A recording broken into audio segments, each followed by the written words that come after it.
we're constantly making our computer bigger so that we can have bigger game run on computer, right? We don't want we don't want all of this shit running underneath it, which is what Windows is getting real bad at. Windows has been that since 1980s, sure, but they're becoming just that because the savvy audiences that want other things out of that OS are starting to realize that that OS doesn't want them. Like they're accidentally, basically, Chrome OS better than Windows. That is one of the funniest things I've read in a minute. The actual fact here is Microsoft. I'm going to give you some free advice. You could even pay me for it if you want to. Here's my free advice from somebody who uses computers, who knows how computers work. Release another version of Windows. You have Windows Basic, which is nonsense and stupid and too expensive and bad. You have Windows Pro, which is barely usable. And then you have like all of the other more expensive nonsense versions. Release Windows Lite or Windows Thin or Windows Not Bad Edition. You could even charge more for it if you wanted, which has no AI shit, no bloatware, no OneDrive, nothing. Just the OS. Just flat, nothing, basic, bitch OS. And give it a custom theme that lets you remove all of your Fisher-Price looking ass UI and actually make the computer usable for a normal human being. And you would save your gaming audience. Otherwise, Linux is going to become the gaming PC. No, maybe they could still sell you ads. Like, you have to have some sort of, like, allowance there. And just ship it with, like, fucking Game Pass pre-installed. Like, literally, that's what they need to do. They need a light version of the OS that doesn't have any of that cloud nonsense. Because, like, the thing that... Like, I'll be completely honest. Using Windows 11, kind of okay. Didn't mind it. I didn't.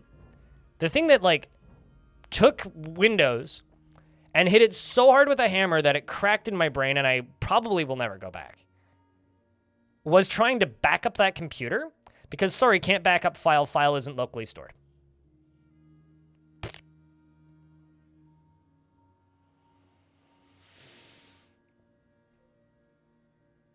Sorry, that precedent has been set since television and magazines. If you pay for something, they are allowed to put ads in it. That precedent was set a very long time ago, Dominoc. I agree with you, but that precedent has been set. I have a question, Rutrays. What's gonna be in offices then? Are we talking about like genuinely curious? Like, what do you think is gonna replace Office PCs with screens? Because if you think it's like Apple or Apple Vision Pros or whatever, maybe. I could see that. I don't think the tech's quite there yet, though. And when I say that, I mean, when I can walk outside and see somebody walking around with an augmented reality device on their head every 5 minutes, it's there. We're not there yet, right? It needs to be as prolific as phones for that to work. Thin clients that access Microsoft Cloud instance. Everyone goes back to typewriters. You know, the Boston Typewriter Orchestra salutes you.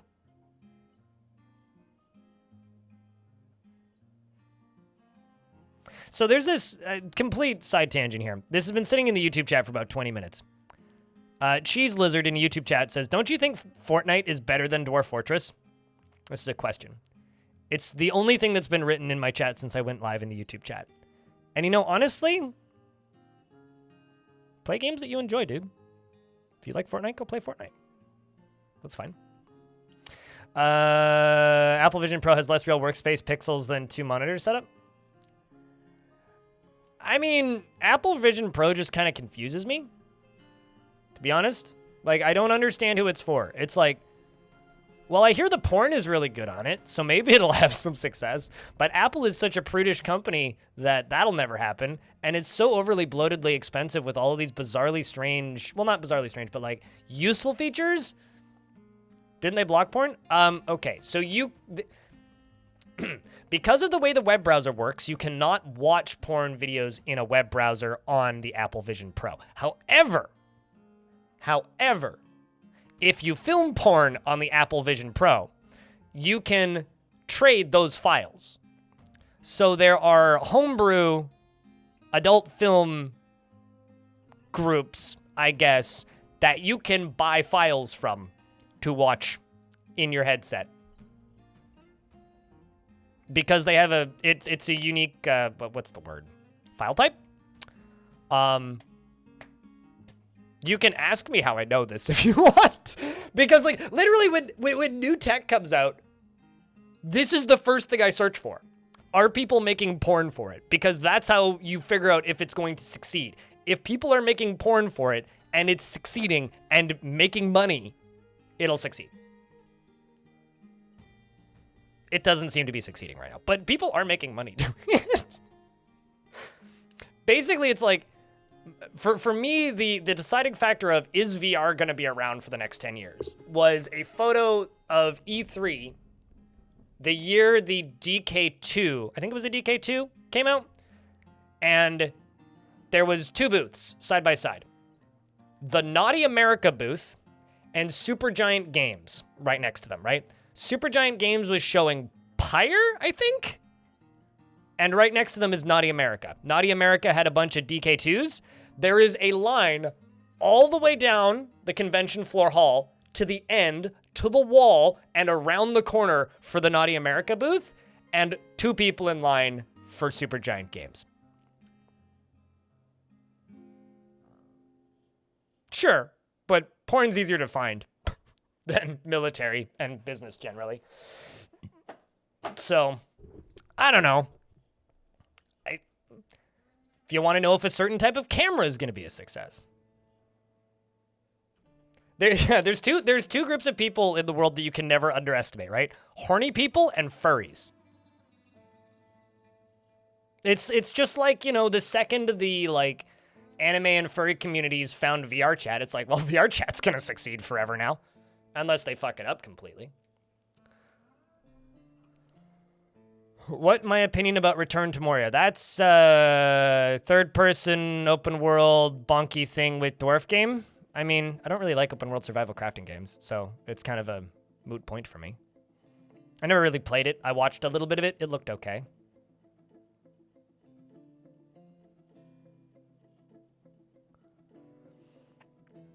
I feel gross reading those words, let alone saying them out loud, Quino.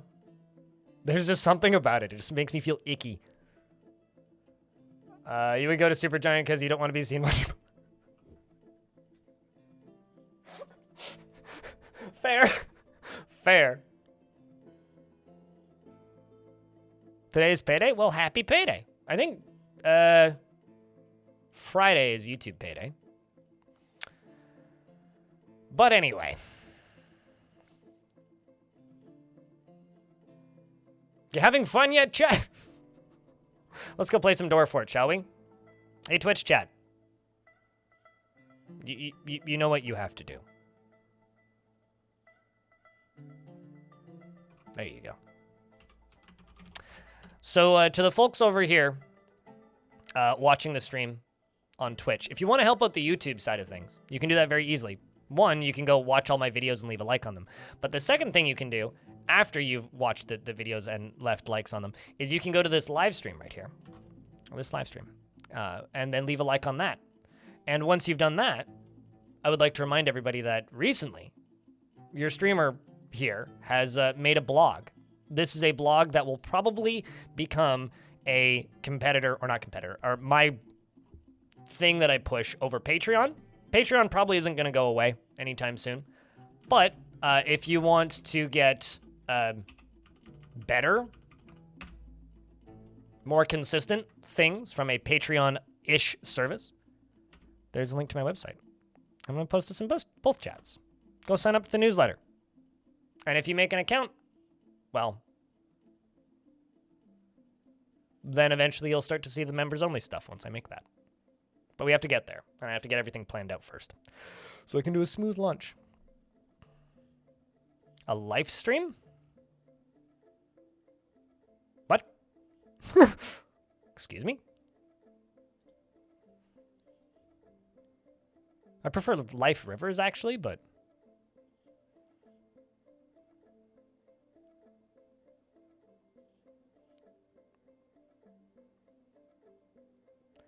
Damn, I am from my phone. Wish I could stick it. Hell of a topic. Would love to listen to. What?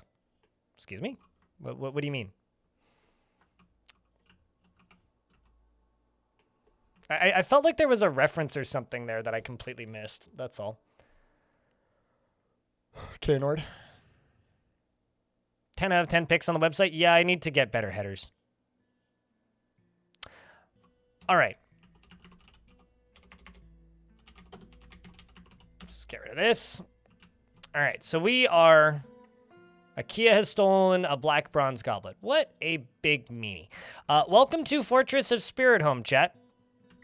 Things are probably going to start getting exciting. And the reason I say that is we've been getting, well, not attacked, but we've been receiving people that are trying to steal our stuff recently, which means we're probably going to start getting properly attacked soon. So I need to kind of start building a wall up here on this upper layer. That's kind of the project for today. But I'm going to read the names of the dwarves that are alive. And then I'm going to name the 2 dwarves I have to name. Once I've done that, we're going to get into other things. Animal, beard or no beard, and EFT breakout, beard or no beard is the 2 questions I have. So the named dwarves in the fort are Amethyst, Arende, Bub and Sours, Big Bang, Cory Dyak, Corvius Suede, Creed, and Cyan Corp, as well as Darius Cardrin, Deep Sea Fission, and Diamond Destruct, Dominok, and Distur J, as well as Foul G, and Gazoom, and Ganatank, and Insulina Sama, Jezza, Kashmir Goat, not Ghost, Keen Cook, and Kira, as well as Lyagushka, Major Tom, Mini Big Boss, and Napalm Sideburns, and Nodokasa, and Percussive Giant, and Pigfinette, as well as Power Tools and Beer, and Q and Green Tea, Rafts, Ranger Rick, Red Octobear, Salvadaddy, Shark Jumping Walrus, Shinobi, Travenoid, Valor Nash, and that's everybody.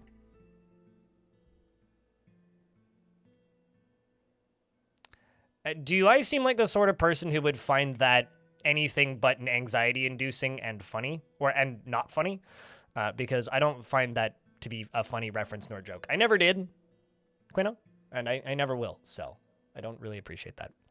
What was the question? Would you like a male dwarf or a female dwarf? We don't have a huge selection, but we do have a selection.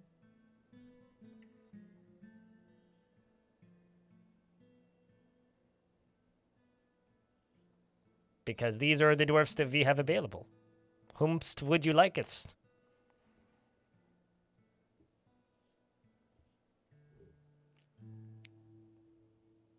Male, please. Sweet. Although we're going to probably run out of boy dwarves again pretty quick. Okay, so you get this mechanic, Sodell.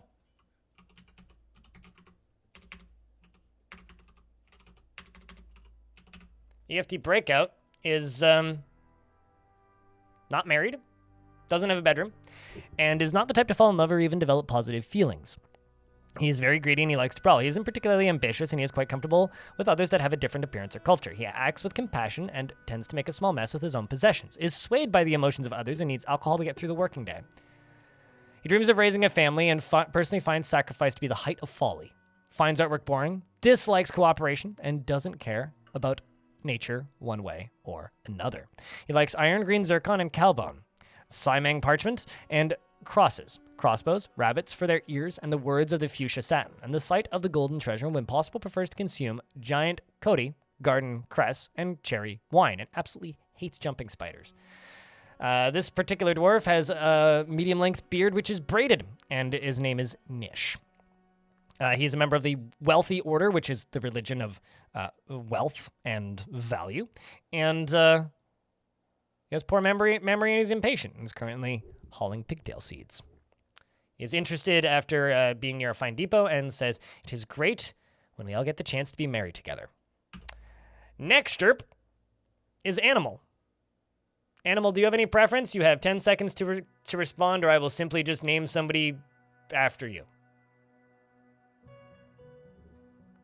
Also, JJ is in the YouTube chat and has gifted 5 memberships. Hi, JJ. Hope you're doing well.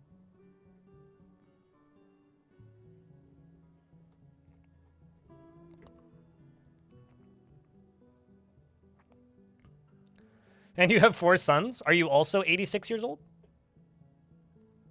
4 sons. Jesus, that's sounds like a noisy house. All right, since Animal has not responded, I will give Animal the animal caretaker because that checks out. Animal the animal caretaker. 39. Wow. Yeah, I couldn't imagine having 1 kid, let alone 4. She has great trouble mastering fear when confronted by danger, only forms fleeting and rare emotional bonds with others, tends to consider what others think of her, and generally finds herself to be quite hopeful about the future. Doesn't go out of her way to help others and doesn't cling tightly to ideas, is open to changing her mind and doesn't often experience strong cravings or urges, is comfortable with others that have a different appearance or culture, and exhales sharply when she becomes exasperated. When she is nervous, she clicks her tongue. She needs alcohol to get through the working day. Dreams of creating a great work of art and personally values a harmonious existence and does not care about family, one way or another. May you have a pulse check on your namesake. Pulse check. Got it. She likes lead, smoky quartz, and giant earthworm leather, amber, herringbone, and the color dark violet. Bolts, large gems, catapult parts, and chickens for their scratching. And gray parrots for their social nature, and the sight of the golden treasure, and when possible prefers to consume mead. Oh, by the way, chat, I was in the liquor store on Saturday, and I bought a bottle of wild berry mead, which was made on Salt Spring Island, and I haven't opened the bottle yet, but it is pink, and I want to try it. Sorry you can't interact much today, but your girlfriend is completely destroying you in bowling. Okay. Well, there you go. Sounds like fun. I have a question. Are you playing... I haven't been bowling in a really long time. Does bowling still have the, like, awful animations on screen? Because I used to just try... Back when I used to go bowling, I never went bowling frequently. I would just try to get a turkey because the animation was really dumb. All right, so you said Kashmir, who I do know is alive. It's just you're the creator of Ralu Costume Caution Loram. You need a meager study. Wait, what? Oh, I see. You have a meager study and you need a meager study. You also have quarters. This is your bedroom. You also have a lever in your bedroom, which is connected to a bridge here. Your local bowling place has no animations? What? It's a travesty. How dare bowling not have bad animations? It's like half of the entertainment value of bowling. All right, so we need to trade. It is trading season. Does anybody else want a pulse check on their dwarf? Oh, I see. We've already brought a lot of stuff over. Just need to bring the trader over. You've commented on my blog. Hey, I think you might be one of the first. Well, because the reality is most of them just go out via the, most of them go out via, how do I word this? Email, and so a lot of people, like the vast majority of people who are reading them are just reading them in email. Which is totally fine. There we go, I'm closing some tabs I don't need.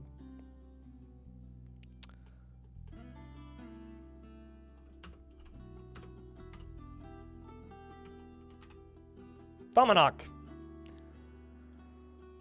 You are forging black bronze goblets currently. You are a member of the Gifts of Metal, one of my military squads, and you're fat and have a long beard.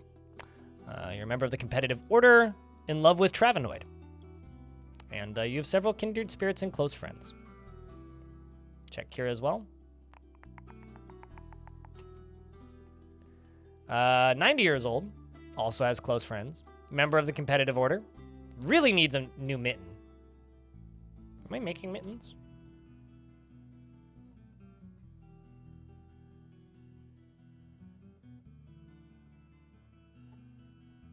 Making gloves, shoes, and socks, and trousers. Okay, so I'm not making mittens. Let's make mittens.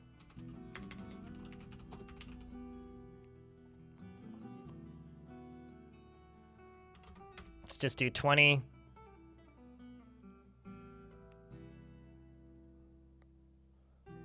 just do that seasonally. How long did it take for me to understand the game? That's a really bad question to ask me. One, because I learned the game in a very different context that you did.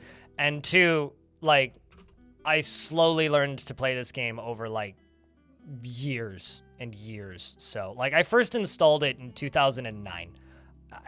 I please don't ask me that question, because I can't really give you a viable answer. Or a valid answer, I guess is the better way to put that.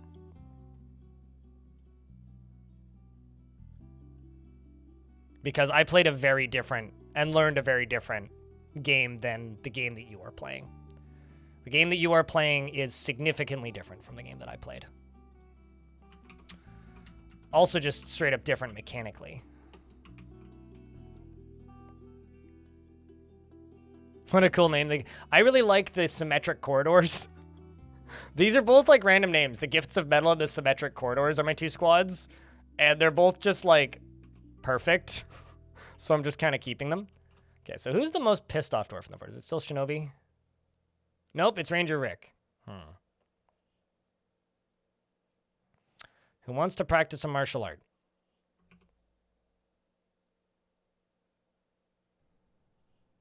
I'll have to get them training again.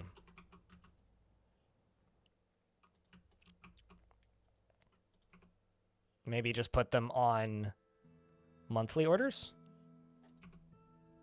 Hey, Bonesaw, what's up?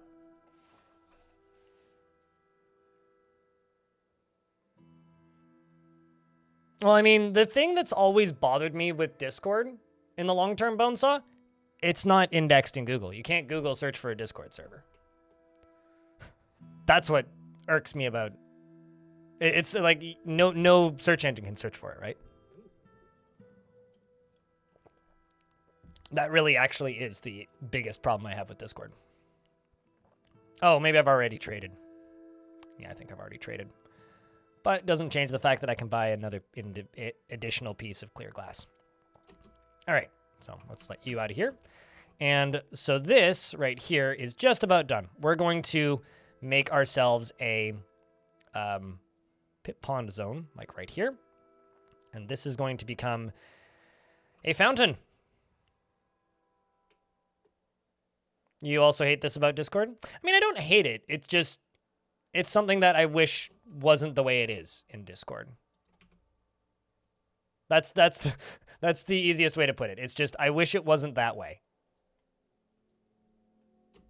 Like, I wouldn't describe it as, like, it makes Discord unusable or something like that, because that's just a bit silly, but it is a not great choice, in my opinion. All right, are we currently making blocks? Because I had a lot of pause jobs. Okay, I think we are not currently. Let's double check.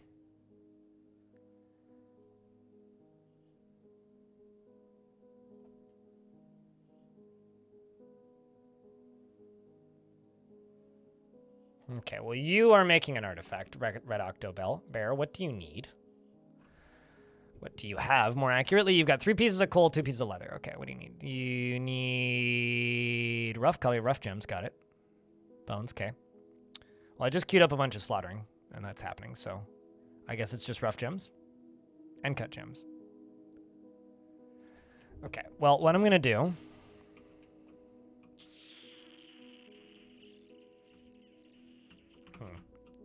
Go to right you. I'm going to say cut raw glass into gems. Amethyst is on here. So you'll get to that in a reasonable amount of time. I'm just going to go peeking around for gems. And also this right here needs to be connected here.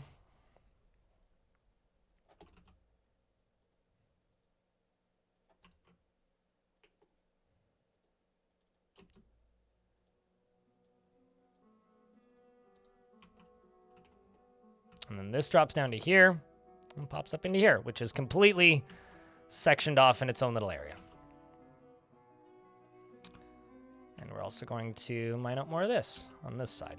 And also more of this.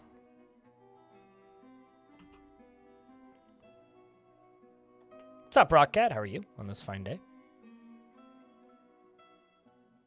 Do you have a dwarf? Do you have a job? All dwarves have jobs. You are a dwarf in a dwarven fort. That's a full-time job. I mean, you're also a very recent migrant. You only just arrived here. You've only been here since this season. You just got here, so. But you work in the fortress, like every other dwarf. And as far as, do you have a bedroom yet? Well, I mean, how many dwarves don't have bedrooms currently? 1, 2, 3, 4, 5, 6, 7, 8, 9, 10, 11, 12, 13, 14, 15, 16, 17.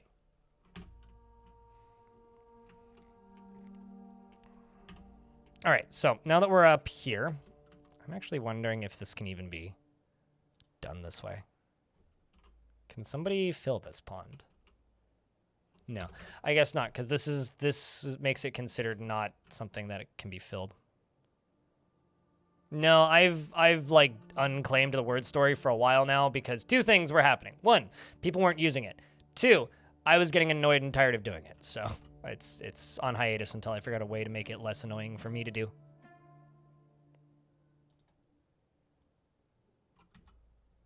Sure. That's awesome. I'm glad that you enjoy it. I don't. One opinion matters here.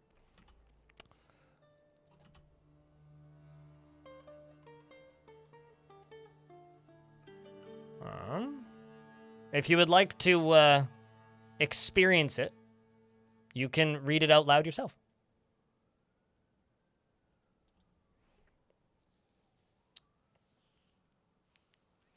You'll be whoever? Do you have any preference whatsoever, or is it just whoever?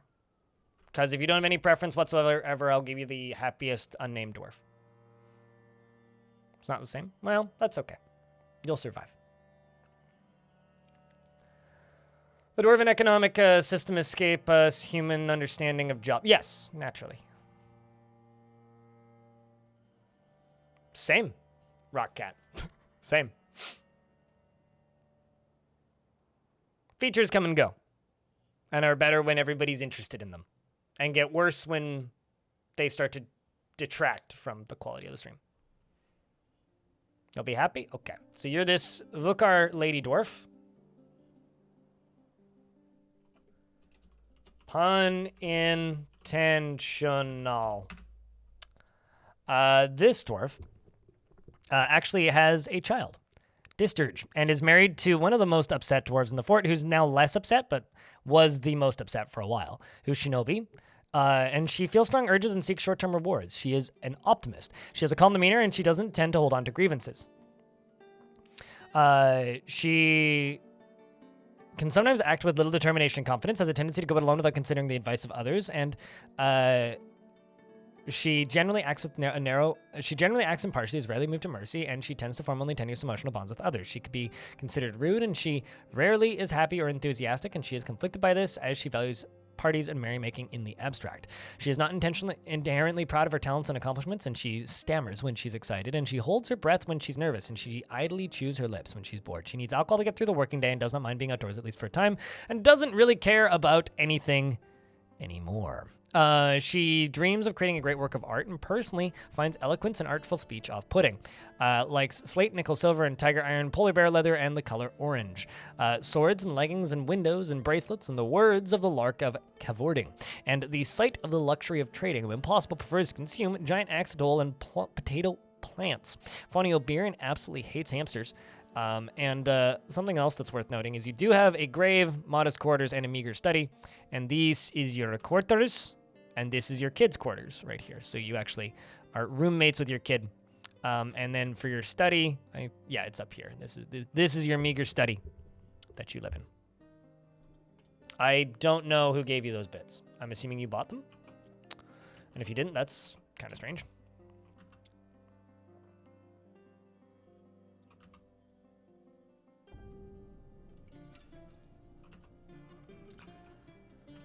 So now we're just waiting for some builders to come over here. But the main thing that we really need to do is we need to do this. We need to get some defenses constructed. I love how I immediately start off on the side that like I don't really need them on. It's just kind of funny, honestly. The thing is, how do I do this in a satisfying to look at fashion.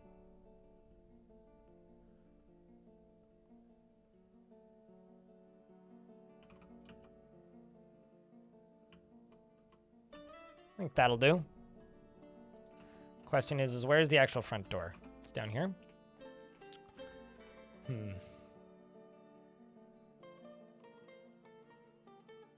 Well, of course you can't redeem because somebody else just redeemed it, right? It's not a consistently available redeem. It's only available when it's up, and it's one at a time. So, you can't redeem. Of course you can't, because that's exactly the way it's designed. You have to wait for the cooldown to be off, I'm afraid. Because we need cooldowns, I'm afraid. Okay, so I'm going to go... I think dig a ramp up here.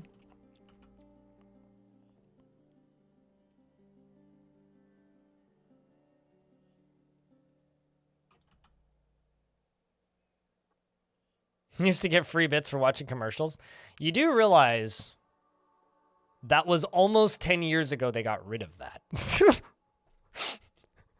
It was almost 10 years ago that stopped being a thing. And it went away because people ruined it. It went away because people were using VPNs to just watch infinite ads and, well, simply put,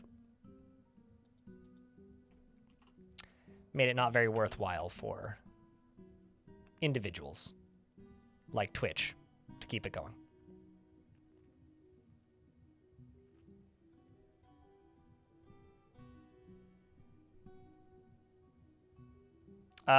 Go one layer above it, Bresme.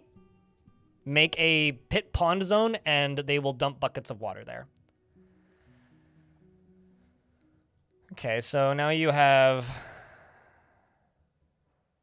Okay, through that. Okay, so you have this, you just need rough gems.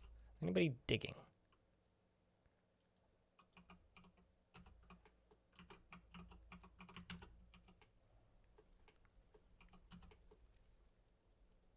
Oh, I see, because this is priority number 4, not 1. I thought I bumped this up to priority 1. Apparently I didn't.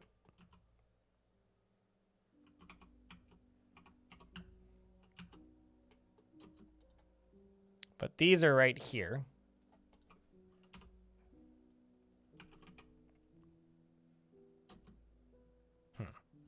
What else do you need?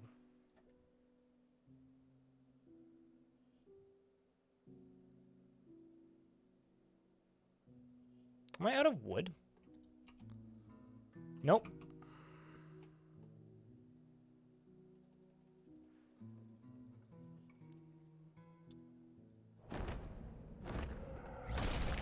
Forgotten Beast Emisi has come, a towering quail with lidless eyes. It has 2 short tails and it is ravening. Its feathers are fluffed out. Beware its deadly blood. And it's right here. Does it have any kills? Nope, it do not. I'm pretty sure that this area is just run by pretty quick. So we should be fine.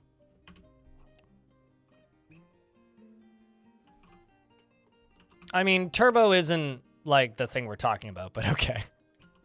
I personally think turbo should include like a couple of free bits per month. That would just make a lot of sense.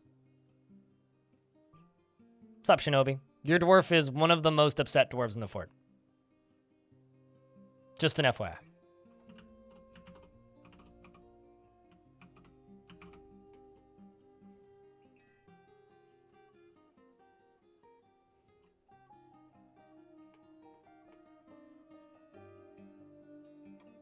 Oh, you're on your backup laptop. Got it. Makes sense. That sucks. What happened to the main computer? Laya Gushka has been missing for a week. Apparently.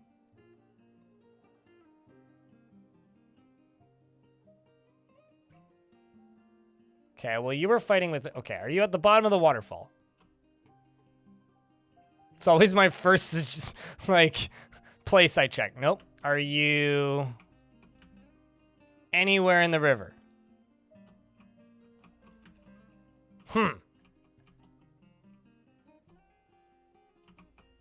What's up, cellular arrest? I am perplexed. I don't know.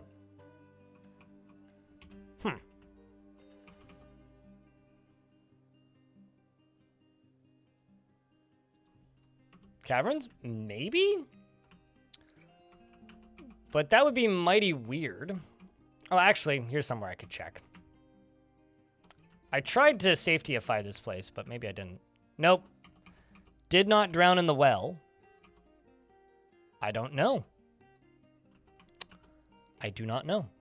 Well, I guess we will make Laya a slab then. Because that's unfortunate. I love the fact that I've got a bunch of soap. And the result is there's just soap all over my farming fields because that's where the bath is. That's where the well is located. And I find that very amusing. Okay, well, it is what it is. So let's memorialize you. I think I have some slabs.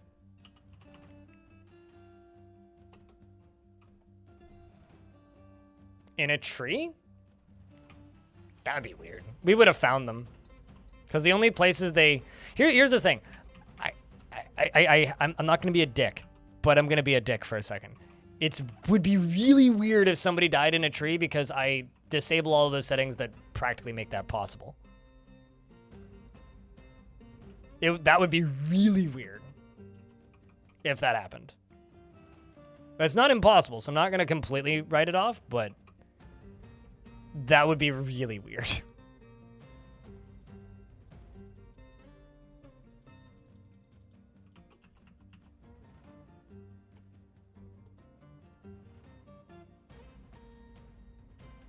You mean lemurs? Not legures?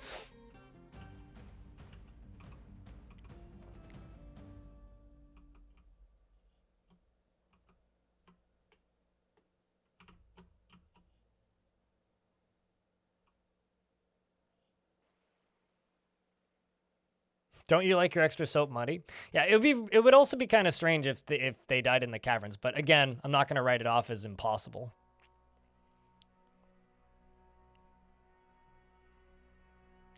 Probably a contaminant, but soap removes contaminants, so I'm just gonna kind of hope that they cancel each other out.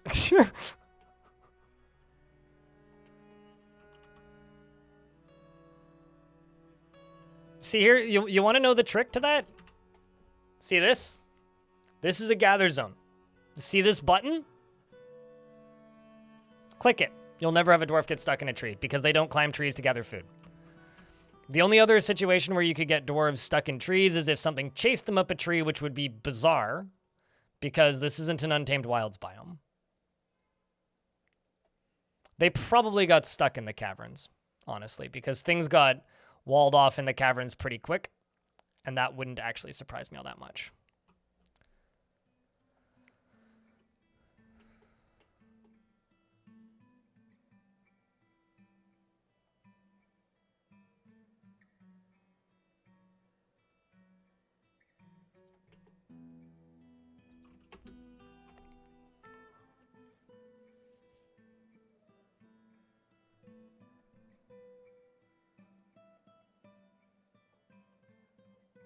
But yeah, it's very rare that I have issues with dwarves stuck in trees.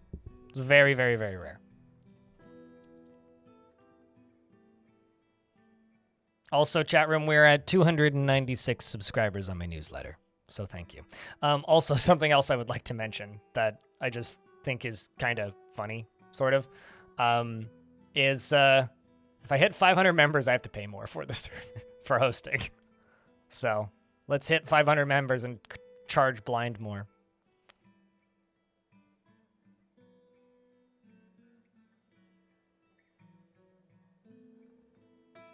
You did that after watching your tutorial videos from last year. Helped you immensely. I'm happy. Glad that helped. Yay, Octo found what they needed. Oh shit, a coal floodgate. That's interesting. Okay, so coal doesn't have a burn point, does it?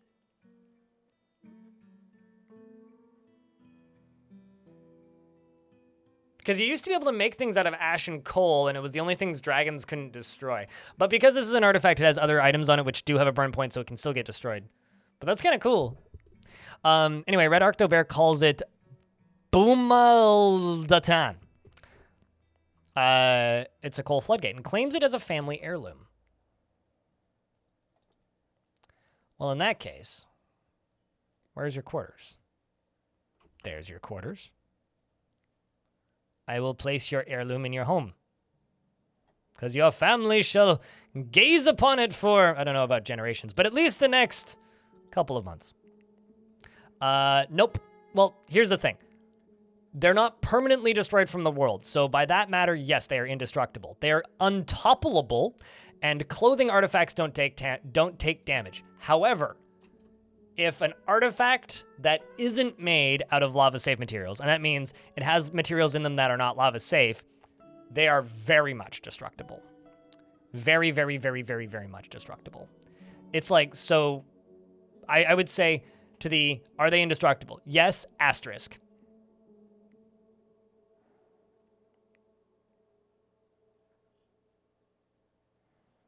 In what, Twitch chat or where, Nord? What's up, Brain Fist? How thing?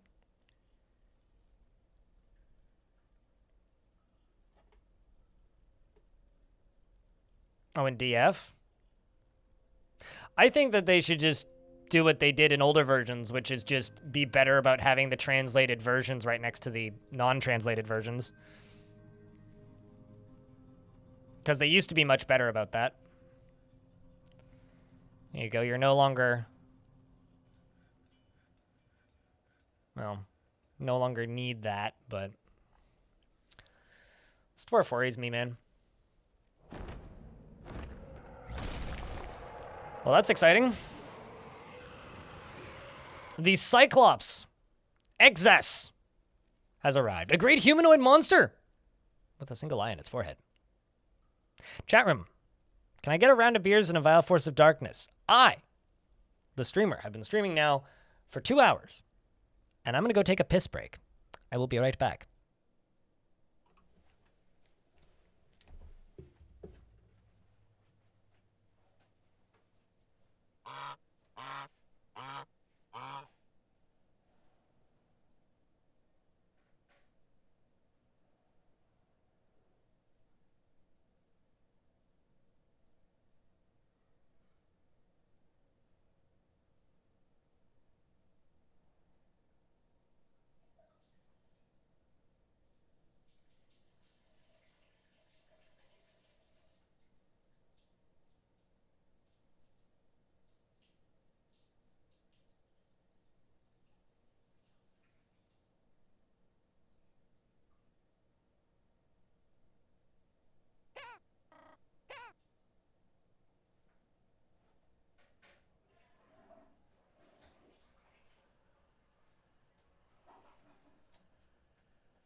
Can we get a dead for Laya? Yeah, I need to get that memorial done.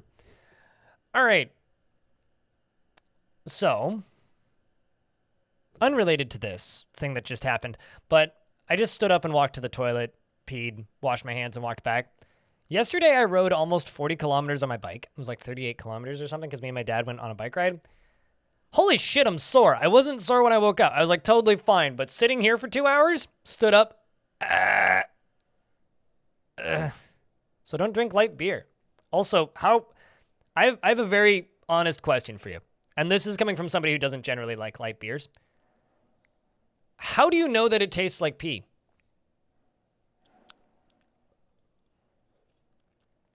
Go on. I'm listening. Anyway, Cyclops XS Nastitug Bongosnogazob whatever has come. A giant humanoid monster with a single eye set in its forehead. Lanix 7 cheered. X100. Sup blind in chat? Crypt rock crypt undulates crypt zoom. Why we talking about piss beers? We're not. Thunderux brought it up. Pause game. Where Cyclops at? There you are. Has no items.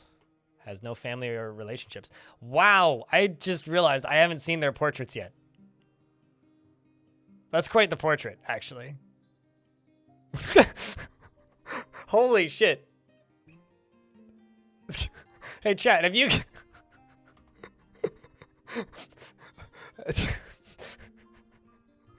Sorry, I have to screenshot that. That...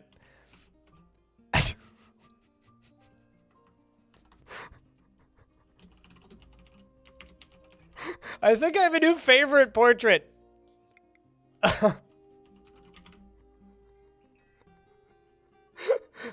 Oh boy. Holy shit. That is special. That is genuinely special. It's also, yeah, it's a boy clops.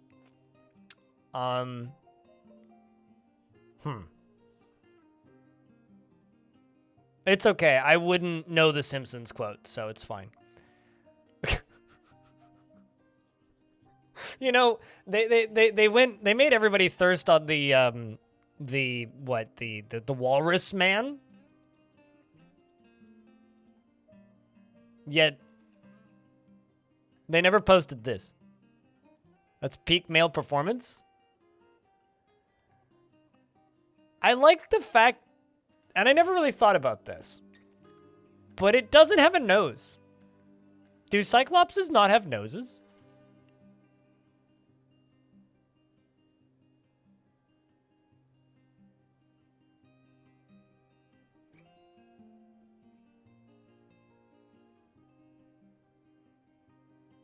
No, he does. His nose is somewhat broad. I don't see a nose. Dill pickled flavored peanuts. Isn't that just like dill and vinegar and salt? I feel like Cyclopses should have a singular nostril, right? They should have a singular nostril. I don't know, that sounds great for peanuts. The unbridled lanterns. So, I'm just gonna send the military up here. Problem is they are kind of far away. I don't have a burrow right now. So I'm gonna go down to right here. I'm gonna make a burrow. It's my first burrow.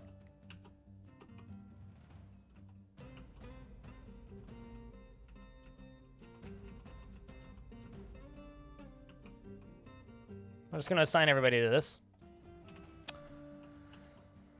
And make sure it's on. And let's see, where exactly was it? Was it on, which side of the river was it on?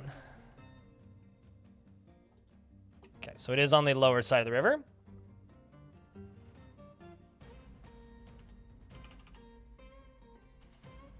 We've got our sucker running towards us. Comes booking it in. There's Percussive Giant right there.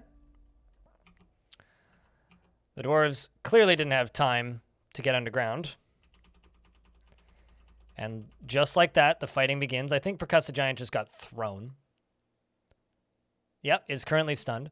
Was grabbed by the right lower arm, punched in the upper body, and then was propelled away by the blow, slammed into an obstacle. The Cyclops let go of him while he was flying, I assume, and then grabs him by the fourth finger, and then punches him in the right hand, bruising the guts through the rope reed trousers.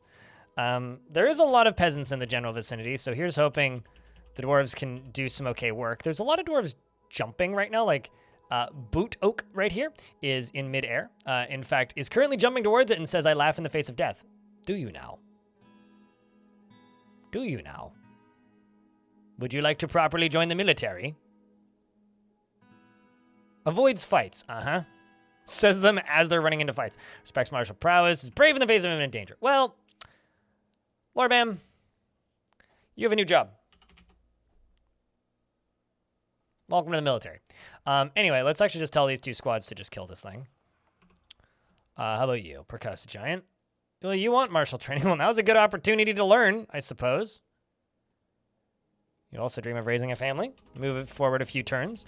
I'm not seeing any blood on the ground so far, which is a good sign. Actually, look at the combat log on the giant. It's like punching. There's a lot of bruising going on, but no actual blood has been drawn yet. Your girlfriend beat you 5 games out of 6.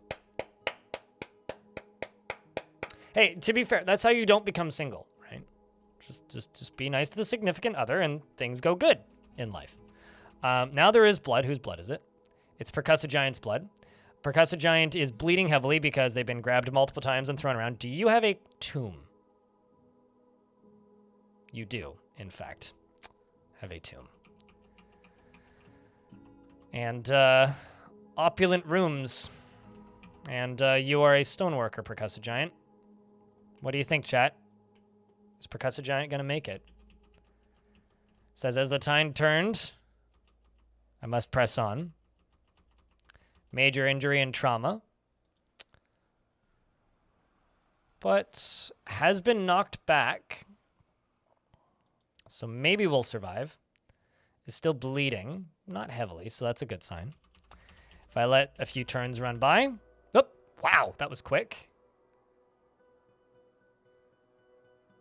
Coolette got practically insta-gibbed here. Takes the... Oh, wow. Literally grabbed them, took him down by the shoe with his right arm, and then scratched him in the head, and his head flew off.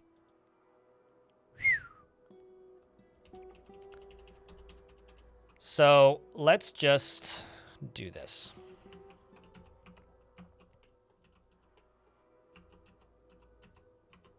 Because we do have the central main tomb. One of the first things I'm going to do is I'm going to throw this right here. Second thing I'm going to do is I'm going to do this. And this is going to be given to Coolette, who just died.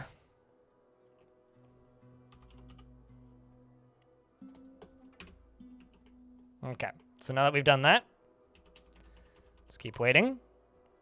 Then immediately found Coolette dead. Got 2 more dwarves getting thrown around. Percussive Giant is still bleeding, but is attempting to withdraw. Lorbam, this is one of my recruits, who I literally just threw into the military, is getting punched, so that's a good sign. Where actually is the actual military right now? Okay, so pretty far away. Pretty far away. Well, we unpause the game for a moment, and the Cyclops is getting tired, which is a good sign. Most recently, Extus, the Cyclops, says, I've improved my fighting, and that was satisfying. The Cyclops misses the Papermaker. The Papermaker misses, and then back and forth and back and forth and back and forth. But the Furnace Operator attacks him, but he jumps away. The Engraver actually punched it in the right hand, bruising the fat.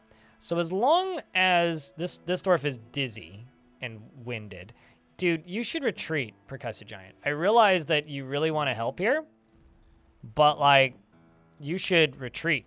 The Cyclops is continuing to fight with the dwarves. They are concerningly close to the water. Cyclops is falling into the water, currently in midair, is now in the water.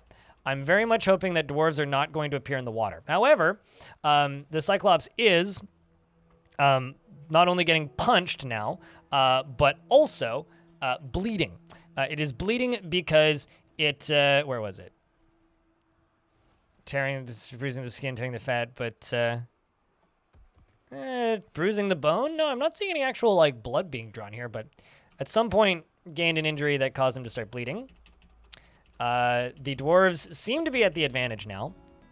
As for the dwarves in the pile here, everybody appears to be healthy. I'm just going to turn the burrow off because this is redundant. Everybody does appear to be healthy, including Corvius, who's taking part. Percussive Giant is moving away.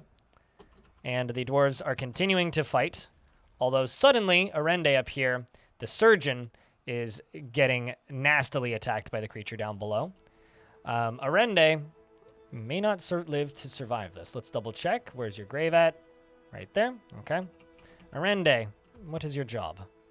You are, what, a crafts dwarf, I'm assuming? Yes. Okay. So this is Arende's quarters. Hang in there, Arende. You got this.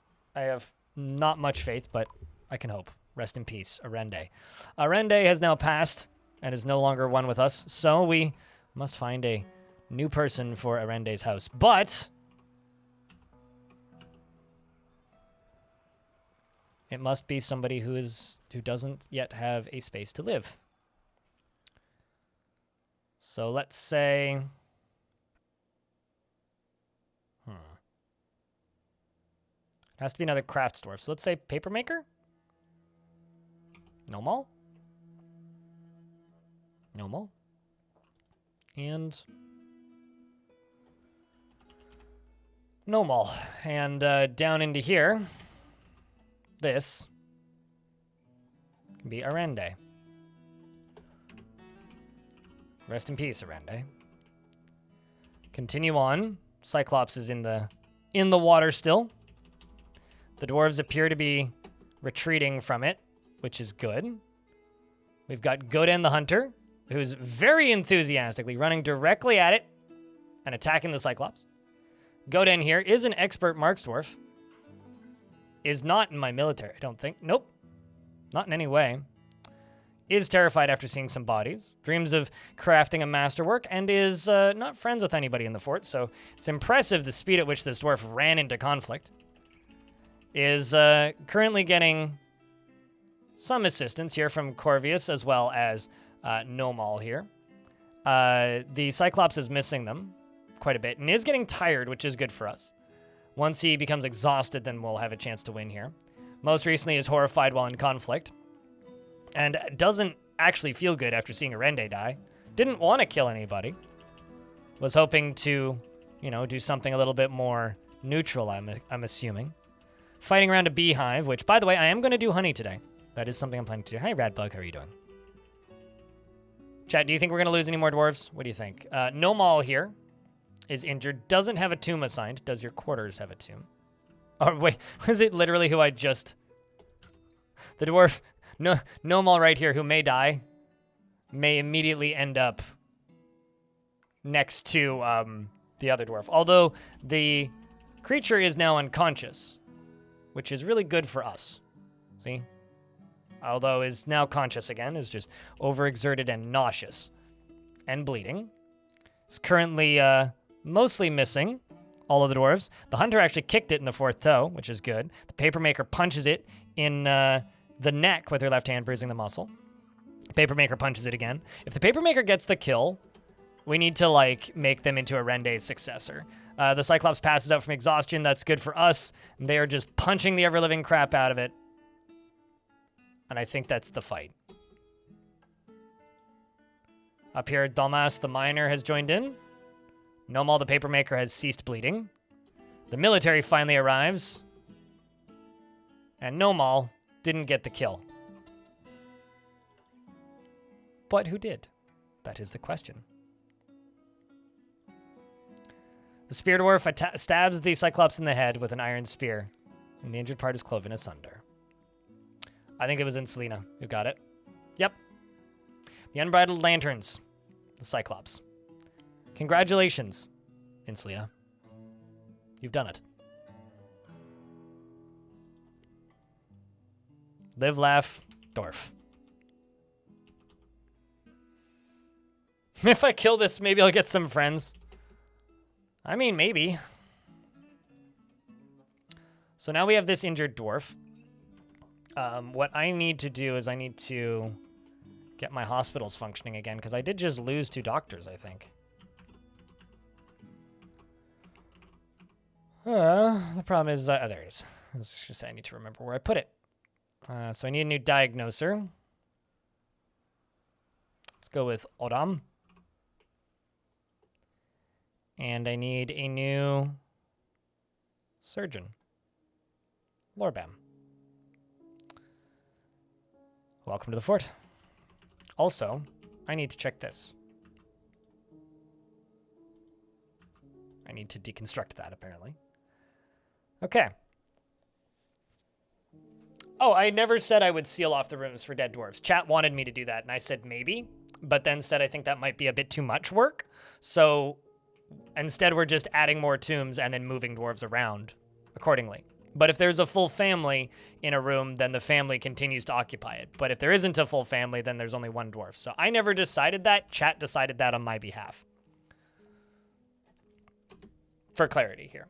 Canadian Pagan, thank you very much for the raid. What's up, dude? Welcome, Raiders. Mods, can I get a shout out for Canadian Pagan, who plays a fun variety of video games?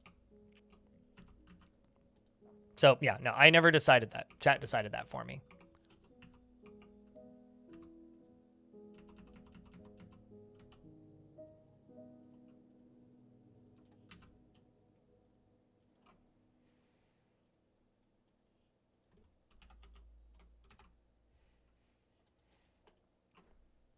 But how was your stream, Canadian Pagan? How was things?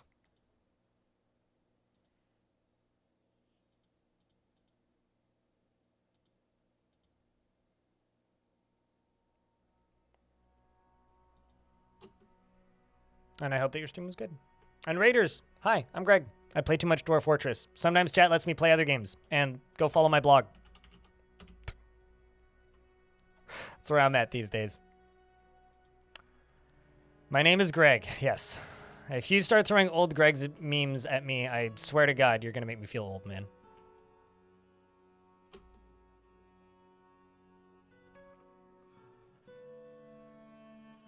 And committed loads of theft and strangling in Kingdom Come Deliverance. Huh. Are you also a Greg or something?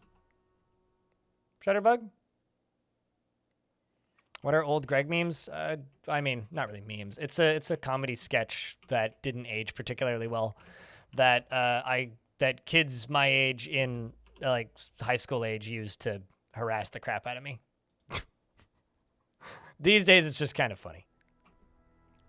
Godin the Hunter is doing the honors of putting the dwarf away.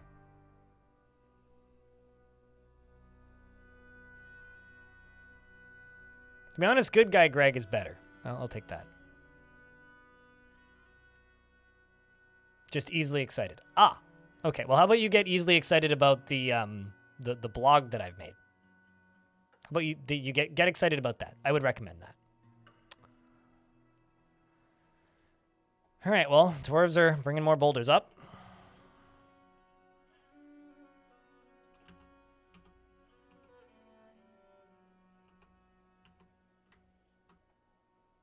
I mean, have you ever drank Bailey's from a shoe, though? It's the important question.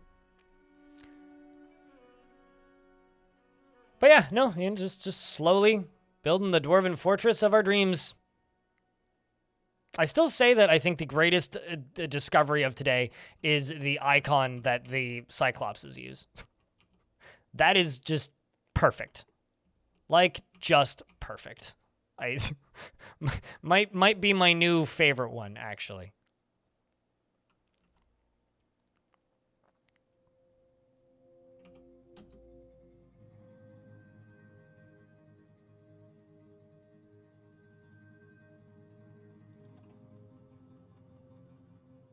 You're older, Greg. That's true. For a while there at a place I used to work, there was old Greg, young Greg, other Greg, and shut up Greg. I was other Greg because there was too many Gregs that worked there at that point. It was a bit of a problem, actually.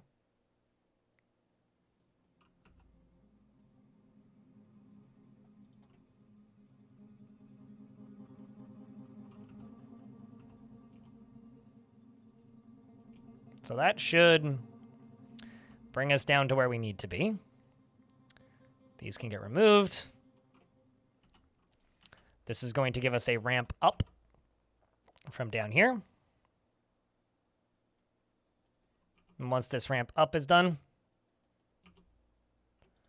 then I can just build floors here so that trees don't grow. That's the main reason I'm putting floors here. It's actually the reason I'm putting all of this here.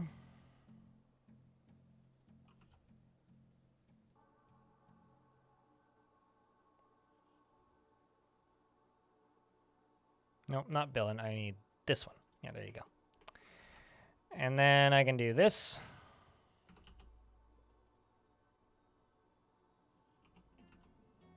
And this will hopefully make the pathing slightly less chaotic. I also need to slowly prep to be able to build defenses.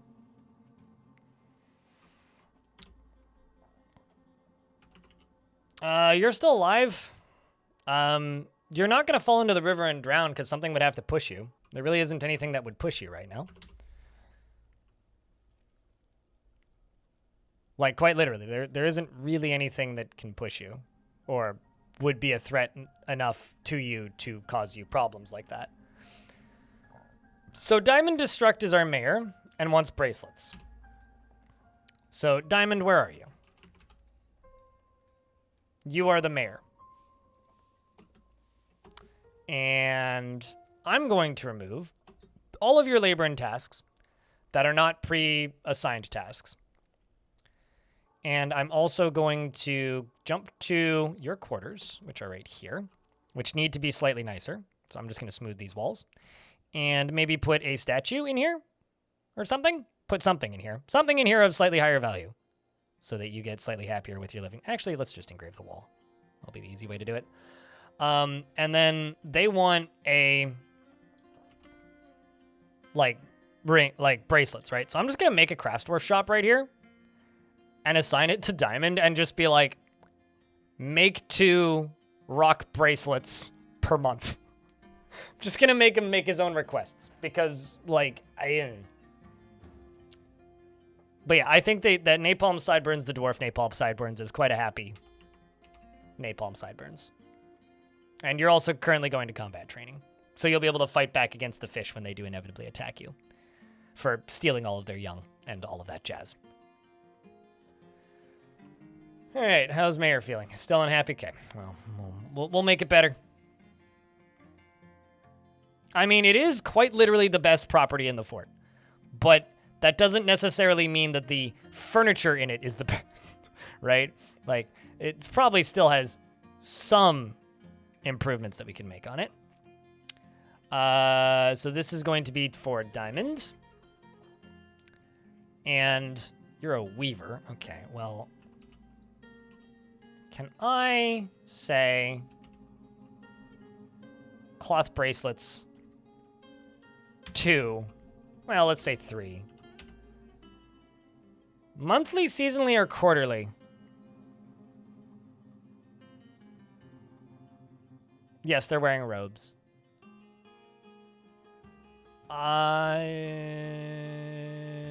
Let's try seasonally. We'll go for seasonally and see how she blows. It'll also give us some nice trade goods, too.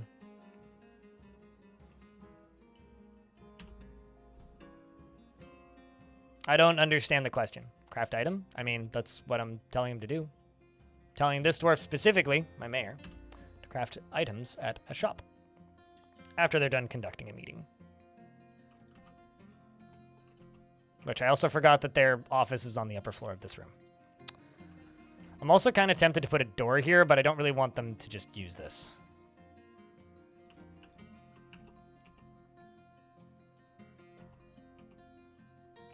These dwarves are too busy. There's too many jobs happening. Let's just put them on no orders and let these dwarves run around and do other things for a bit. But I will put the second squad into here to go train. Put them onto monthly orders for a bit.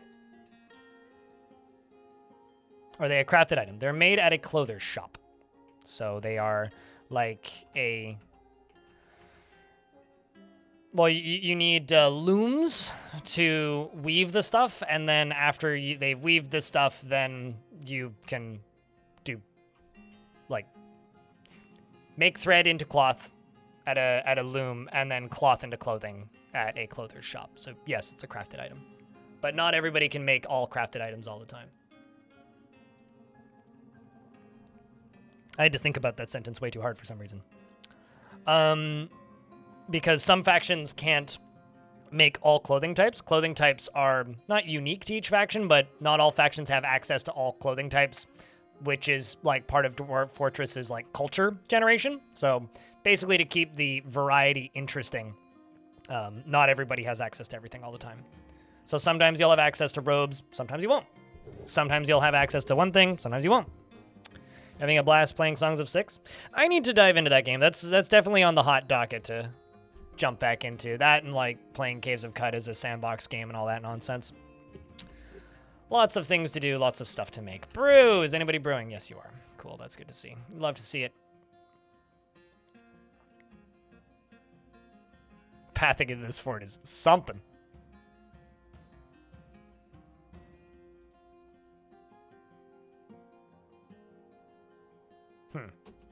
Why did that cancel?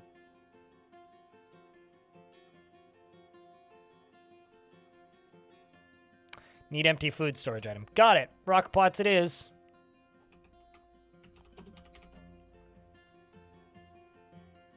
Well, actually, let's make wooden barrels. I'm gonna do wooden barrels because I actually have more wood lying around than rock right now, which is kind of surprising, I guess, but very much true. We're also making paper, by the way. We do have a paper industry and are periodically making quires, which are getting written on and put in the library, which is right here. And the library currently has 37 books in it. Although, admittedly, I'm pretty sure most of them are copies.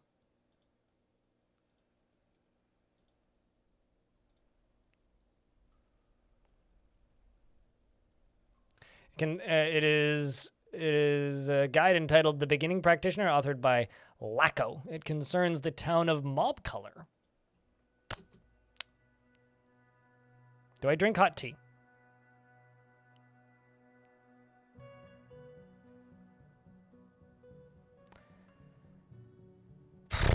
How do I explain this to you in a way that you'll understand that's easy and simple?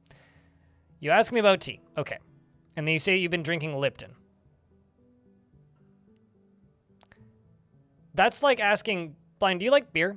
And then you start talking about not even Bud Light, like more like Kokanee or like some non-brand of bad thing. I like loose leaf tea. I go to a tea shop and I buy Silver Needle white tea and I buy several different varieties of Earl Grey that they mix, and I make my own herbal teas in the summer. At Cold Fort, sure, like malt liquor. Yeah, that's not a bad way to put it. And so I make my own herbal teas in the summer. I grow like 8 different varieties of mint and several other things that get made into teas, and I hang them up throughout the summer and then jar them over the winter and make loose leaf tea that way. I don't drink a lot of tea. So I'm probably not the best person to actually ask, but Lipton is generally kind of bad. It's not great. It's like Lipton is the shit that you get for free in a hotel as the complimentary tea option that you don't drink and instead then go to the coffee shop up the street and buy something decent.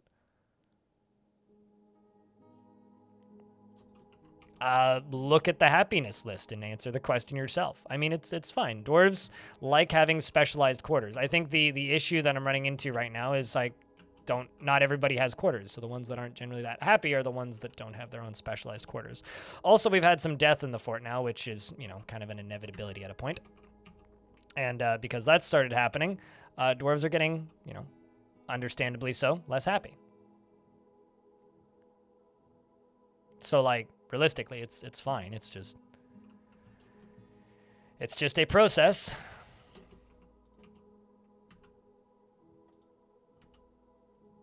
Let's see if I can build this floor grate back.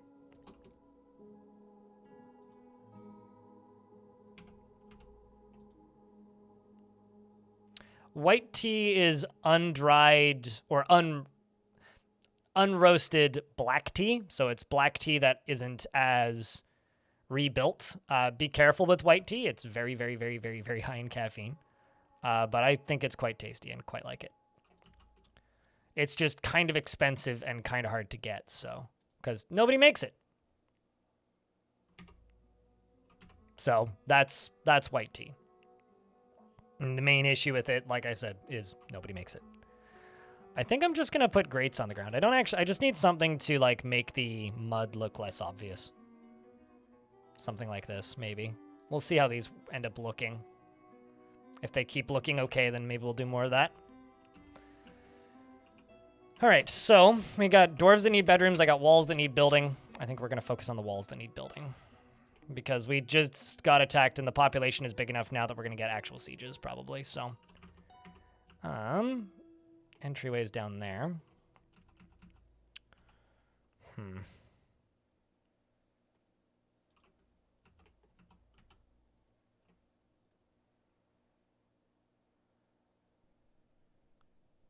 I'll tell you this. There's a lot of tea that you don't want to plant. Like, just as somebody who likes gardening, like, do not even, like, if there is an ant, and by ant I mean the bug, in your general vicinity, just don't even bother planting things like chamomile, as an example. Chamomile, ants farm aphids, and chamomile is one of their favorite plants to do that on because it has a sticky stem that gives out a lot of sweet goo that that aphids love. And so if there are ants in the vicinity, you'll never actually get any chamomile flowers because they will die due to ant infestations, which kind of sucks. So there's, like, when it comes to tea, grow mint and don't worry about the rest. Because mint is a weed and impossible to kill and will grow forever and literally grow in between bricks.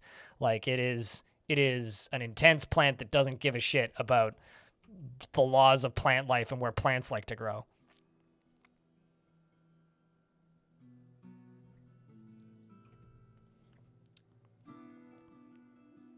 But yeah, I don't know.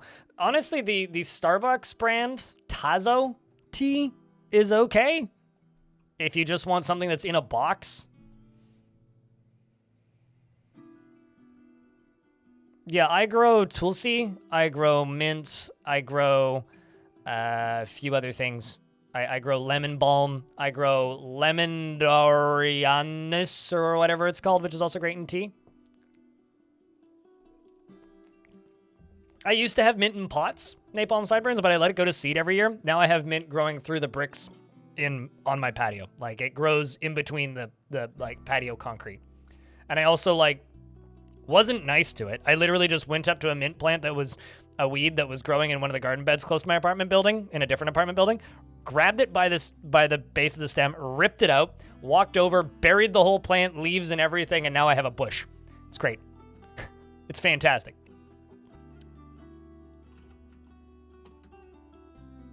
Just jammed it into the dirt. I also uprooted one because it was kind of not where I wanted it, and I didn't have time to go throw it into the compost. So I just tossed it into an empty pot. Anyway, it has a flower on it now. It's growing in an empty pot with no dirt. Mint is nuts. It's it just doesn't give a shit. The stuff's unkillable, it's immortal, and yeah. Here's the thing. If you put mint in a garden bed with any other plant, in a couple of years, Suited Giraffe, you'll only have mint in that garden bed. So if you have mint with other plants in a garden bed, for the love of that garden bed, dig it out. You still have time. Get rid of it. Throw it away. Put it somewhere else. Put it in a separate pot as far away from everything else as possible. It is like the all-encompassing rumor weed that will destroy everything. That being said, do you roast it? No. Take string, tie it at the base of a stem, hang it from the wall for 2 weeks, and then just crumple it up into a container. You don't need to roast it. I mean, you could buy a dehydrator if you want, but you don't need to roast it.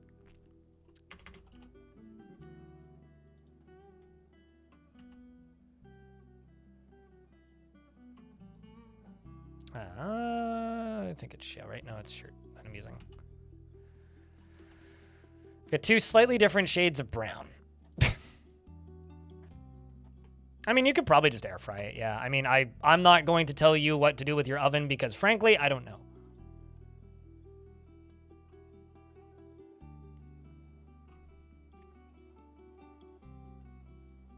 Those pots sit in a large concrete set. Sure, I just go through that spiel every time I hear people saying that, or they have a couple varieties of mint because my neighbor, and more times than I can count, people have talked to me about gardening and go, yeah, no, I just put some mint in with my tomatoes and all these other things. It's okay, cool. So you have a mint patch now.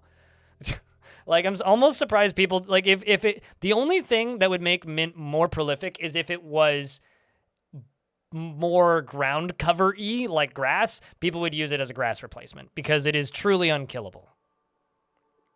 It's almost as bad as goutweed. Mint will destroy everything you love.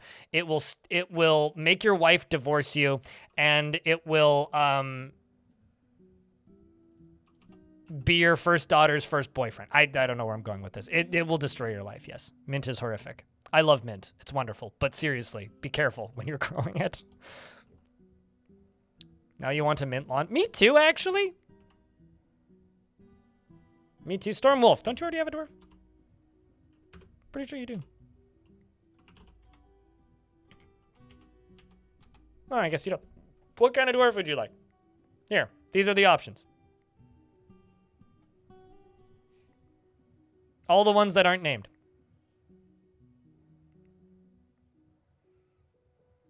Yeah, it would be a lawn in mint condition. You are correct, Bone Dolphin. No, the mint will just simply sit outside and make fun of you every day for not. As somebody who has lots of mint on his patio, I can confirm this. It's echoes. Every day I can hear them. They're mocking me every single day. I don't know where I'm going with this. I don't. You had one in Fire Orb, though. Fish cleaner, fish cleaner, fish cleaner, fish cleaner. The cleaner of the fishers.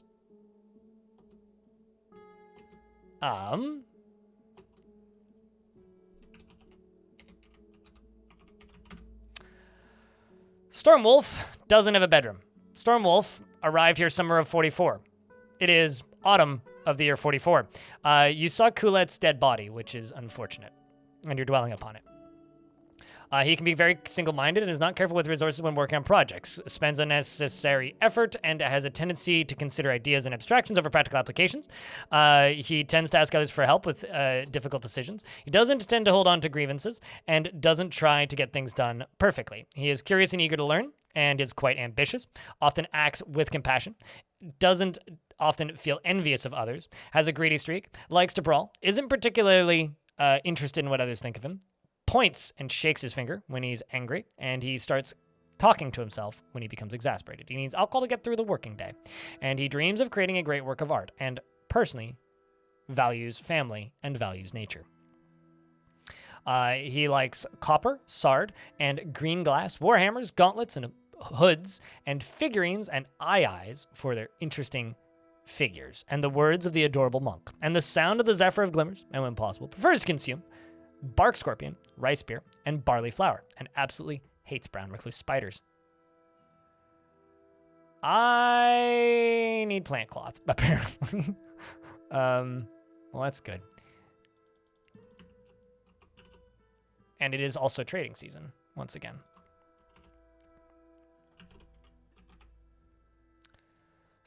Other things about Stormwolf: has one passing acquaintance, is a member of the South Creed, dreams of creating a great work of art, values family and nature, and likes, I already read that part, and what else? I feel like I'm missing things. Maybe not. You need to fight, cause trouble, argue, and you want to think abstractly and learn something. Maybe I should, I have a question. Would you rather be a full-time military dwarf? Or would you rather be a scholar? How about part-time scholar, full-time military?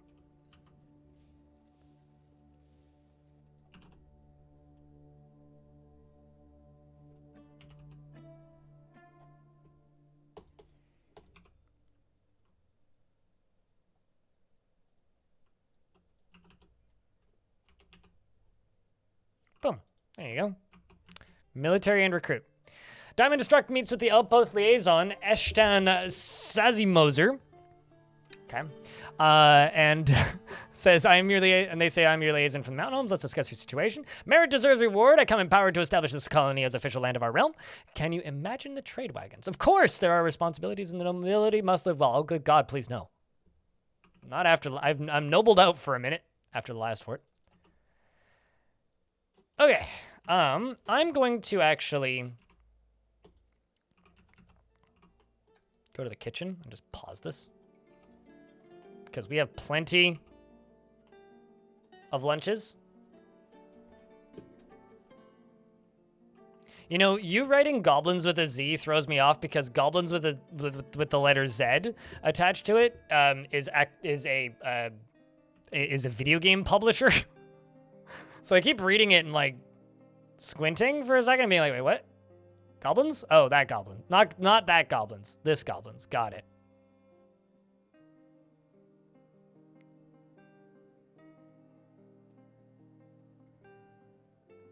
German style? Is that really how they spell goblin with a Z? Huh. The more you know.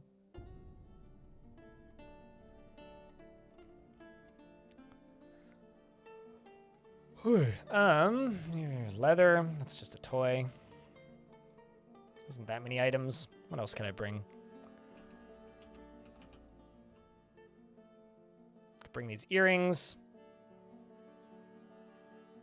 Could also just sell a bunch of copies of books. Could I just type in the word copy?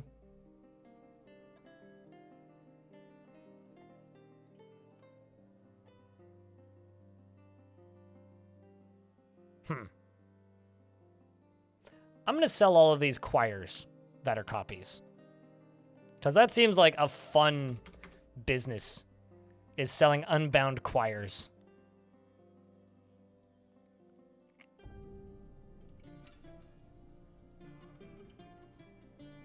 We'll do that. Do you have a room now? Did you see me build one yet today? Because I haven't built any rooms today, and I don't think you had a room when we started.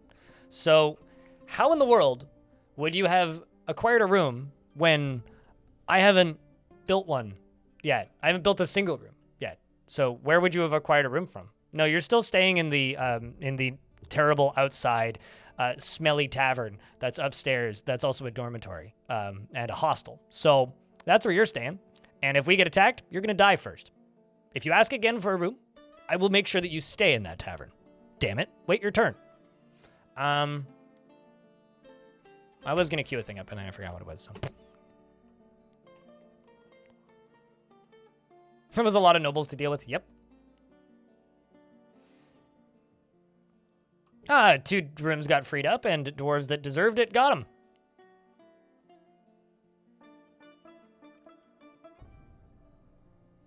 Housing market is rough. Especially in a fort where every single dwarf is getting all of their houses built separately. But it's okay. When it's trading season, you get to run past a waterfall. I'm sure all the dwarves appreciate that. This right here, this mess, this is going to be our source of defense. So you right here, you're going to close this, actually.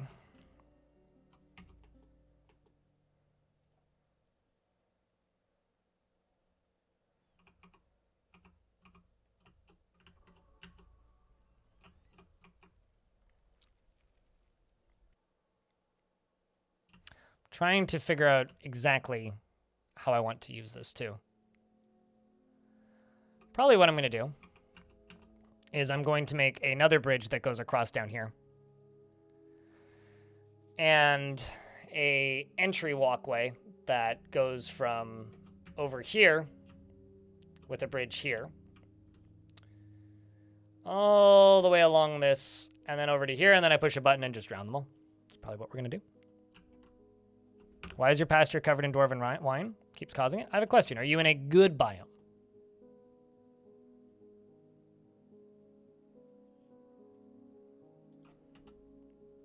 Is your fortress situated in a good biome? Because it might be raining wine. Wait, what? Hold on a second. Oh, you're connected to 2 levers. Oh, that's a problem.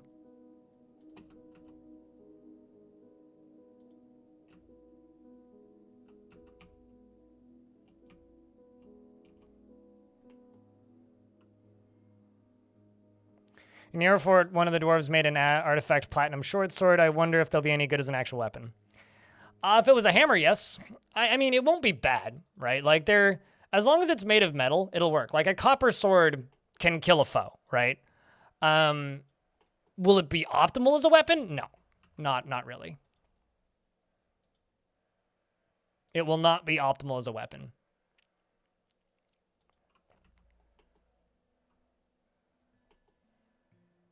Because the sharpness of platinum isn't great. Platinum is very heavy. Basically, whacking with the side or the butt of a sword like that, so like bashing them with it, more effective than stabbing them with it or trying to cut them with it.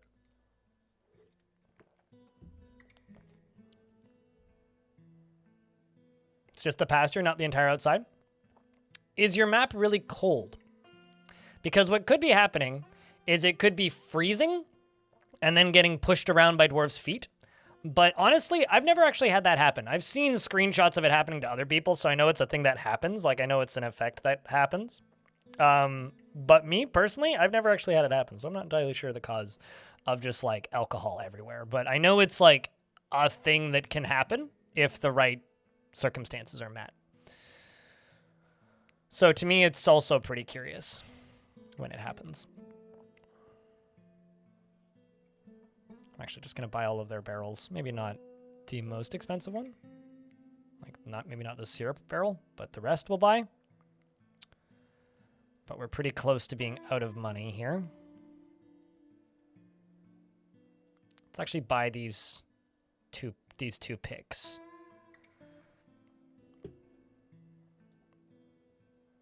And I will just spend the rest of it on pigtail cloth until I can't afford anything, and then find something that's cheap, like meat. And there we go. Trading done. It's cold half the year. Because what could be happening is... I do have a sort of solution for you, for whatever that's worth. What could be happening is they are freezing. The alcohol is freezing. Then when a dwarf walks through it, they get the contaminant on them. And then when they walk through more of it, it spreads it. What you could do is take the stockpile tool, make a new stockpile, and click and drag over the entire field like this. Don't assign anything to the stockpile. Just leave it blank. Just an empty stockpile. That forces that area to be part of your fortress and prioritizes cleaning. See if they clean it up.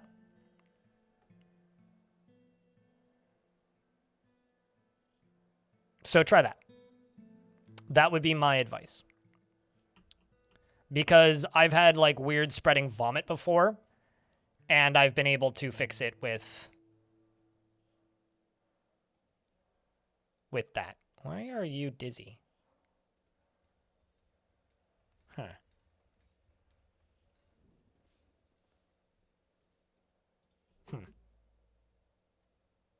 Napalm sideburns running around dizzy.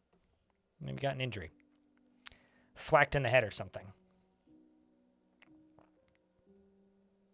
Wants to practice a craft. You were wondering if there's a way to force cleaning?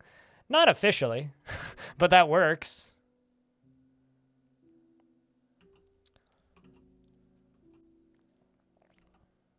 Okay, so what I think I'm going to do is two things. I'm going to jump back up to the surface, and we're going to queue up more walls. That's the primary thing that we're going to do. But the other thing that I would like to do is build a scaffold along here. That or... yeah, actually, let's just dig this down. Rather than building a scaffold, it'll be easier that way. But before I dig that down, we're just going to block this off.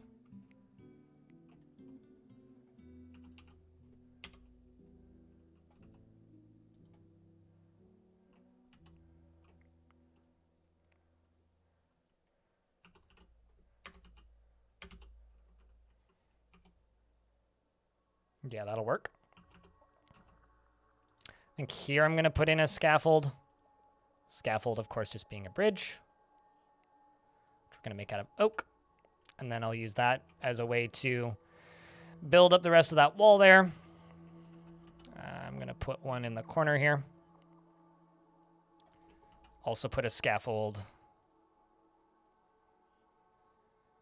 right here. Same thing. We'll have to do that there as well, but it's what we got to do. Got this antique sewing machine to work? Well, that's a hell yeah. That's pretty cool. Speaking of which, you were playing Caves of Cud today, and you had to Google the meaning of... Yeah, sure. Here's the thing. There's a lot of liquids in Caves of Cud that don't actually exist. Go to the Caves of Cud wiki as well, because that'll be much more useful. If you just, like, search for it, if you don't find the Caves of Cud wiki, you might actually find some, like, not super helpful stuff. All right, we're also going to go up to here.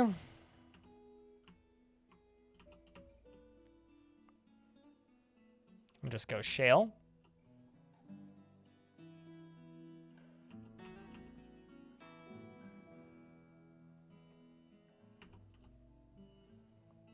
Shale. Shale. Shale. We're also going to need to go along here. Finish this area up. This does freeze for a good chunk of the year.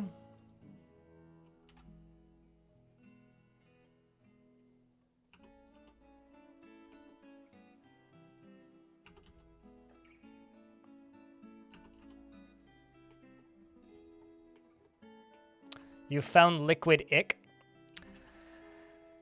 Just wait until you find liquid static.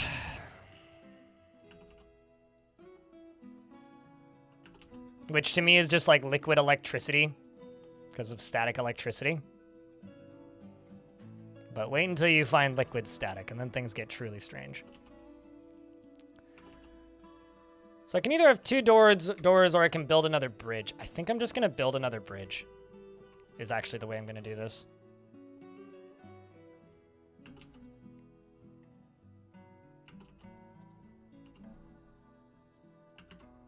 And then where are you at? Okay, so you got unstuck. That's good.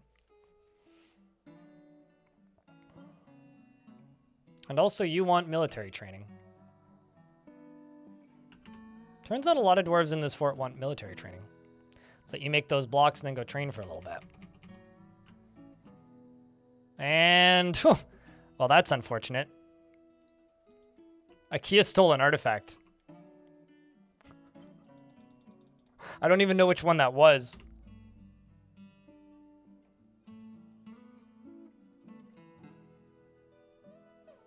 Oh.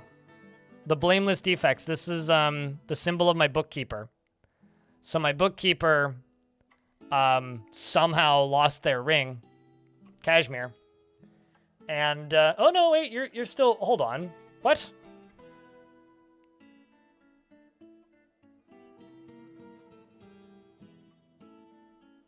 I guess that wasn't the artifact they stole. What did they steal then?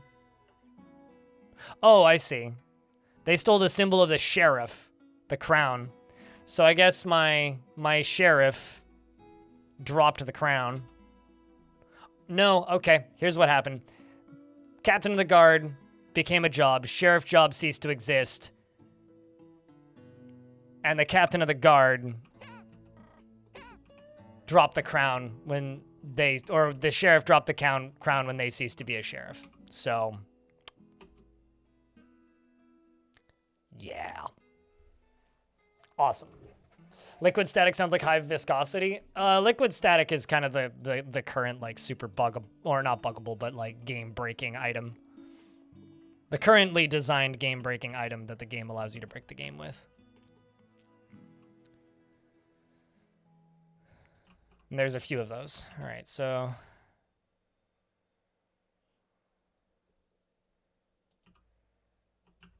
how many books do I have now that I sold all those quires? 23, which means my scribe can just go copy books again. Probably.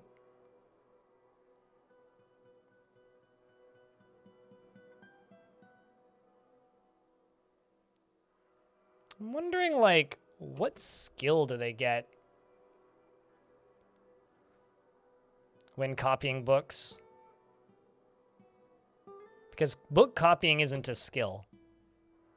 I wonder if they even get, like, the craft object satisfaction from...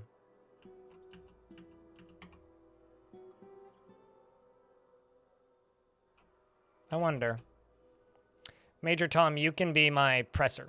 You can go get a pressing job done, eventually. Is it possible to retrieve artifacts stolen by Kias in adventure mode? Not really. So the artifact is tied to the fortress, right? So as long as the fortress stands, those items are unrecoverable. However, if the fortress falls, then you can recover the artifact on the site that the fortress was in adventure mode, which is confusing, but it is just the way it is. It is just the way it is. I realize that's like a non-sentence, but it's true.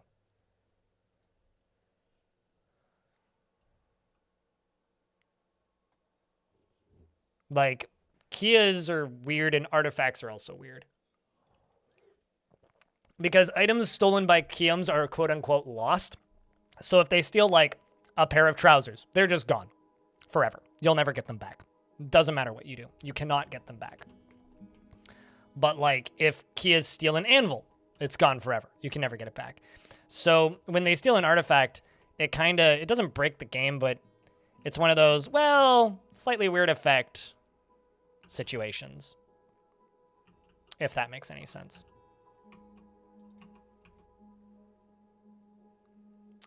Let's just set both of these squads to off-duty, jump down to here. Did I just... Wow, I did just delete this barracks. Not what I intended to do, but okay. Clicked the wrong button.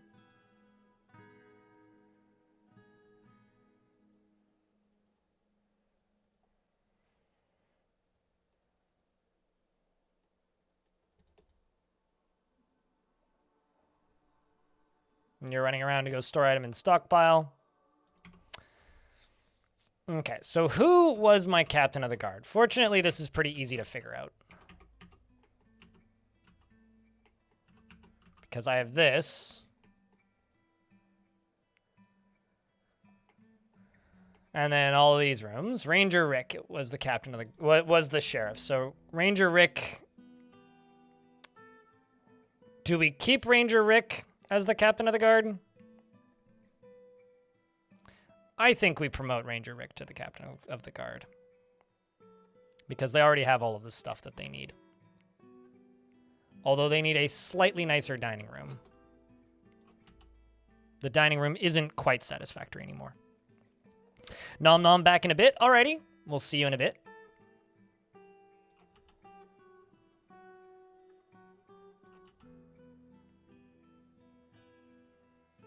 We'll put in a willow bookcase. I'll put in a display. Speaking of display, this one's going to get a large gem.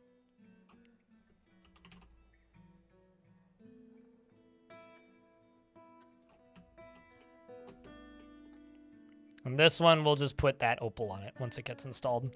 But all the dwarves are very busy.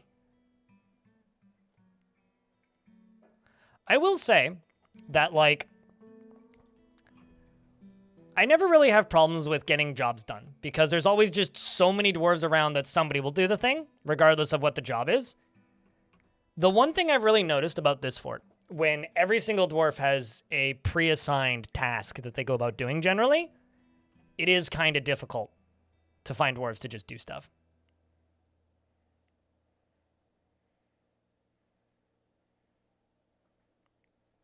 Pretty much, Ishmael. Pretty much. I mean, theoretically, what they're supposed to do is go put them in their nests, but Kias don't actually have nests right now. They just live in flocks, but at some point they're going to go into nests, which is kind of neat. He's embarrassed dining in a poor dining room. He needs a dining room, and right now he just has a modest dining room. Oh, you poor soul. You poor soul. We'll fix that up for you right away there, Dwarf. There now.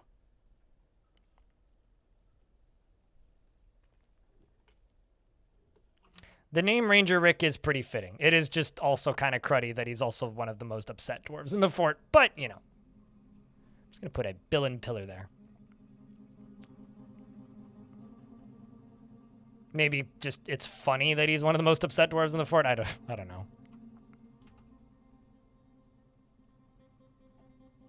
All right, now he's happy with his dining room.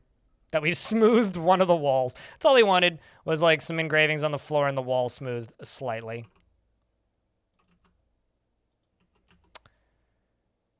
All right, well, I guess I can just cancel that construction then. Save the bill and save the bars.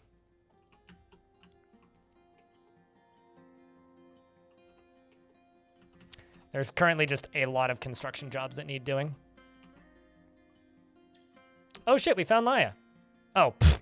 To anybody who guessed caverns, you were right. The concerning thing is, who found him?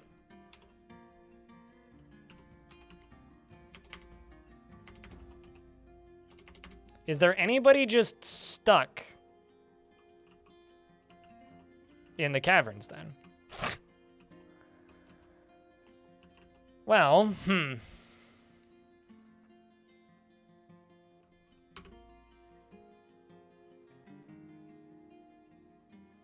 It never occurred to you to make zones for the job rooms in a single room rather than independent rooms? So are you one of those people who just follows the old school DF nonsense beta of just, or meta, which Dwarf Fortress metas are all nonsense, where you just build individual tiny squares with workshops in them?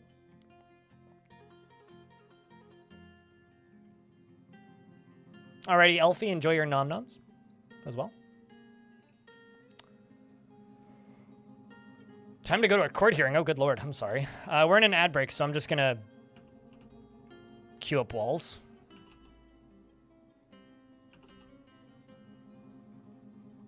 Drink total's gone up a little bit, which is good.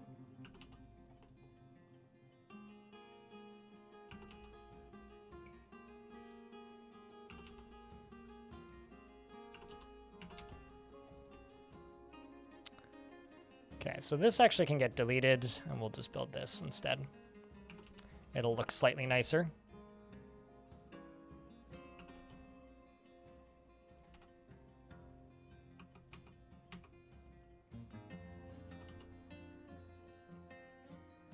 Just want to have this looking nice, I suppose. I might build an upper bridge as well. Then I need to go down here. We need to go along the bottom here, and then what I'm going to do is I'll just use bridges to scaffold this.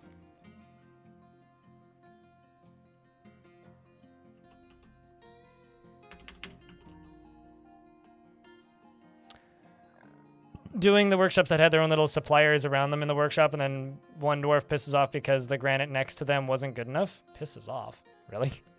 Yeah, I don't know. I really don't like the building style of like every single area gets a room. Unless it's like a theme where all of the dwarves have individual bedrooms as well. Because like the old meta were, you know, because the way people used to play this game back in the day is you'd build a square and then this would be a workshop. And then when you want another workshop, you build another workshop. And then when you wanted another workshop, you build another workshop. And that's how people played this game for ages. And a lot of that is because people would just use DF hack templates for everything. I hate this. And you want to know why people do this? Is because for years and years and years and years and years, nobody knew how artifacts worked. And also artifacts worked slightly differently and were not as good. And the reason people did this was because whenever there was an artifact, you'd build a wall and just let the dwarf die. That was why people did this. I hate this. I think this is the worst, least visually, aesthetically inspired way to play this game. And I never liked it and never did it and always refused to do it. And people still ask me why I don't build fortresses that way. I'm going to be honest with you. I'm never going to build fortresses that way. I think it is awful. I think it is the worst way to build a fortress. If they couldn't complete the artifact. Well, they would just presume that they wouldn't complete the artifact because people are bad at this game. And that's honestly one of many problems with this game is that people are bad at it and then teach people to play the game badly, right? Which is, I think, the best thing that's happened since the Steam edition is people have gotten a lot better at this game.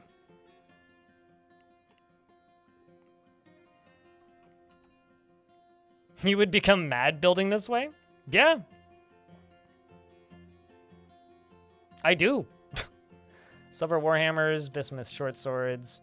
Let's just throw, like, corkscrews into these. They're not great, but they'll work.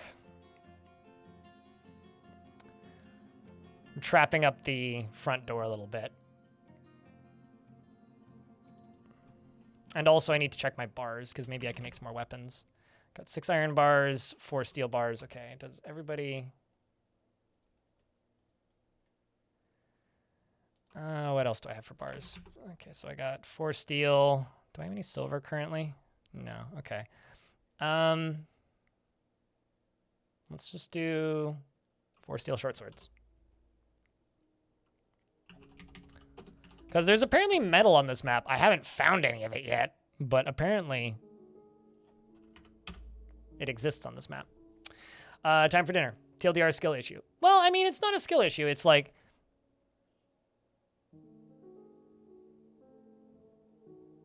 I mean, if you want to see this for an ASCII Tom, you can always just ask in the YouTube chat.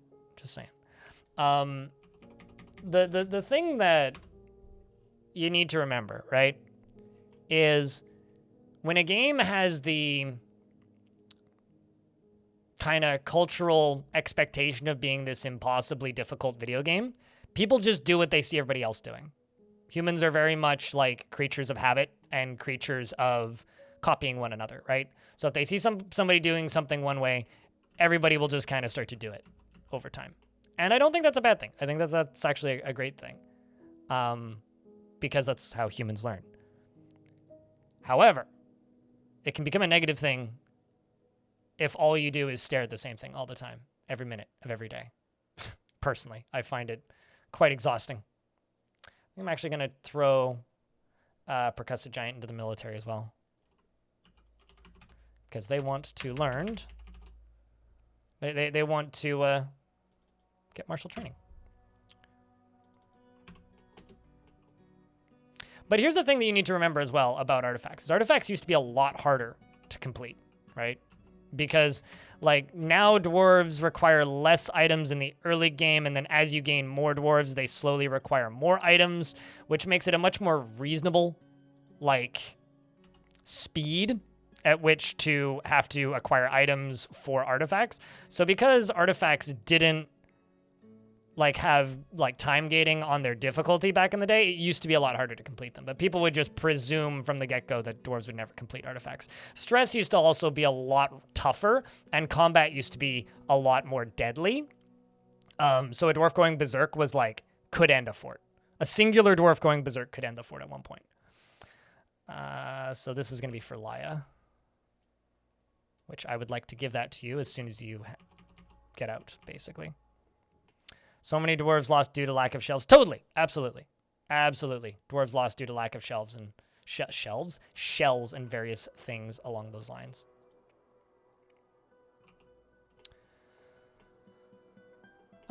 So I'm assuming that I need more cages, right? Justice. I will need them soon, so let's just build another one.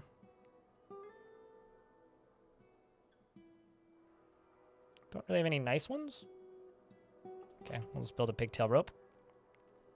Expand this slightly.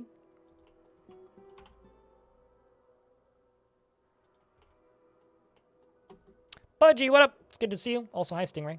How's things? Also, chat room, I haven't said this yet today. Chat room, thank you very much, everybody, for tuning in today.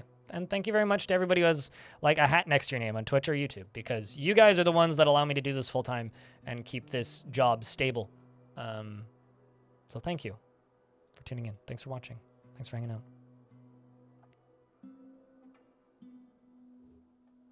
I always try to plan for artifacts and ordering things. Yeah, no, totally. I mean, like, that's the thing that you need to remember is when people learn to play the game from people who are good at a video game, everybody at the same time gets better at the video game. But Dwarf Fortress was a game for a very long time that had that kind of weird aura around it of people would seek out people who sometimes knew how to play the game and sometimes didn't. And over the years, we've had different eras, right? And everybody who plays a game has a different play style, right? So for a very long time, people learned from a very particular play style, which was that cube-like blocky pattern. You also need to remember that for years, and even still to this day, there are people that are being told that if you dig out an area that's bigger than 5 by 5, stuff's going to cave in. And even as recently as like a couple of weeks ago, I was watching a stream and there was somebody in voice chat with this person streaming, and this person said, how big should I make these rooms? And then this other person audibly said, well, don't make them bigger than 7 by 7 or the rooms will cave in. That was a thing that was removed from the game when the game became 3D in 2007. So in that universe, there still is like some logic to it, right? Like, yeah, you want your workshop rooms to be small so they don't cave in, obviously. No, RimWorld started development in 2012 ride to Suki Suki. What you need to know, Dwarf Fortress had that in 2007. So this person could have never played RimWorld before, but they're giving advice based on a game that they did play in 2007.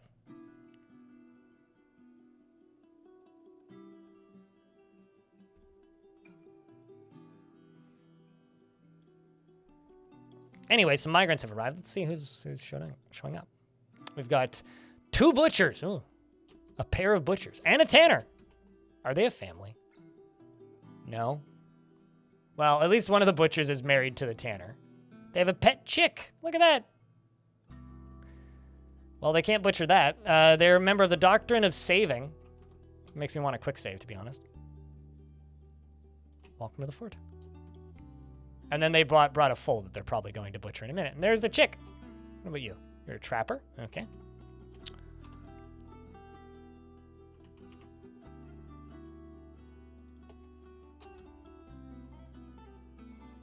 Anybody else? No? Okay.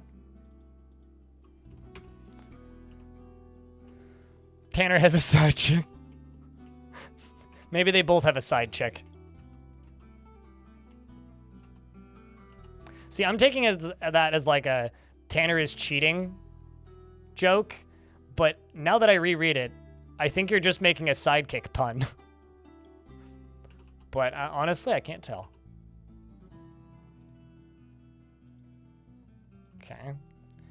Got a bunch of stuff being constructed. Tons of stuff. Tons and tons and tons of stuff. I'm going to make a rock salt door right there. I'm also thinking about building towers. And we could put some homes in the towers. That could be cool. Like, we could build above ground dwarf houses in this fort, which I think could look awesome, actually, now that I think about it. Have like a combination of this theme with like above ground and below ground dwarfs.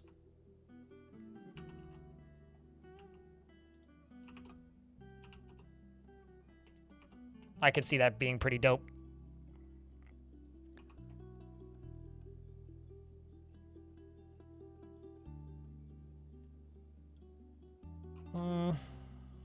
Let's do a raising bridge, but it's going to raise this way.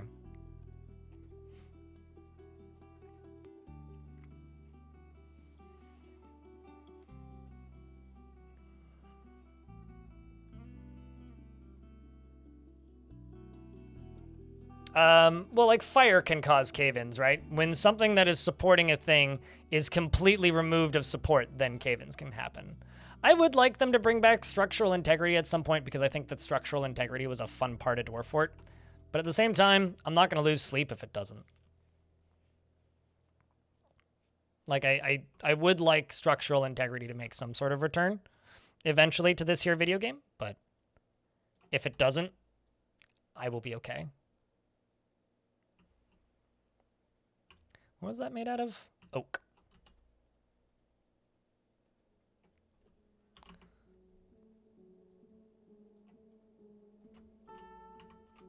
How many wide was it?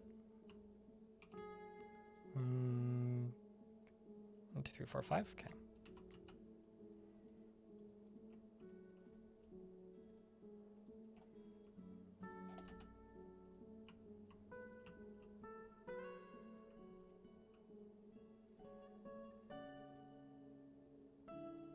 This one won't have a bridge and won't get blocked at any point. Horse full has been slaughtered. Somebody actually, that was a unnamed, unclaimed horse full. Apparently, if you set it as available as a pet for even a second, and then set it to be slaughtered before making it unavailable as a pet, somebody can still claim it as a pet. So I just butchered somebody's pet horse after they claimed it. I feel bad. Yeah, no, all of the caverns would start collapsing. Like, basically, in order for cave-ins to come back, which Tarn says he would like them to, they would have to rewrite a huge portion of the code for how caverns work and stuff. Basically, they need to do the map rewrite. I would like cave-ins to come in, but I don't want the caves to cave in. I think it would be cool if, like, structural integrity existed for your buildings. Like, your buildings could collapse if you fucked them up and built them badly without scaffolding. But I think that only certain types of materials should cave in. Like, I think it would be really cool if, like, say, sand would cave in, as an example, or clay. Whereas, like, stone wouldn't. Stuff like that. Or talc, which is basically chalk. I think that there are some niche situations where cave-ins could be cool. I think a lot of them just would be unpleasant.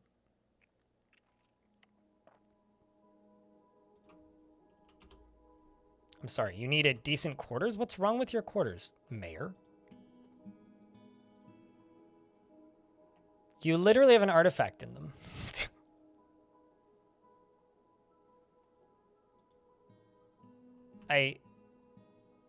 Huh.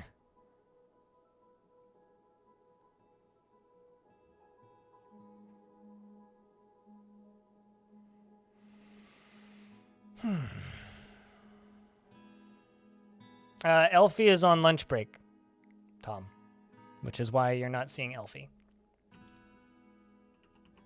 She's getting luncheons. The only cave you want is Cave Johnson in-game? I'm not against that. Okay, so currently, like, there isn't much I can do because everybody is constructing buildings. Basically, until all of these constructions are done, I can't really do anything. Is that an aquifer right there? It is.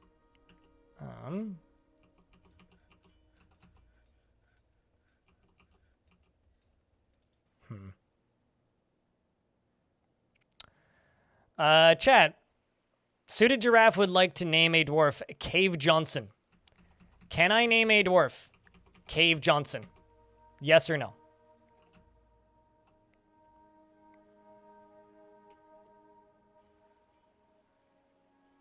It's up to you. You guys can vote. And you can vote in all of the chats.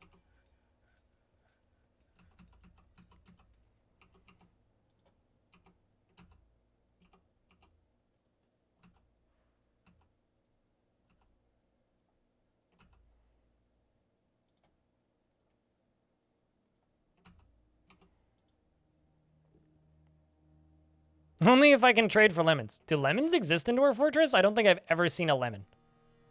I know there's various citrus, but I do not actually know if there is lemon in Dwarf Fortress.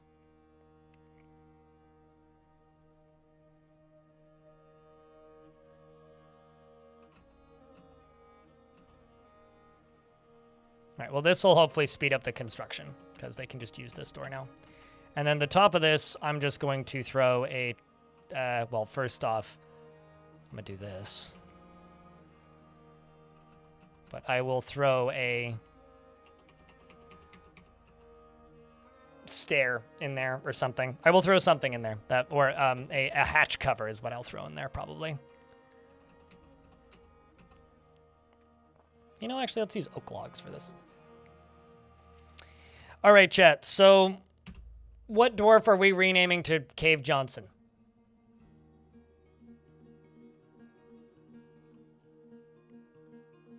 These are all of the unnamed dwarves. You can currently see them. Every single one of them.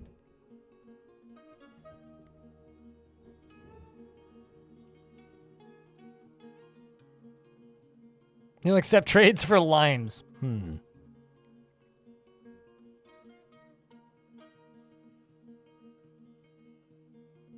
Some sort of noble. I have none, basically. I could make him a scholar. That's the most I could do. Gotta be the broker? Travanoid's already the broker. Not renaming the broker.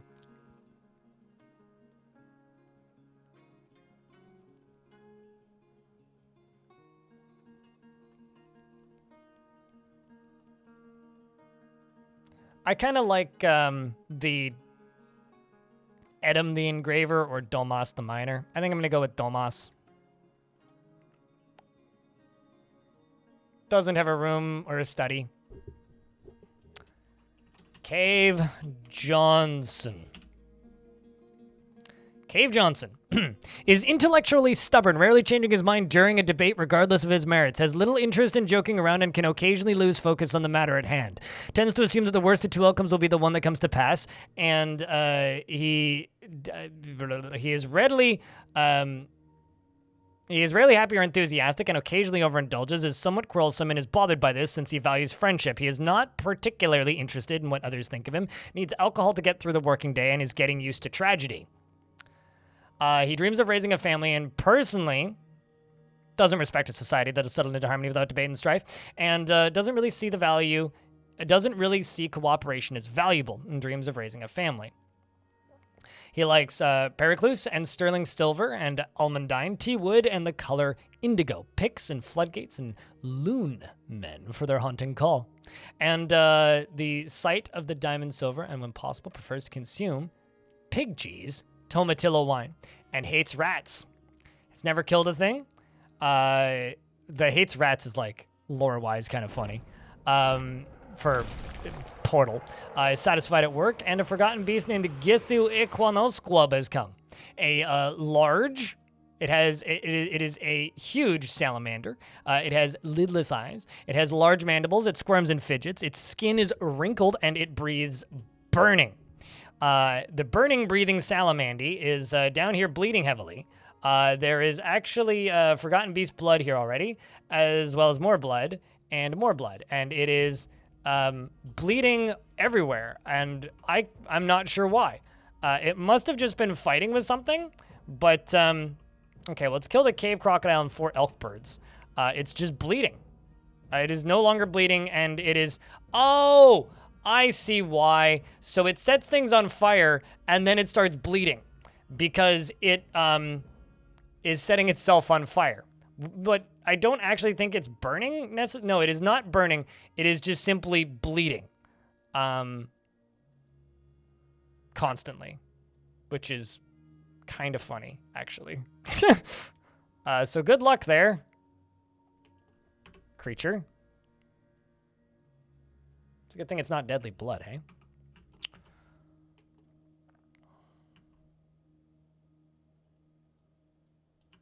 I'm gonna hack down some of the trees. I should have made this too wide, shouldn't I? Didn't really think about that. I'm gonna do bridges along here. And also bridges along here. This one, I think I may actually just get rid of. Actually, nah. I'll just do this.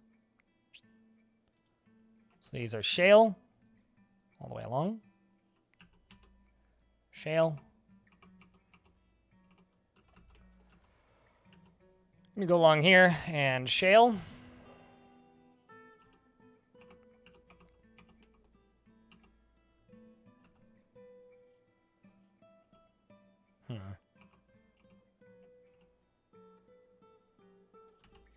And I'm gonna need to do a lot of bridges, because a lot of scaffolds need to be built.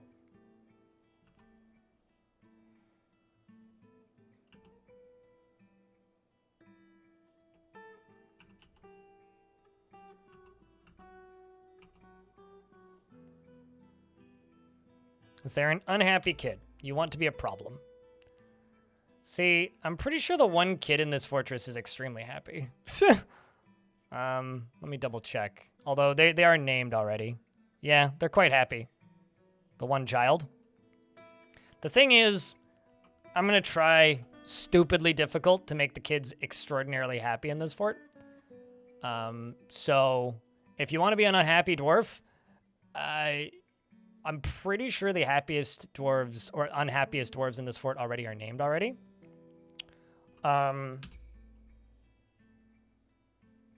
But let's just search by unhappy and see what we can give you. Give you moral. I mean, even Ranger Rick, the most upset dwarf in the fort, is like kind of okay. Which is sort of funny. Which one would you like?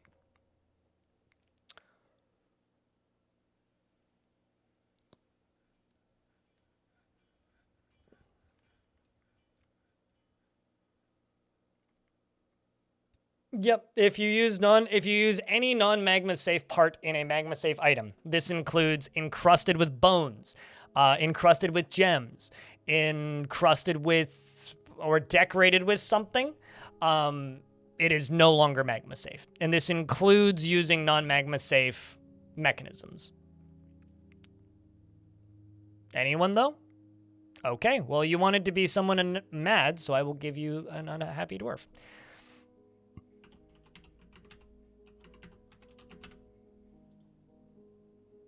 Shy is married to Bebin Sowers, and you have modest quarters, which are pretty nice.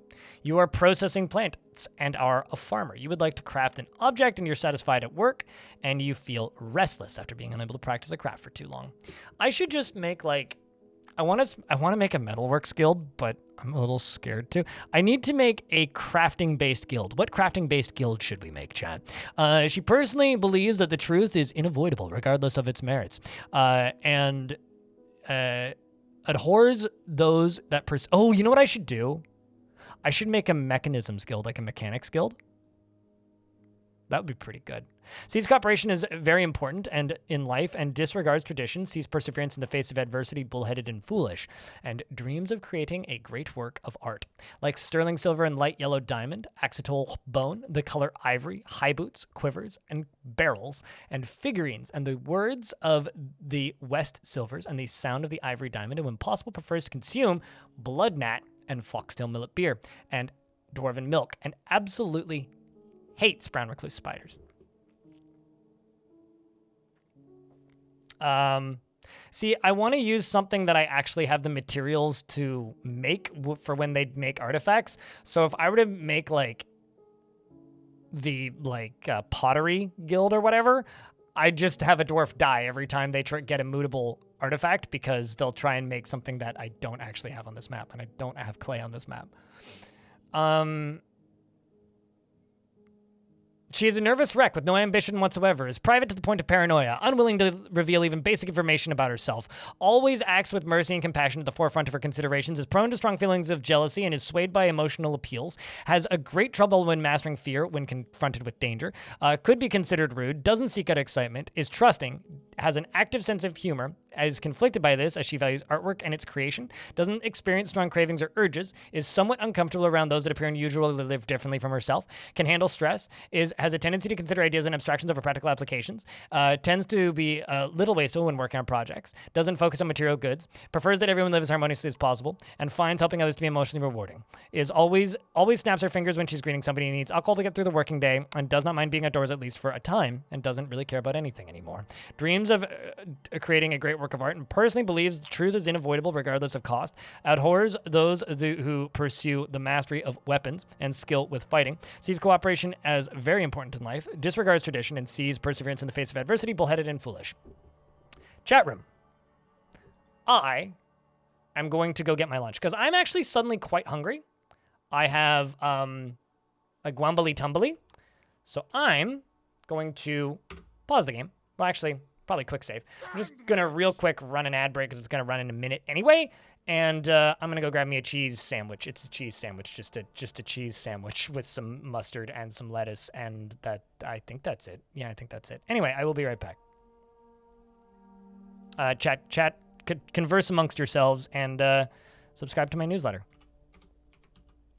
BRB.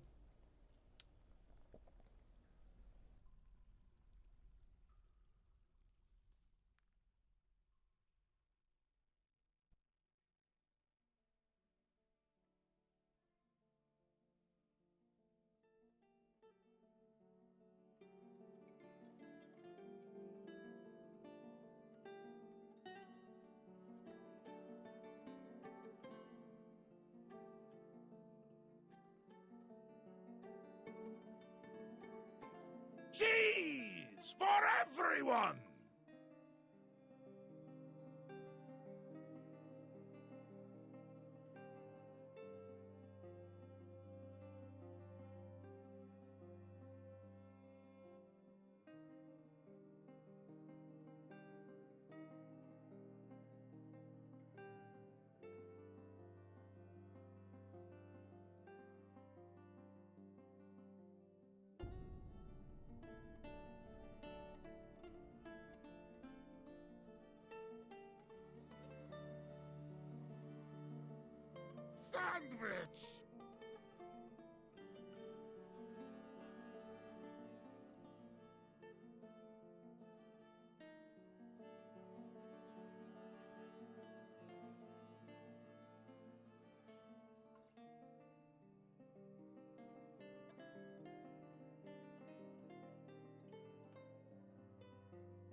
I think I'm going to plant some beans tonight because it is warm today.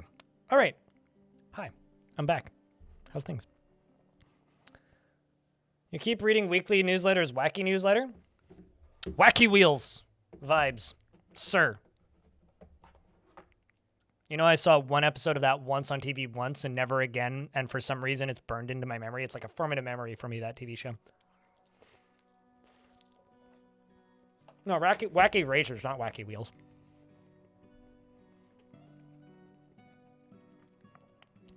Also, thank you very much to the 160 of you guys tuning in. Remember, if you enjoy the stream, even if you go to do something else, pop a new tab open. Helps us out. The competitive order has many worshippers in Sprithome and now requires a temple and a priest. So I do have this temple. This is a temple to the South Creed. So it's time to make a temple for the competitive order.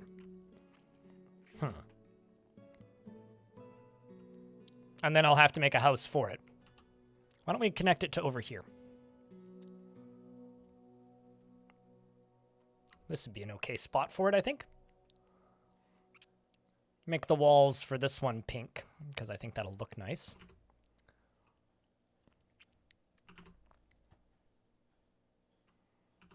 But the floors will stick to the materials that we still have an abundance of. Oopsies. We'll have to make a roof for it, but not right away.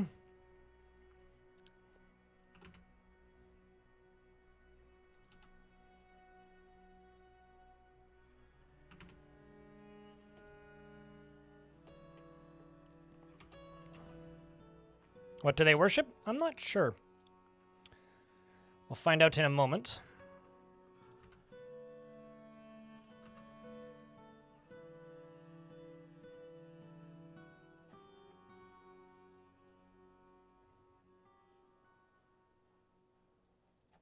All right, let's do this. Temple. The competitive order. The god of games. So their anthem goes, Viva Las Vegas. Or something like that.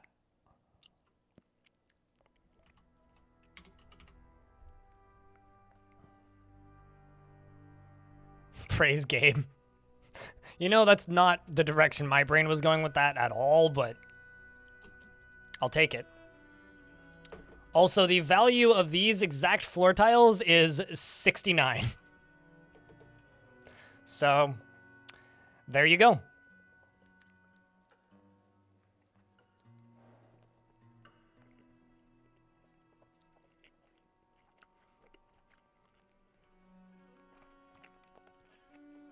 Sandwich!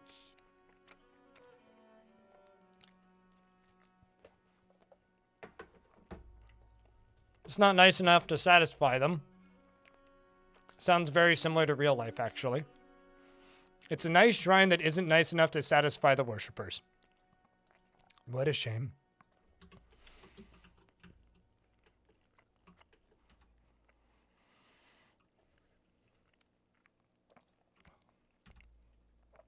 Disappointing and over quickly, I suppose.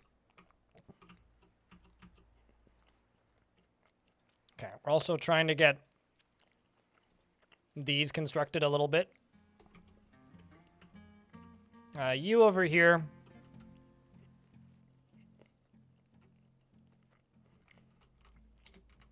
Welcome back, Elfie. YouTube chat missed you. Not actually joking. They did. And then I will throw another Dolomite bridge in here. Because it's only two blocks. All of this over here is getting built.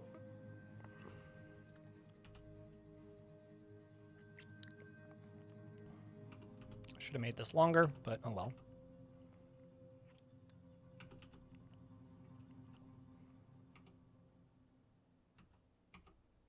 That one's still being worked on. This all still being worked on.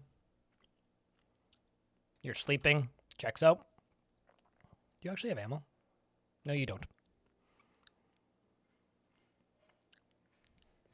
Oh shoot, mod's back. Quick chat, hide the memes. No beer posts.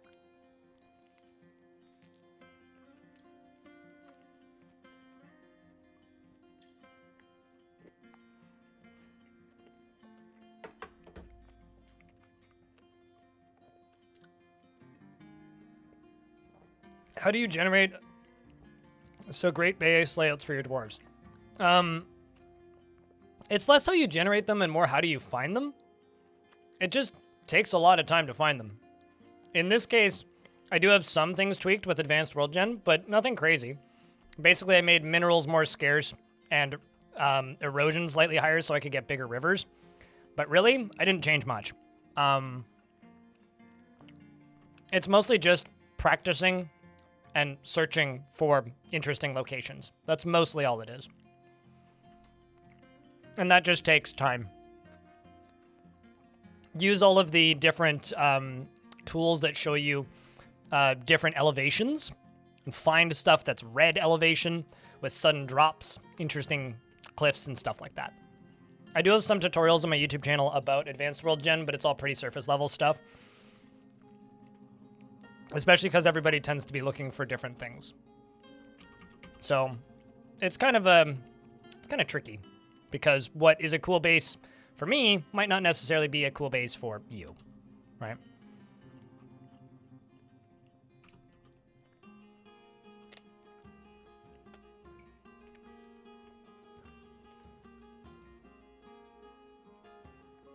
Sword's broken? What?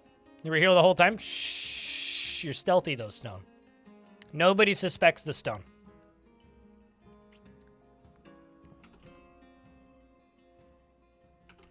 Until it hits you in the head.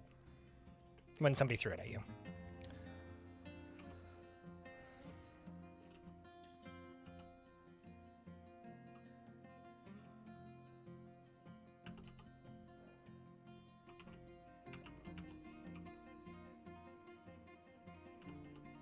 And will I have to do all of this again?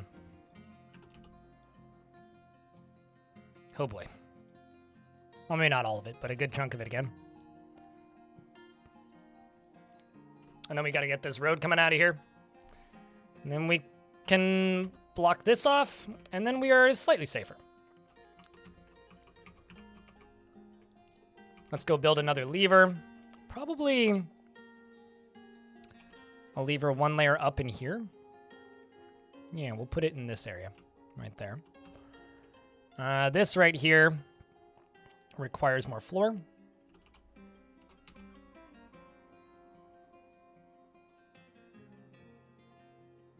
You're just a harmless ball of fluff. I don't know, Elfie can get kind of spicy sometimes. I've seen Elfie with a knife, so I'm not entirely sure I believe that. Ball of fluff, sure. Harmless? That's like saying that nobody's ever died to a cotton ball. Just haven't tried hard enough.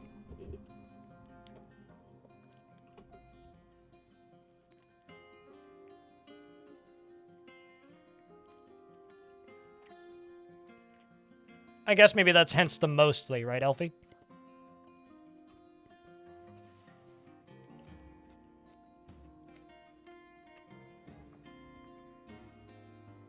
Snatchers?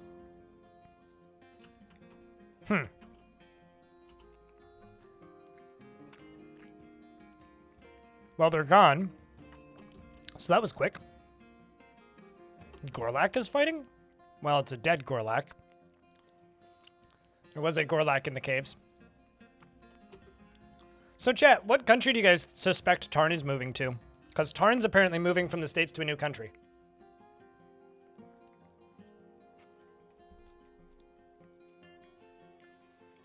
He's probably moving somewhere with universal healthcare.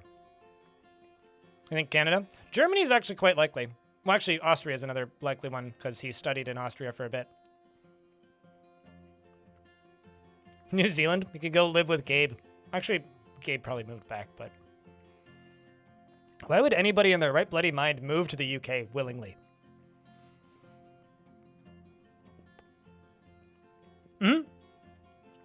No, I mean, he said nothing. All that we know is this.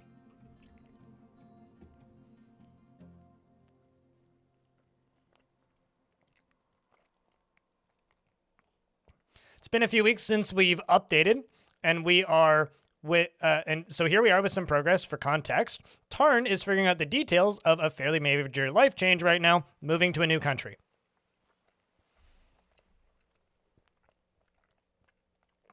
That is all we know.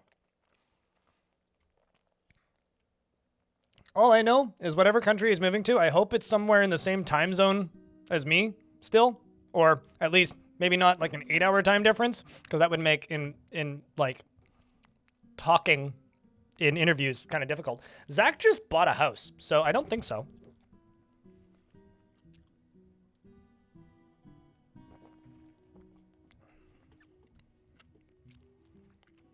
Only if it's millions of peaches and peaches for free. Because they do come from a can and they were put there by a man in a factory. We're going to recognize a priest, the sacred tournament. Does Keen Cook have a house? I think Keen Cook does.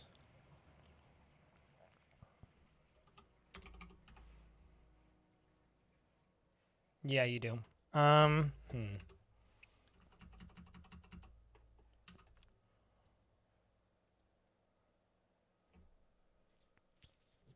Let's go with Tholteg, the butcher.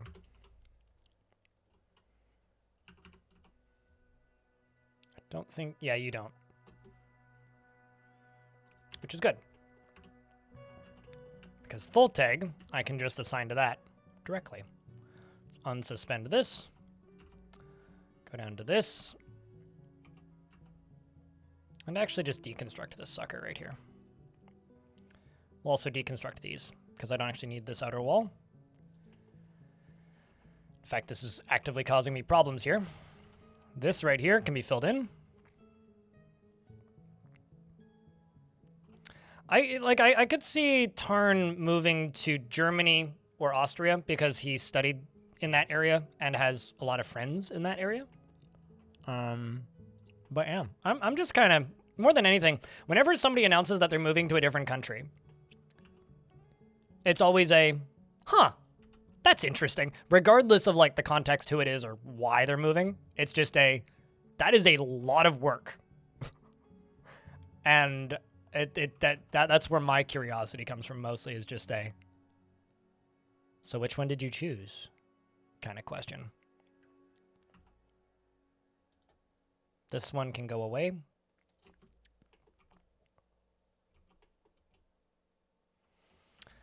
And then I have to start building up from this side.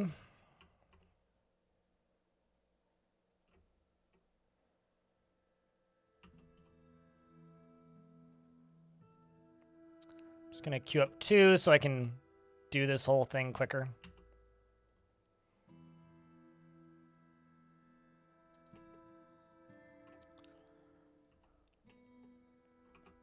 This one here needs a second one next to it.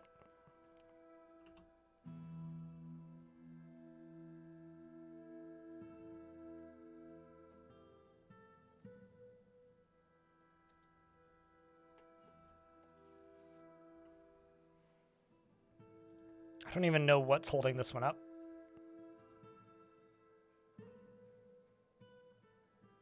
I'm a little worried it's just going to immediately collapse. What is holding you up? I'm a little bit confused by that, but okay.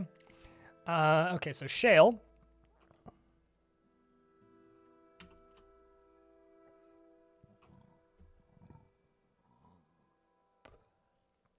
Citizenship can be difficult to obtain. Well, here's the thing. There's a lot of countries that you don't need to be a citizen to live in, especially if you do a job like make video games for a living, because digital nomads are very much a thing, and Tarn is now 100% in that camp. So you kind of need to remember that, I guess. And when you work... Oh, fuck.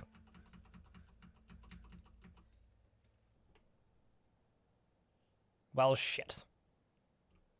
I thought that lower wall was done, which is why I queued up the upper one. Well, cancel all of that.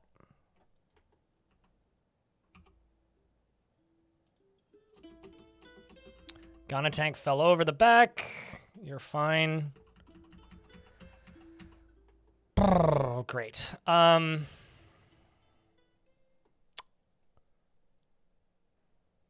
There's your quarters, Corvius. Let me just queue this up. Because rest in peace, you poor dwarf. There's no way you're surviving this. Although you're stunned, Awake now. And there you go.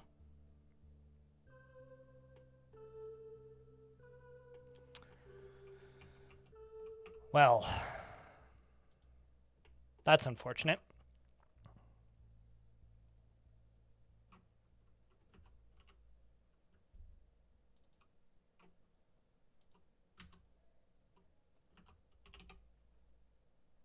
Can I get a round of beers for the poor dwarf Corvius who didn't deserve that?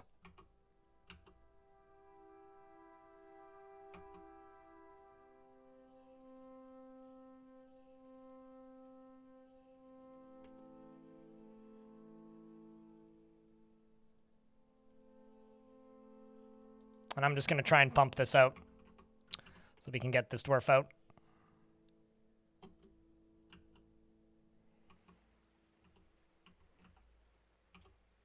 And I'm just going to go wooden pipe, wooden cork. We'll just make one and one.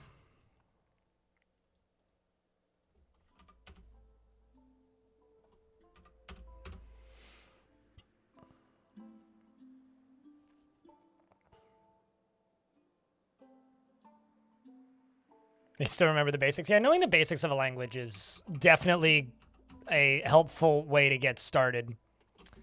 Actually, you know what? Instead of going this way, I'm actually just going to go this way. It'll look better if I continue on this side. You right here, you can get blocked off.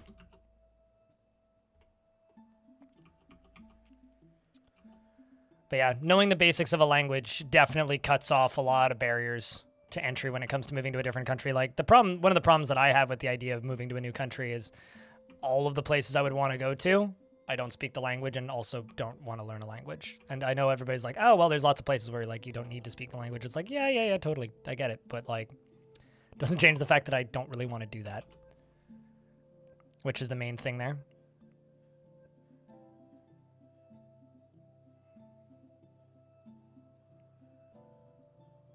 People are gathering their pickaxes ready to embark to a different country and discuss which country doesn't matter. Doesn't have a Necrotiles tower nearby.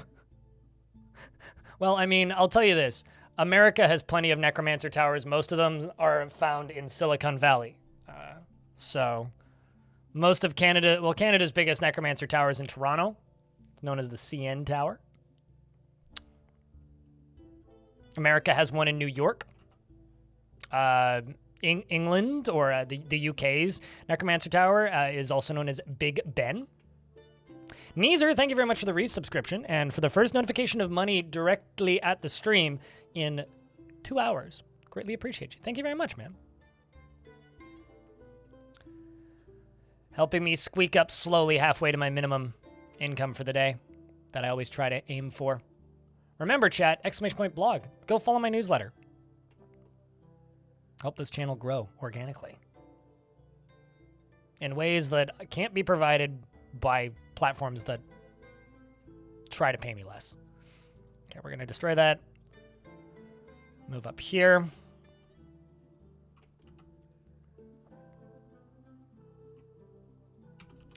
I didn't quite click far enough. There we go.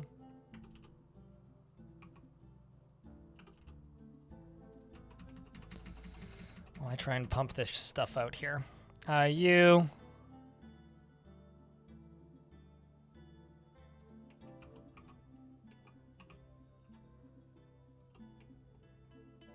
So this will hopefully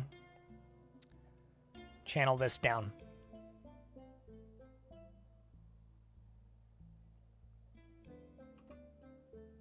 Speaking of necromancers, is anybody here looking at Tactical Breach Wizards, the video game? Because the doctor in that game the doctor class is a necromancer. I just want to say that game seems fun, and I really like just about everything about it.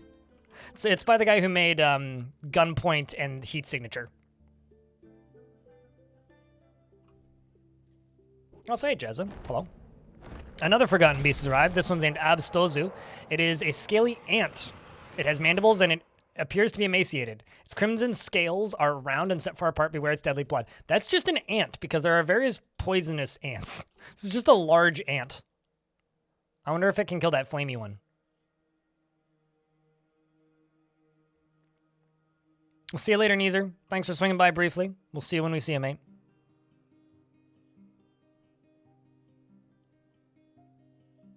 And we just watched it completely murder a Gorlak. Here comes the burning thing. How many things have you killed? 26. Giant salamander versus a giant bug. Who wins, chat? What do you think? Place your bets. The ant is stalking the salamander. The salamander is very burning. This forgotten beast is now burning. And the bug is dead. Rest in bugs. Bug. Everybody bet on the salamander, and they were right. They were very much right. Rest in peace, the poor Gorlak. Okay, so now that I've done that, let's just jump back down into here.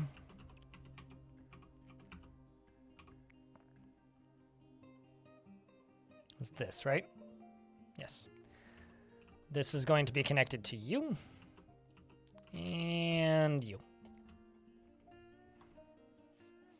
Sala don't even matter, Mander.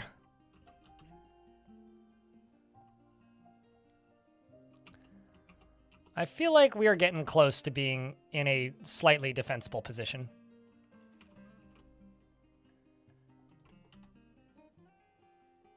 We're getting there. Slowly.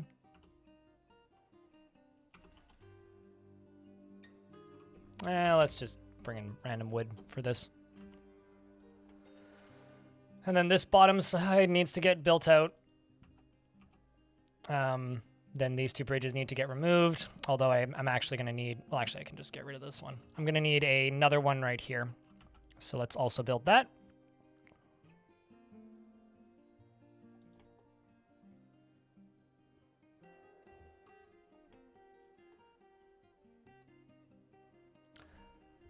So chat room, the Next Fest, or the Steam Next Fest and Summer Games Summer Fest, whatever Jeff Keighley's nonsense is branded as these days, has happened. Is there any games that have come out of that stuff that you're interested in?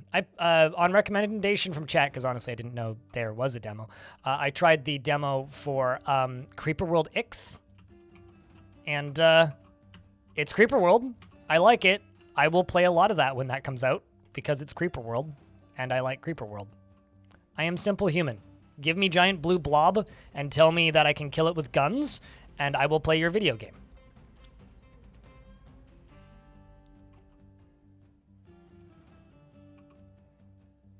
Very simple needs.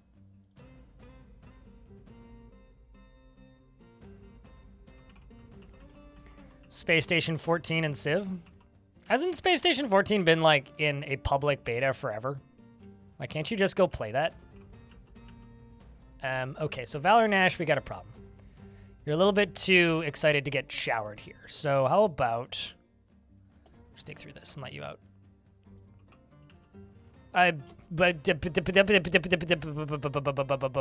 Boy, okay. Sure, fine. Do that instead. Yeah, that's fine. That didn't drive up my anxiety at all. Wait, SS14 was in the PC Gaming Show, really? I was, like, watching cars at a Formula 1 race during that, so... That's wild. Where did they get the money to do that?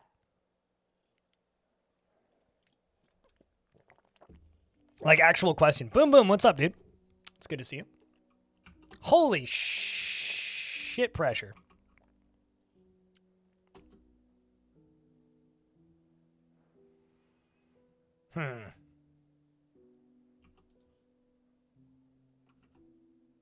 Well,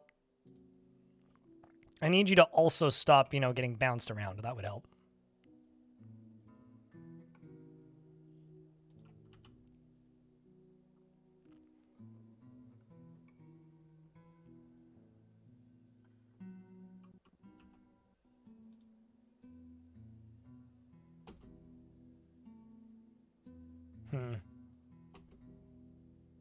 Yeah, I might need a little bit more than just the one to get this body out of here. I mean, that's the case with almost all multiplayer games, right? It's like, it's great if you have a good group of people to play it with and also friends. I don't know. I have so little faith in that community. So little. Which makes me feel kind of bad because like I got friends who are very active members in that community, but like I don't know. There's just something about like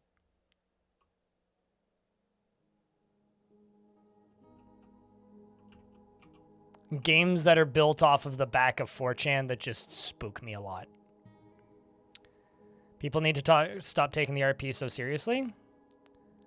I have a feeling, and this is a bit of an assumption, that in order for that to actually happen in a way that's satisfying for that whole community, is you would need different people to be playing that game. But yeah, I don't disagree with you.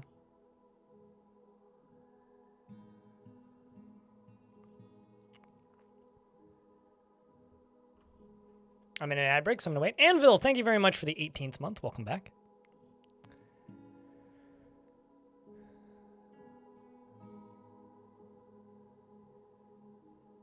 See, that's, I guess, the loss for me, right? I like the heavy RP. The problem is the game, at least, because like I've played Space Station 14, and I've also played Space Station 13. Space Station 13 doesn't reward the player for taking the game seriously. Does that make any sense? It's sort of like playing tag. You don't really get a reward. You just maintain having friends after the fact.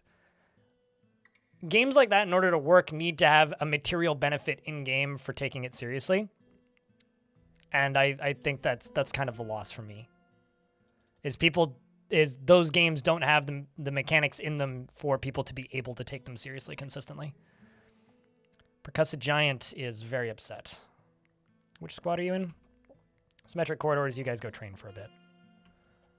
Which means... click this button.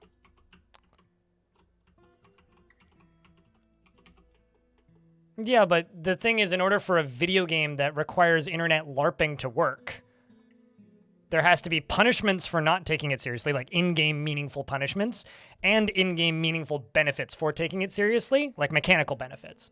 And an honor system will never work. It'll just never work. It'll just slowly be ruined by bad people.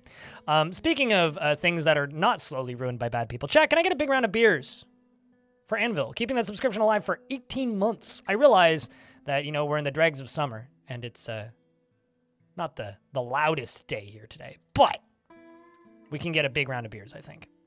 I realize there's only 160 of you, but it's still 160 of you, so I expect at least like 10 beers. Come on. Work with me here, chat. We're also in an ad break, so I'm going to pause until the ad break is done, but you know that's besides the point.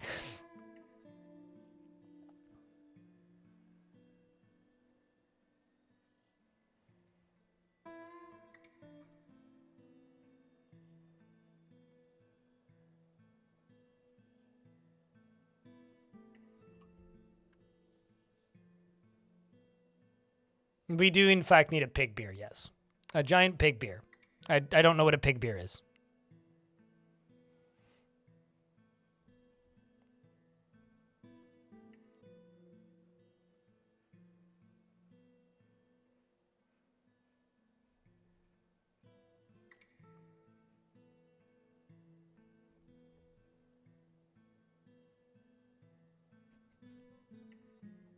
I really like when I get comments like this on my YouTube videos. Do the enemy attacks now have sieges and catapults and battering rams and sappers and trebuchets? These are critical pieces missing from the enemy siege attacks.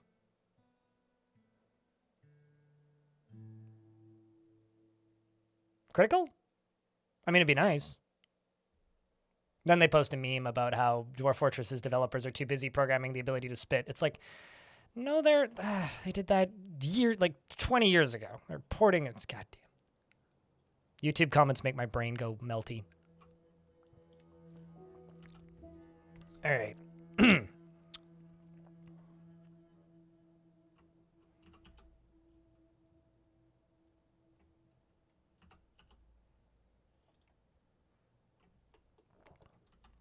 I like YouTube. YouTube is good people. They are nice in my chat sometimes, but you know, I don't know. I was gonna say a thing, but you know, it's probably best I just don't. It's probably best I just don't. YouTube is good money sometimes. I mean, YouTube is good marketing.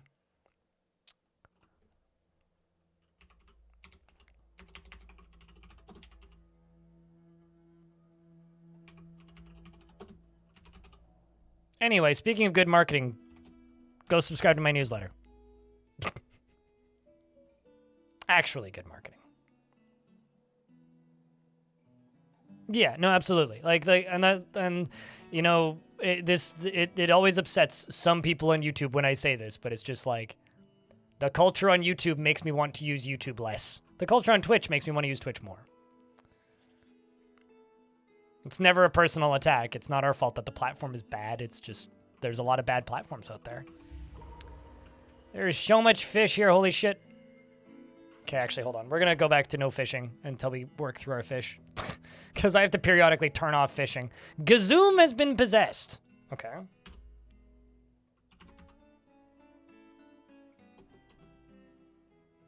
You want to pray? No. Okay. You've grabbed 2 pieces of cave spider silk cloth. Okay, so do you just want more cave spider silk cloth? Because you're just sitting here going cloth thread repeatedly. Let's just do this.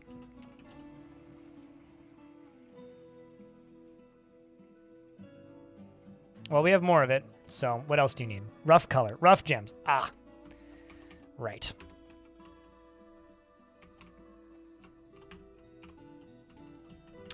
Right.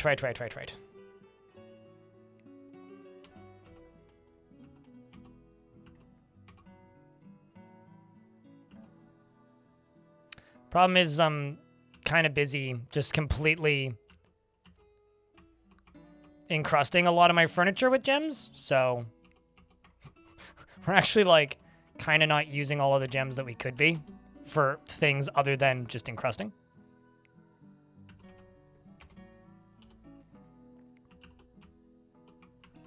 So the result is I have really pretty looking furniture, but it's not always the highest value, I suppose. Well, it's not always the... I have really pretty looking furniture, but we don't always get to make the most of all of our gems. Okay, so I'm actually going to go here. I need a bridge along this side. This one can go away.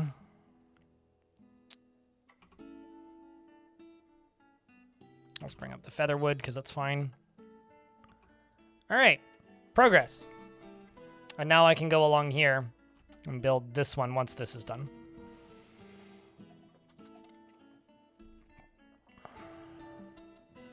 I suppose, but here's the thing. Time isn't money when you don't get paid by the hour. Time is survival, and creativity is money.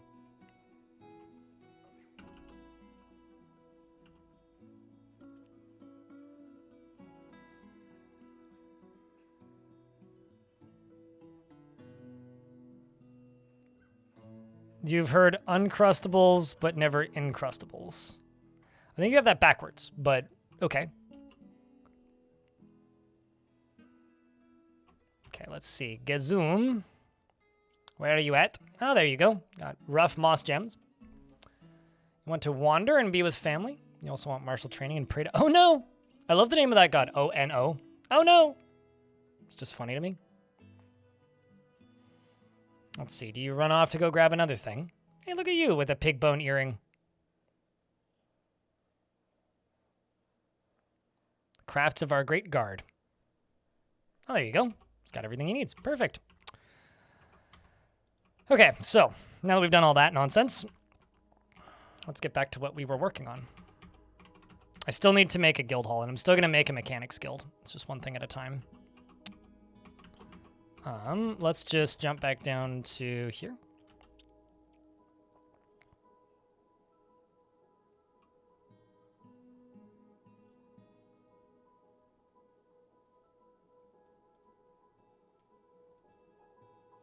So this will suck that body over, which will, you know, allow us to hopefully save it. I might actually automate this too. Yeah, actually, I'm going to automate it.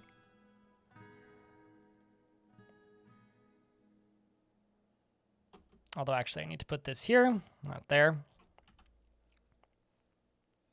2 wall pieces right there.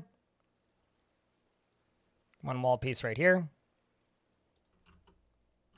Also, should probably just wall this off over here. All right, they'll build that in the background while we're doing other things. I love how this freezes and then the rest of this just dries up once a year. It's just kind of fun. Okay, so now we can get rid of this. This is still suspended. I need to unsuspend this. We're going to go along the side here. I think I'm running out of shale based on the information I'm being given about my shale supply. But my walls are almost done, so that's cool.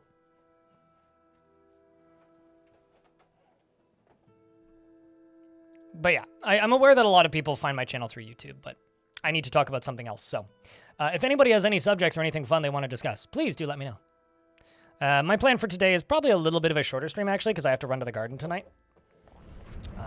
Gonna plant a bunch of beets, specifically bull's blood beets.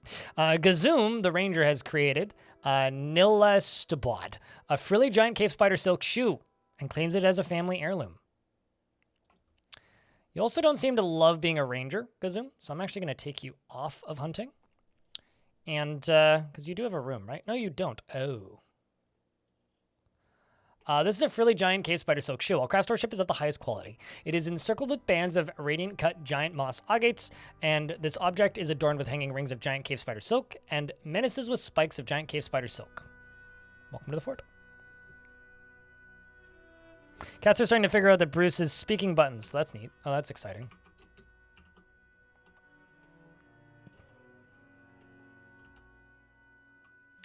I feel bad for my neighbor's chihuahua, who's like, she's old, she's like 11, and I think that dog is either developing doggy dementia or schizophrenia, because that dog, well, I realize that like a lot of chihuahuas can just seem kind of schizophrenic anyway, but this dog just like randomly starts barking for no reason all the time, like constantly.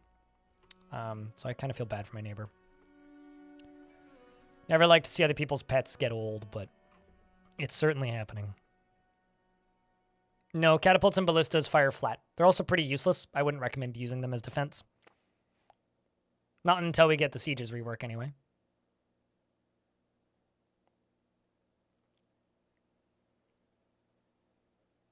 You would need to first mod in giant blue blobs to be able to kill giant blue blobs, because there are no... Well, I mean, actually, I guess you could blue is a color in Dwarf Fortress. There's various different flavors of blue as well. So it is possible you could end up fighting against like a demonic horde that's made up of blue blobs, or like necromancer experiments that are made up of blue blobs, but there is no like Creeper World like gray goo equivalent in Dwarf Fort.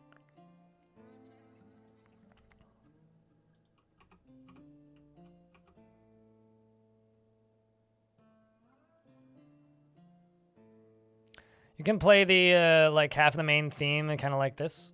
Wait, what? I ate your lobsters? You mean the Dwarf Fortress theme? On what instrument?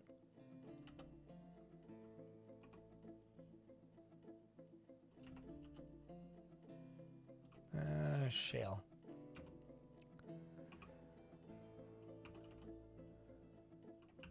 Almost out, but that's okay.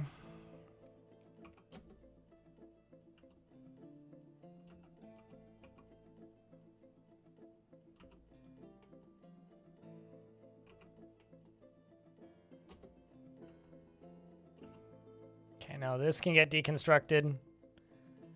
This can get deconstructed.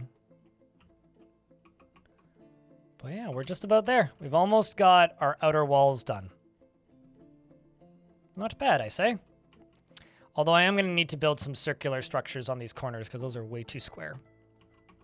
Or round them off at the very least.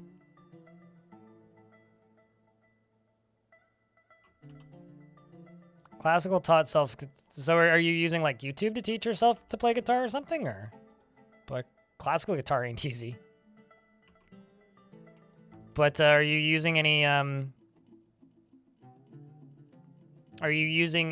like teaching assistance?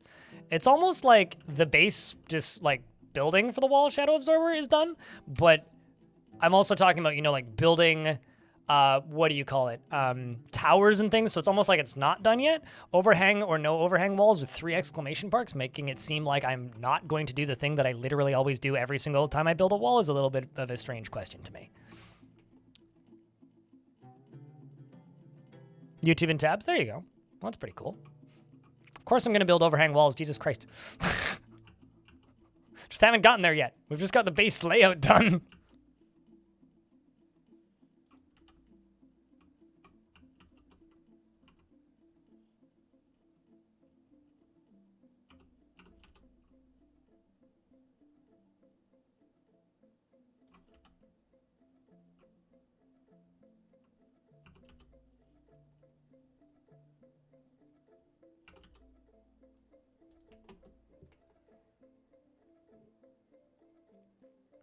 This is an instruction of how an overhang should look, I suppose.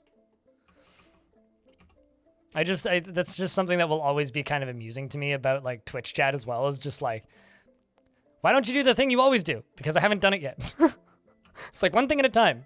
It's like earlier today when EFT got a dwarf and then like not even 20 minutes later tuned in and asked if they had been given a bedroom yet. It's like, I haven't built anybody a bedroom. Why would I build your dwarf a bedroom? It's like, where do these expectations come from? What? Kind of feeling. How big am I planning to make those walls? Exactly as big as they need to be, Plenty. Once I'm satisfied with the way they look. I don't plan. I do.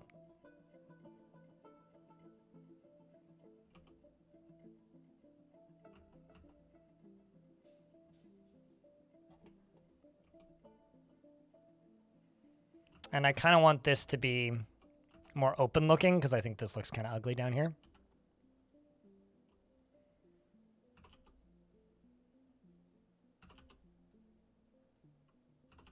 So I'm trying to make this doorway look a little better.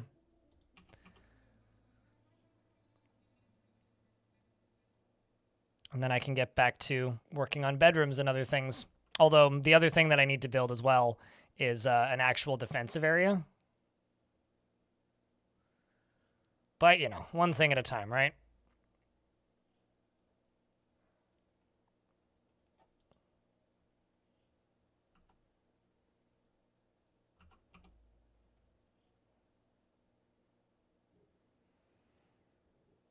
You already know the answer to that question, Diamond. If you did your homework, that is. Lady Dwarf, please. Happy if possible. Happy if possible. Okay. I will let you select. Please do choose whom you would like to inhabit as a dwarf.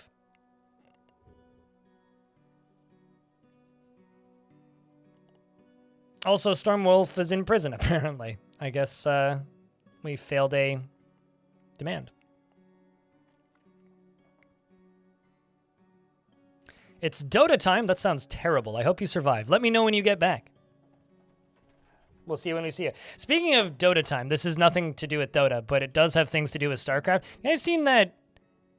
Oh, geez. I'm now blanking on the name of it. Ace something? Hold on. I need to look it up. What was the lights? What was that game that they just announced? Because it sounds like a made up nonsense name.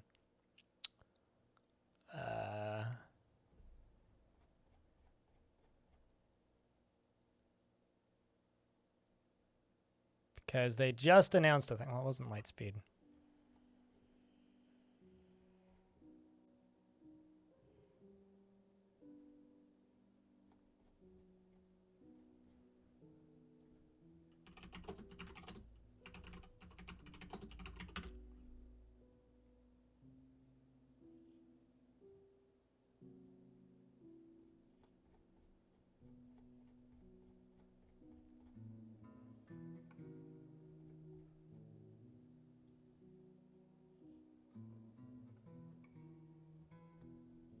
trying to find the name of this bloody game because it's not exactly like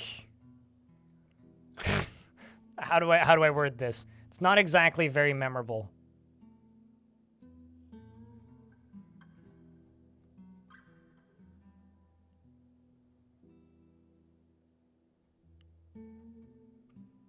I think I found it. Well, I found the studio's Twitter page. No, not Stormgate. There's another one. There's actually two. Okay, well, since it's Uncapped Games. Uncapped Games. RTS. What's the name of it? What is the frickin' name of it? Battle Aces. That's it. Sorry, it's generic nonsense. And I'm bad at remembering generic nonsense. But it's called Battle Aces.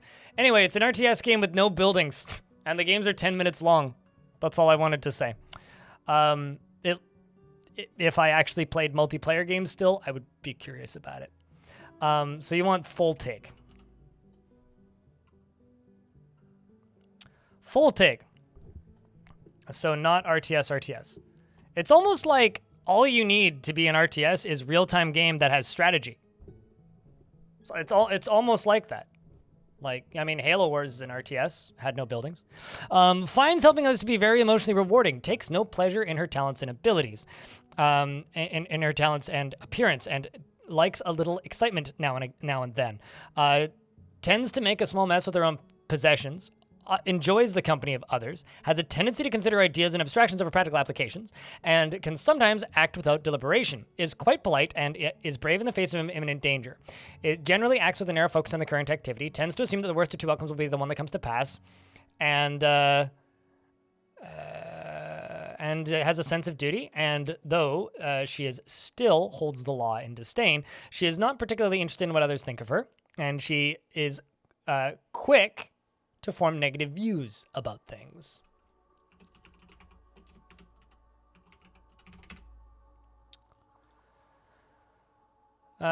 She tends to be a little wasteful when working on projects and lives a fast-paced life. Drubs her fingers when she's thinking and needs alcohol to get through the working day. Dreams of creating a great work of art and personally finds the idea of laws abhorrent and doesn't particularly care about craftsmanship. Gordon Ramsay got really hurt. Really? Doing what? What happened? Like stoneware, bismuth, and rock crystal, crystal glass, halibut tooth, and waves, tables, and amulets, and turkeys for their gobble, and the sound of the zephyr of glimmers when possible, and the sight of the umber skirt when possible. Prefers to consume anchovy, parsnip plants, and date wine, and spelt flour, and absolutely hates hamsters.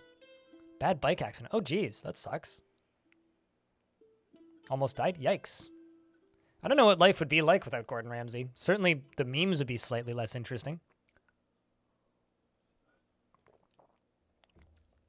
People prefer strategy games where you build up your resources and tactics games for where you don't. Here's the thing, right? We're arguing minutia, right? Tactics games are games with real-time pause. Like a tactics game is like Men of War. That's a tactics game. Like a real-time tactics game, if that's what we're talking about now.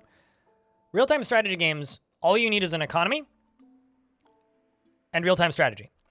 It is like the default minimum base level of the genre, right? Like you can have a real-time strategy tactics game. You can also have a turn-based strategy tactics game.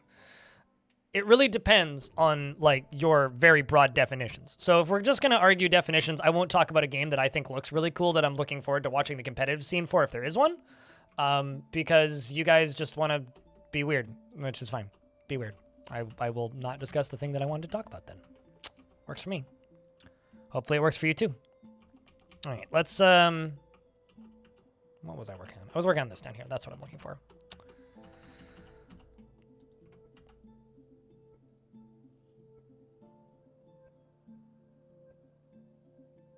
I'll just bring these in, bring that in, because I'm not actually sure where that boulder ended up, but it ended up somewhere. 1, 2, 3, 4, 5, 6. That should be enough to power all of them. Hit by a car while riding his bike. Jeez. Yeah, I mean that's not great. I'll say that.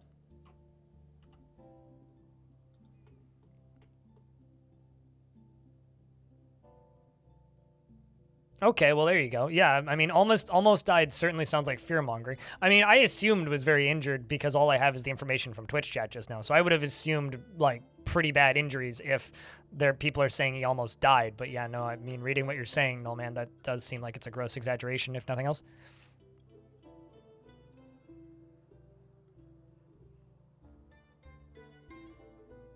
Got checked out and left hospital. Okay, well, sounds like a non-issue then. Well, also, when we say bike, do we mean like motorcycle bike or like bicycle? Is your dwarf still alive? I don't know. Nodokasa, is they? We'll see. Nodokasa is in fact still alive, is praying, and is not the happiest, but still alive.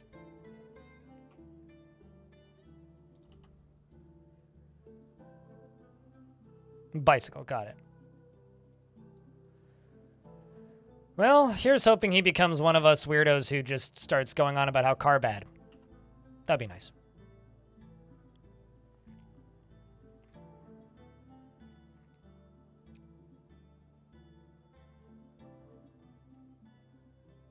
I was really hoping this would just pull it. Which it certainly is not. That's unfortunate.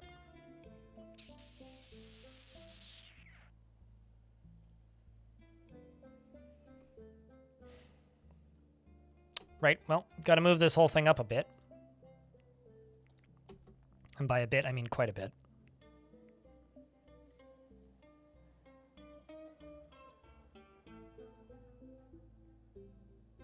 Yeah, if you're getting hit by a car, it's worse to be on a bicycle, because people on bicycles generally have way less body protection than somebody on a motorcycle.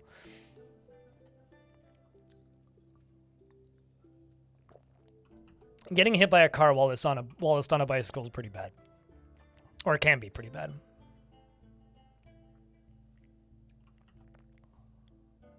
Yeah, no, I need to be a little bit smarter about my placement of this.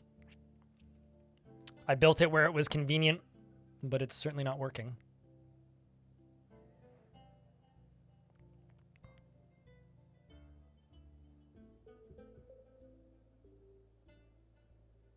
Elfie, I think you're being, like, demanded in the YouTube chat.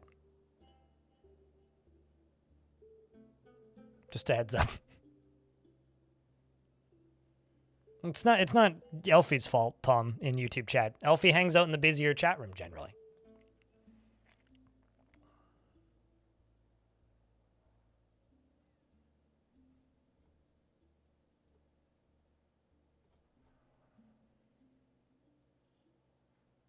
You went to the washroom, brought Twitch with you on your... Yeah, naturally. Why would you bring YouTube with you to the bathroom? Come on, Twitch is the only, like, legitimate bathroom buddy.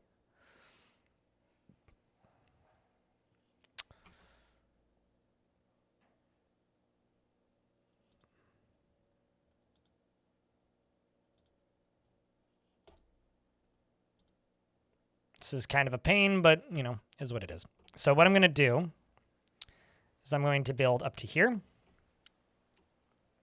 And I'm going to build down to here. And I'm going to do my damnedest to make this thing work. My damnedest. Read that shit.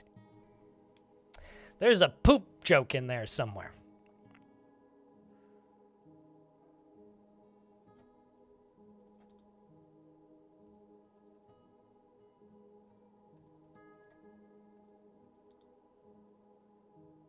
Yeah, unironically, I am actually curious about that game Battle Aces because it does look really cool. It's just fun when people completely write off a game because it isn't their exact idea of what a genre should be.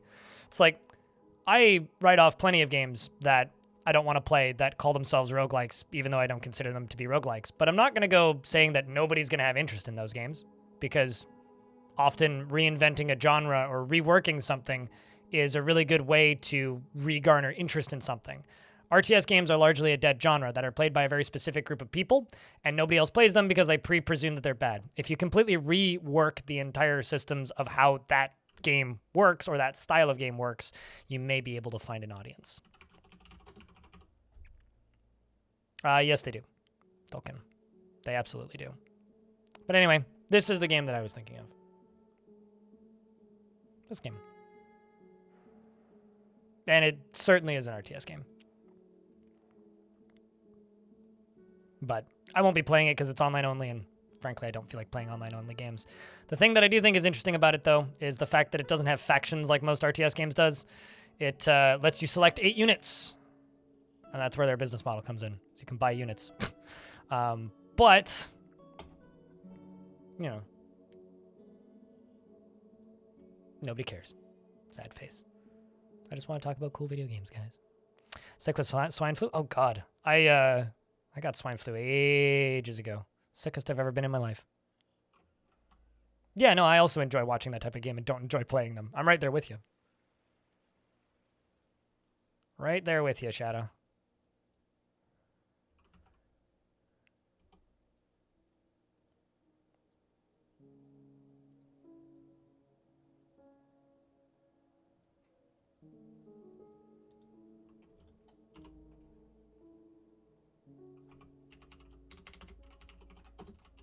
Let's just make 10 more wooden pipe sections. And the wooden corkscrews. This is the fun of giant rivers, is trying to get bodies out of them. This is always what happens. Everybody thinks that having giant rivers would be great, and it is great. I'll be honest. And until you end up in a situation where you have to get bodies out of the said river. And then it ceases to be great pretty quick.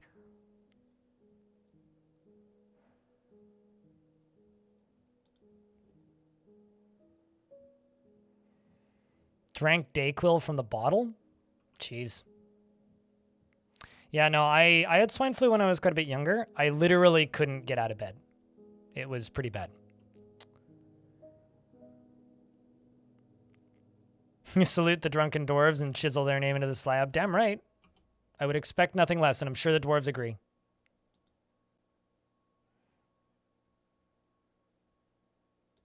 Okay, we get these 2 built. That like how we ended up with 1 wooden floor tile.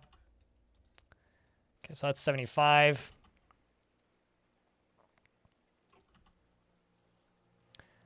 I'm just going to throw this onto the end. And also, I'm just going to demolish this and demolish this. And we're going to go along the top.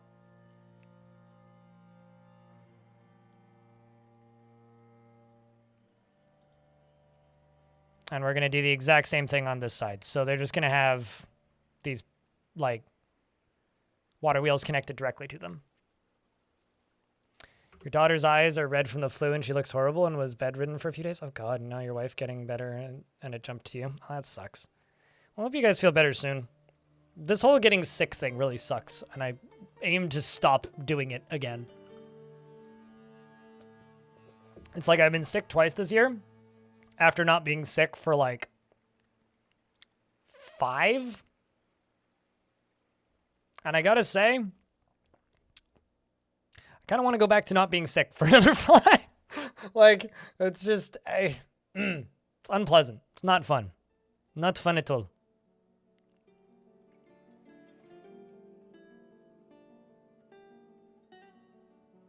Got sick pretty regularly? Yep. I mean, I got a cold and it fucked me up for like a week. And it's not even like it was just a man cold thing. I just felt like garbage. Being sick sucks butt. Mm-hmm. And not even the fun kind of sucking butt.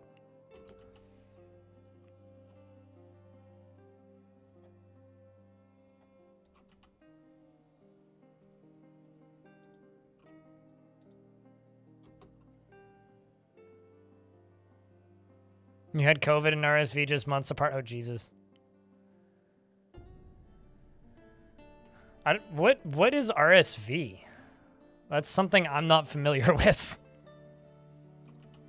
It's always lovely to find out about a new death virus that you haven't heard of.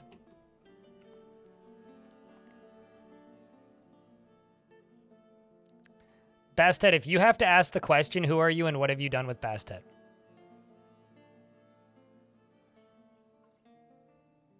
Really serious virus. Oh. Is this like a VIP situation?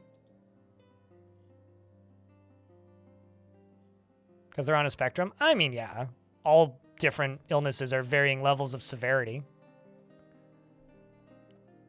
I really like really serious virus. That's a better guess than the other one here. That's probably factual, but okay, noted. Rectically spread virus? Uh-huh.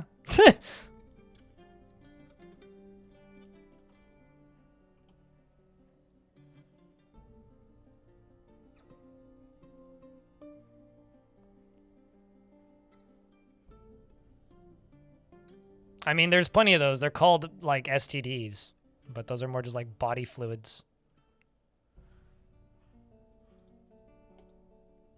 Okay. So this will probably do us better here.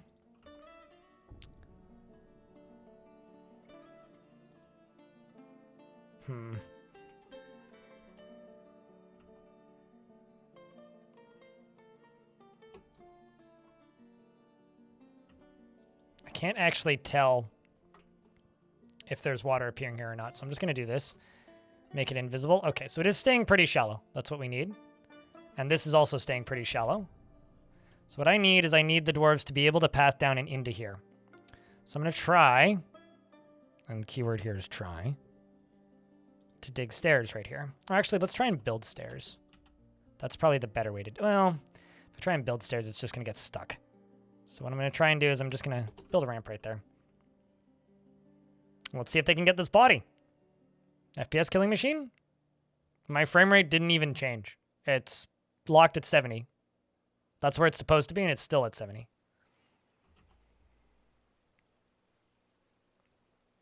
It's actually a body rescuing machine.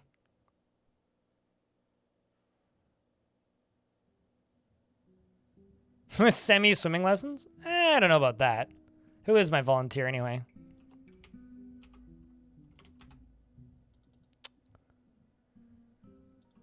The question is... Okay, yeah, nobody's got this task yet. Someone has to, like, grab it from somebody. Shout out to the dwarf meditating on murder. Cave Johnson is meditating on murder, chat. Cave Johnson is meditating on murder. I will repeat this one final time. Cave Johnson is meditating on murder. Sounds in character. I mean, only for science.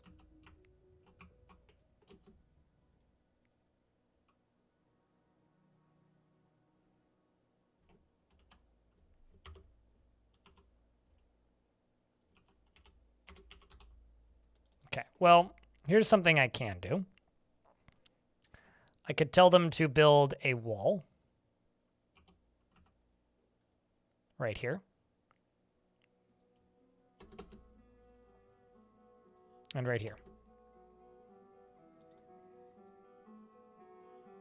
Well, this dwarf is trying to climb out. Bet you this is great for your, well, actually, it's not really great for your swimming lessons. But you did just put a hat on, so that's good. A lot of this stuff is coming and getting grabbed and removed from down here. Yeah, let's see. Are you able to get this done? Building these walls here will help. Dwarves are much more interested in everything else going on here. Of course. This is all that I actually need to get, is this one body. Nobody has claimed the job just yet. Butcher cancels place item in tomb, reason inaccessible. So they keep canceling the job because they think it's inaccessible.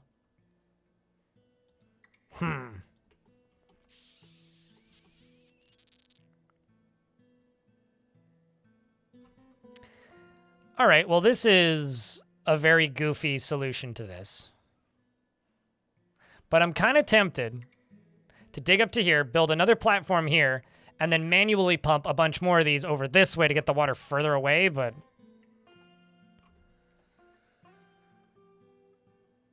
I think actually probably the real way to do this would be to forbid everything under here, turn off the bottom side, pull the body south is probably the way to do this. So what I'm going to do, I'm going to cancel this, I'm going to cancel this, I'm just going to forbid everything down here, just so the dwarves don't go down here and be stupid. Then what I'm going to do is I'm going to deconstruct this. and see if it can pull the body this way. Because if it can pull the body this way, that's a good direction for them to be going.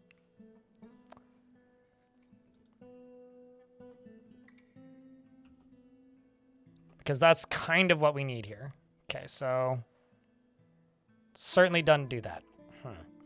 Well, what I could do is I could do this.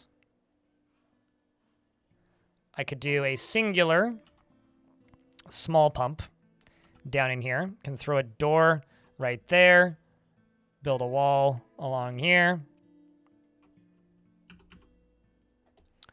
And do this. Get one dwarf to pump on this. This can just be turned into this. Get one dwarf to work on this. Hopefully that'll be enough to pull this body down. And then we can turn this side back on. That's what we're going to try and do. I don't know if like me jury rigging to try and get this body out of here is a fun and entertaining viewing, but we're trying. We are in fact trying. I really, really hope that the slow adventure mode development recently is partially due to Tarn moving. And that hopefully sooner rather than later we'll get updates at a more frequent clip, but I'm not going to start expecting that. I don't know if you guys have any thoughts on that, but it was actually like weird recording the news video purely because it's like, oh, well, I haven't done this intro in a while.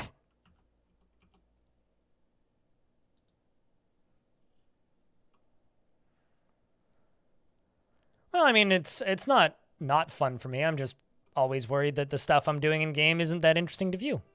It's more than anything.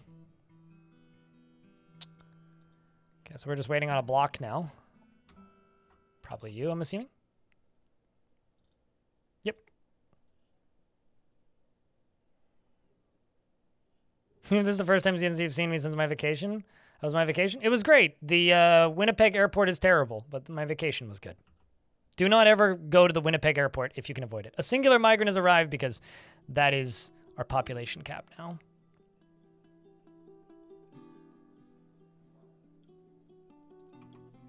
Okay, so now we're just waiting for a dwarf to come down and pull this. I mean, the other thing that we could do is I could do this, which is build in 2 of these. Okay, maybe actually 2 further out.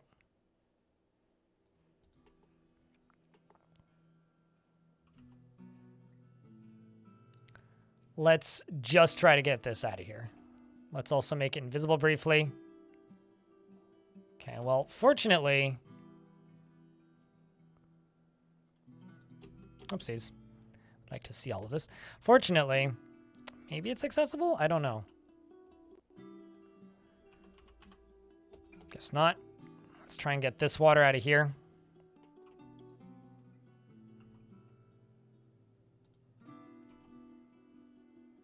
We'll try pulling you out again. You're learning over here? I mean, to put it simply, large rivers, very difficult to get items out of. It's not quite large aquifer, like heavy aquifer levels, but it's pretty close, actually. I do really like the way the oak pumps look. I think the oak pumps look really nice. Okay, so you're coming down to remove this. That's going to hopefully pull the body up this way. I don't even see it now. Okay, so it is up on top side now. Let's rebuild this.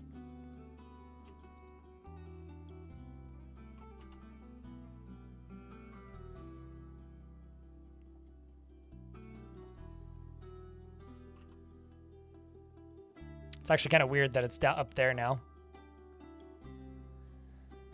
All right, getting some more pieces in. To unspecified country that isn't America is where Tarn is moving. So I guess who knows is the actual answer to that.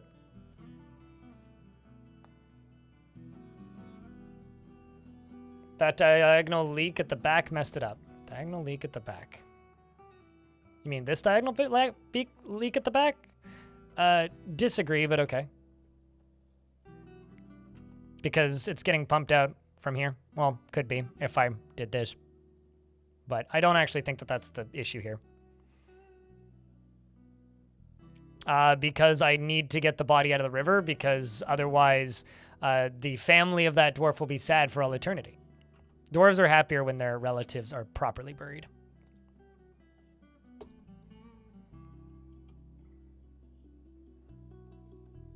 But no, this isn't what messed it up.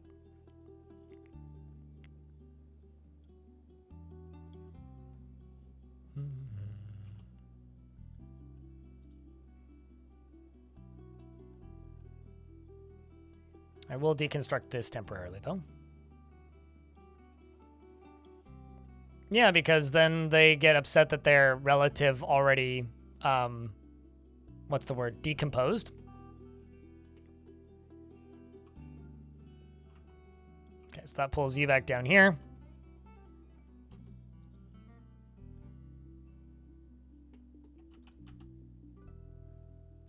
But yeah, slabs are always the worst option of the two.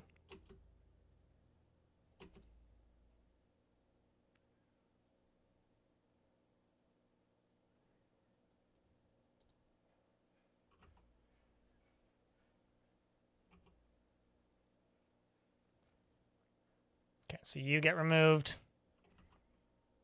So now it's sitting right there. That's right where I want it. So now that that's done, I can do this, and I can do this. But it's going to be constant. Okay, it's right there. It's going to be like moving back and forth between these two spots for a little bit. So now we just wait.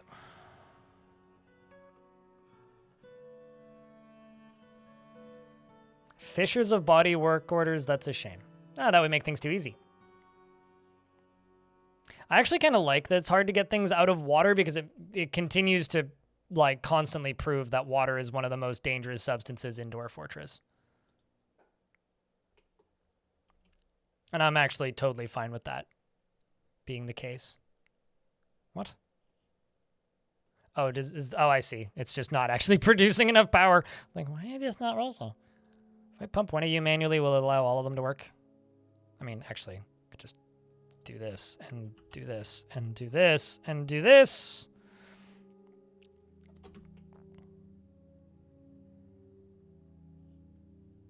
Is your 85, your 106? Yeah, that'll be fine.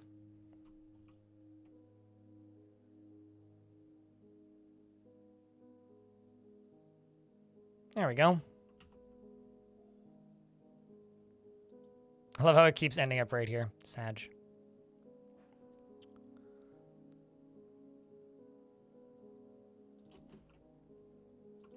Because this isn't the problem.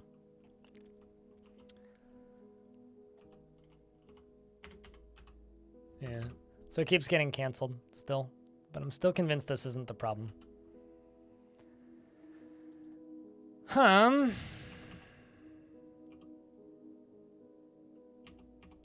Let's try a super roundabout, silly, potentially bad way of making this better.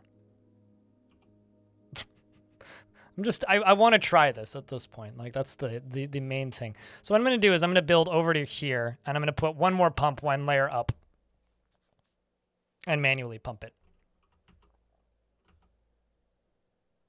To hopefully free up some of this stuff down here.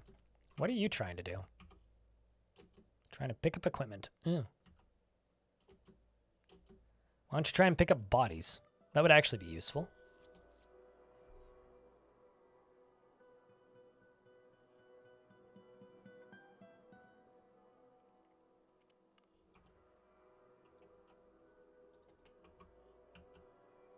Thing is, there's significantly more interesting things I could be doing right now. But instead, I'm doing this nonsense. What's this? The Guild of Tweeting. Oh, God. The Farmers Guild. Okay. Dwarves want to build Twitter for some reason. But since mind suggests that these corners are the problem, I can try and block them.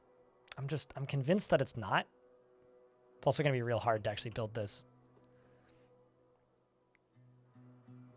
Dwarf is chasing socks around. Yeah, I mean, they're going for the clothing. They just need to win the lottery with this because they need to be one deep when they try to finish the construction. And there also needs to be nothing sitting on it. There you go. See? Just needed to win the lottery.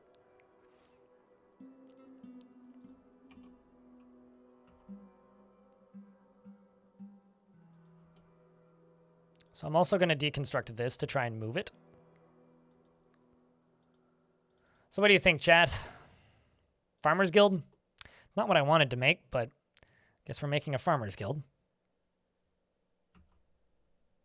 It's like, it's not what I wanted this fort to focus on, but unfortunately I've been distracted for the past ages working on this nonsense. There we go. That's what I needed.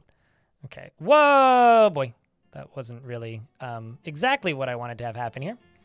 I don't know why I didn't think about that happening that way, but it did. So,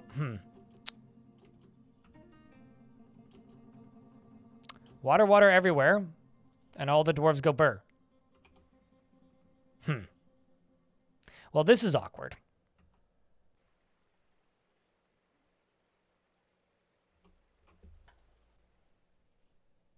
You know, I can probably just depower this by deconstructing this. Turn it off for a moment. I mean, bad? No. Very inconvenient, kind of. It's mostly just what I would describe as very inconvenient. I wouldn't actually say this is that bad. But if I deconstruct this, then this side won't have the... no, it will have the power to function, so I also need to deconstruct this, which is easy enough. Or rather, let's just do this.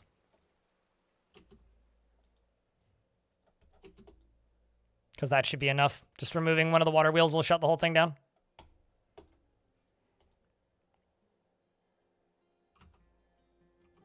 It's now just a question of which direction are they going to head. Because going down in here is fine.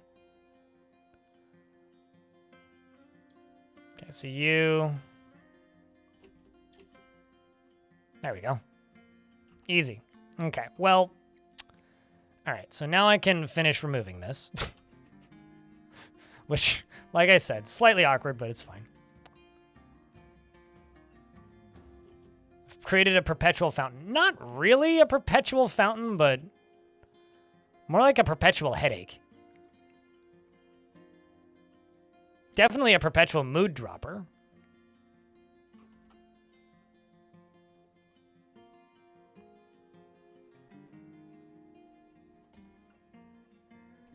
I'm always amazed by how quickly those fill up there. All right, well, I got Corvius's body right where I need it now. So now we just got to build that, which we already did. Now we just got to build this. How's your pump operating? You're an expert mechanic. Wants martial training. Don't we all? Okay. Built that. Now let's see.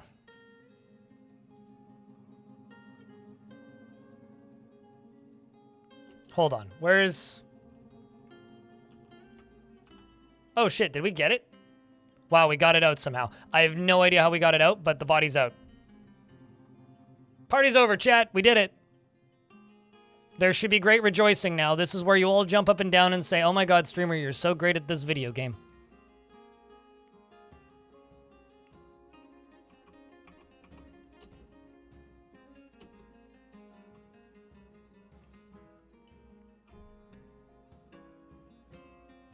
Something we did at Reddit?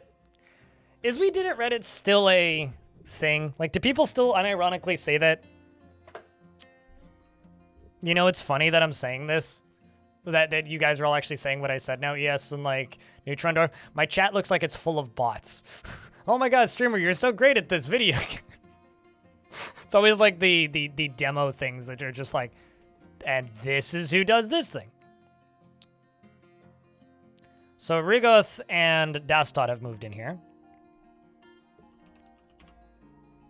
That can be their office. And Rigoth and Dastot, I I think have different jobs than the old dwarf did, but you can be our smelter. Okay, so I need to make a farmer's guild. You're not a bot, you're a real chatter, I swear. Definitely, prove it. Gonna have to prove it, mate. Gonna have to prove it. I think this is gonna be where my farmer's guild is. I'm thinking the layer above the farms. Up here, maybe.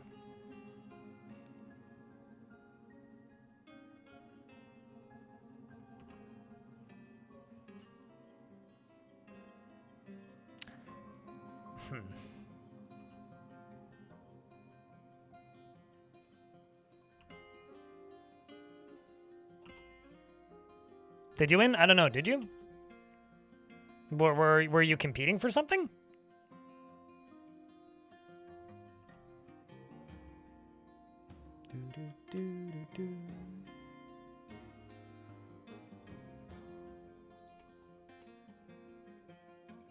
So it's possible you won, but I'm not sure if you did. Okay, so next thing we need to do is we need to get this done, then we need to work our way upstairs and then build overhangs on our walls. Once we have overhangs on the walls, we can then go and build our actual defenses. And then after that, did somebody else just die? I'd swear I just had 55 dwarves. Chat, didn't I have 55 dwarves a minute ago? How's the stream in Fort? Well, we've been doing a lot of stream redirecting. In some ways a little quiet, in some ways pretty great. No complaints. Got a long ways to go to get to my minimum, so streamer's gonna bitch about money at some point, but aside from that, pretty good.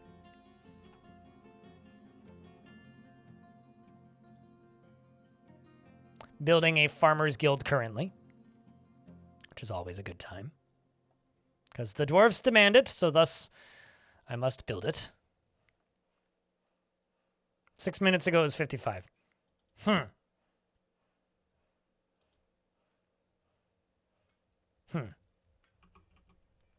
Interesting.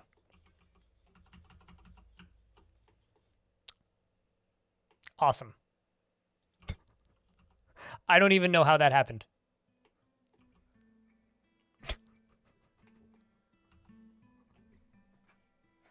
Kashmir, we have to talk.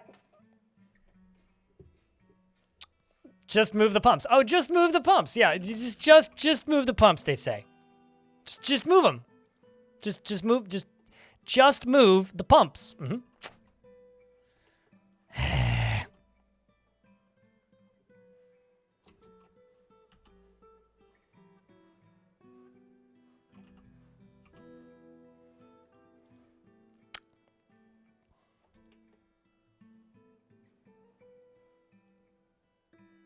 You know what? I'm going to leave these structures on the edge of them, and then at some point I should do something with these structures.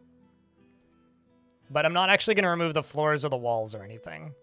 I'm just going to remove the pumps and move them.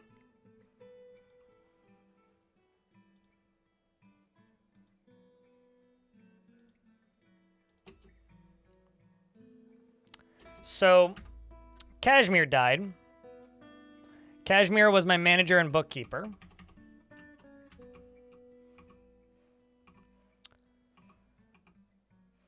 But the question is, where was Kashmir's tomb? Because I, will be honest, can't remember. So if I have a unassigned one, it's probably Kashmir. There it is.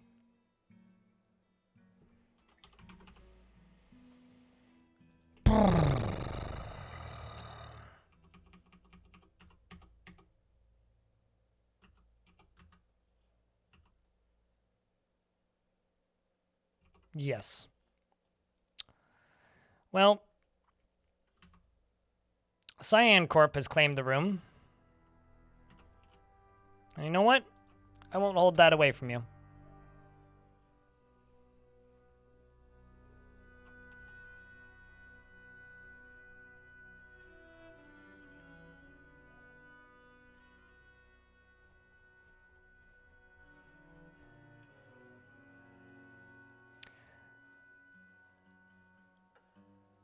I kind of need to make that into a YouTube highlight, don't I? It's just like dwarf, like cave-in happens, dwarf falls in water. I spend like an hour trying to get the dwarf out, and then as I get the dwarf out, another one falls in. Like, that needs to be a YouTube highlight, doesn't it?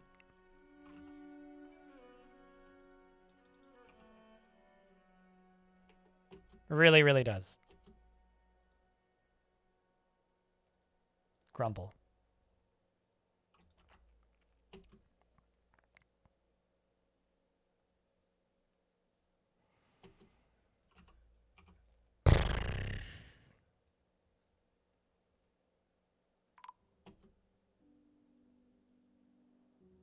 Now they figure out that he's dead. Well,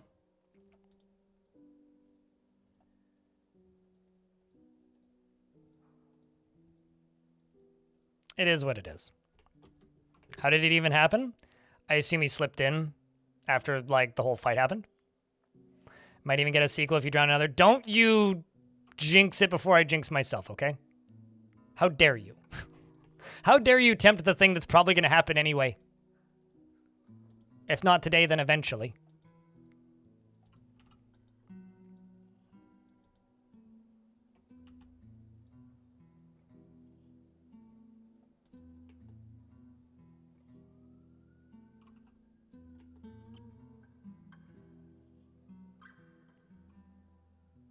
But yeah, I don't know. I mean, initially what happened was a cave-in happened while I was building my outer wall, and that caused a dwarf to drown.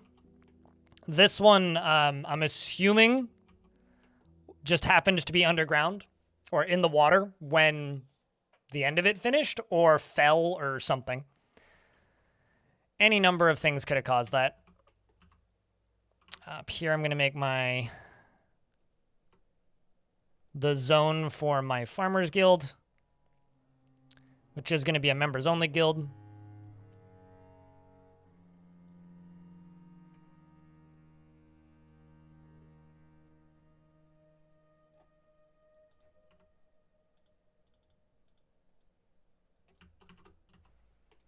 Fortunately, though, I don't think Kashmir was the happiest dwarf, so it's okay that he died.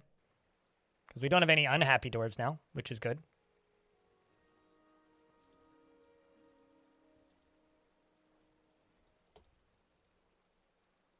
Also, I'm in an ad break, so I will pause.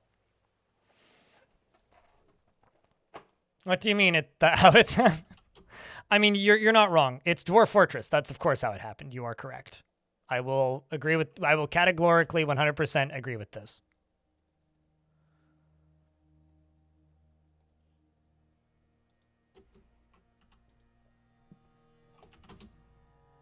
I am in an ad, but, you know. Doesn't sound dystopian at all. What, that Dwarf Fortress happened to Dwarf Fortress? I mean, it's very dwarfy. If dwarfy is dystopian, then I suppose. Or, wait, dystopian that the unhappy dwarf died? Well, yeah, that is pretty dystopian. But for me, mostly, it's more of a less dystopian and more of a, well, you see, they were unhappy anyways, so... At least they're not unhappy anymore.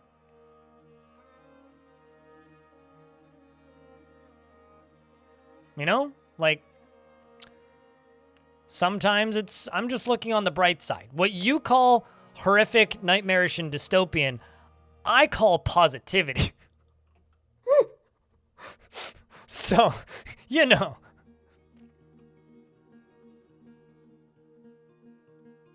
Nobody's perfect, I suppose.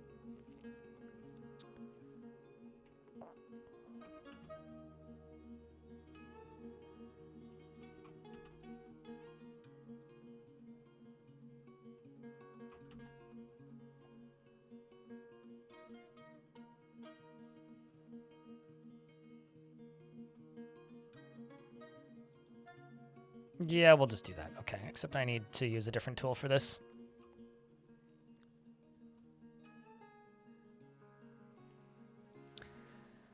Man, I should give these dwarves a goddamn break.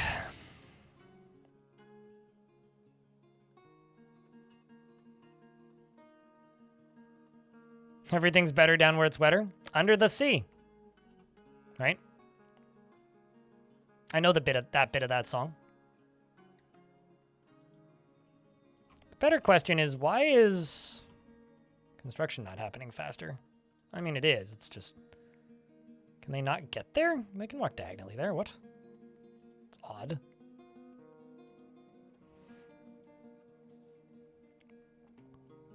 The only break they take is a swimming break. Here's the thing. You can totally teach dwarves how to swim. It's actually pretty easy to teach them how to swim.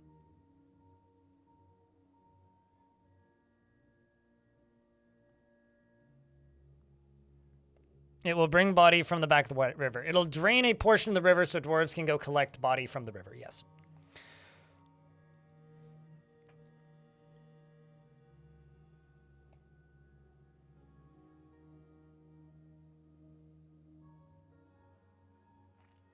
If it's liquid, it's extremely dangerous. I maintain that water is significantly more dangerous than lava. So to me, your dwarves are at more immediate risk in a water map than you are in a... Your dwarves are significantly at higher risk in a map with a lot of water like this than a map with a lava on the surface. Yeah, I don't actually know why they're not working on this. That's weird. Let's try reconstructing this. What is it, shirt? Okay.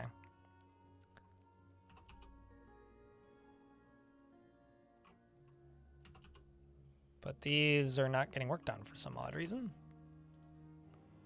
Oh. A force of dark vileness has arrived, and I don't see them.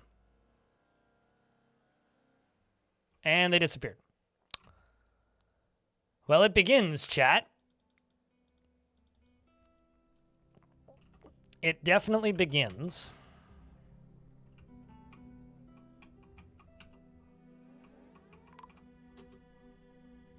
Of course. There is a snatcher in the midst. Oh, wow. Wait, what? Oh, you're just the one who saw them. It's not you. Oh, I see. It's... it was this dwarf saw the snatcher who's this guy. Okay, well, you do have 2 bags.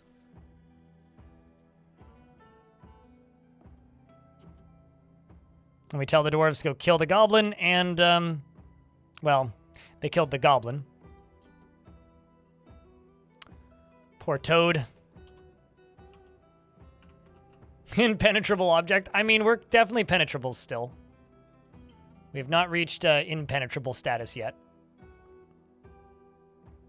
This is one of the strangest pathing patterns for construction I've ever seen.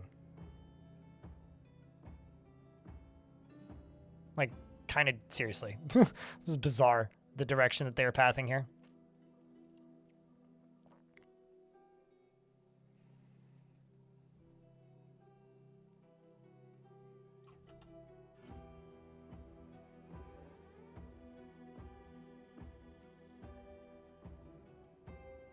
Right, nope, that's not the one I needed. One further up. Right here.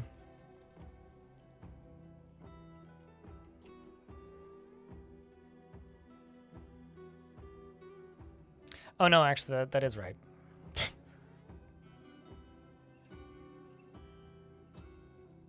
I just put the other one in the wrong spot. This one. This should actually go right here. All right, how much power are you generating? 300? And you need 61. 7, 14, so 140. Could probably just run power from here. What's the value of this sucker? Not even close to high enough. Okay, well, let's get all you smoothed. Let's unforbid you. Don't cancel that, but okay. I can't speak that. What? Mind? Do you mind translating, Mind?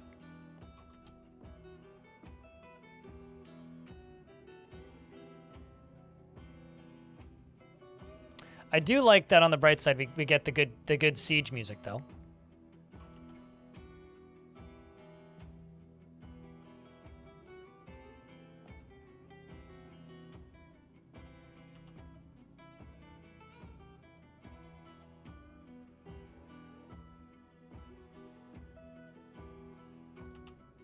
And let's do, I don't know. I was going to say some bookcases, but we're apparently out. Let's do some chests. Maybe a chest. Let's do some cabinets. Let's check the value. It's gone up a bit, but not by much. Let's just do a line of engravings. Let's fortify this wall. Fortify this wall. Let's... Don't have any gems. Have any instruments? Nope, don't have any instruments. Do I have... Could throw an offering place over there, but that's a bit redundant. We don't really need that. Let's just do a farmer's workshop. Made of gold. Human caravan has arrived. Well, that's interesting. Humans want to trade? Still. Let's do this along here. The value begins to go up slowly. Still got a ways to go, though.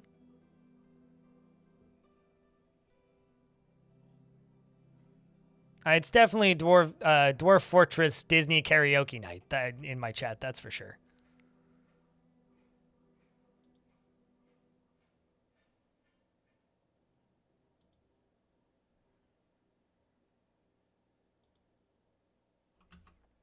How do values of this be? Oh, actually, let's embiggen this ever so slightly up to here. All right, well, we're getting there in the value. We'll just do that. That'll finish it. Yeah, it's these two I don't... okay, so they must just be like underwater, those two blocks.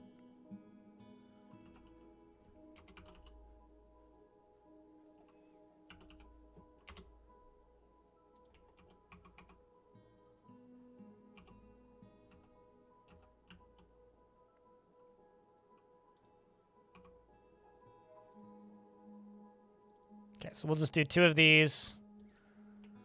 Toss power into those. I'm going to go here. Boom. Boom. I'm going to make rock mechanisms.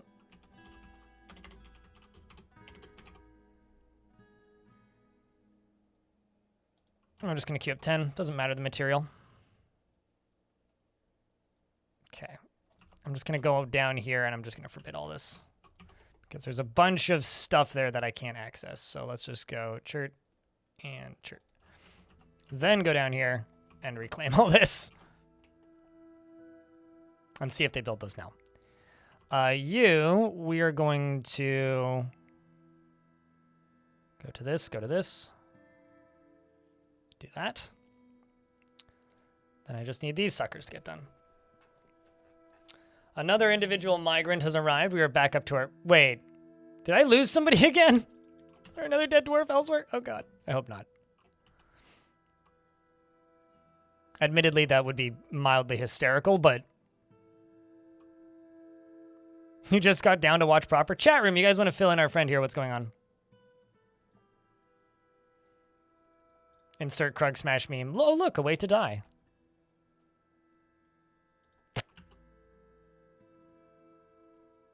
But I'll be honest with you, I don't know what's going on most of the time anyway, so it's not like it really changes much.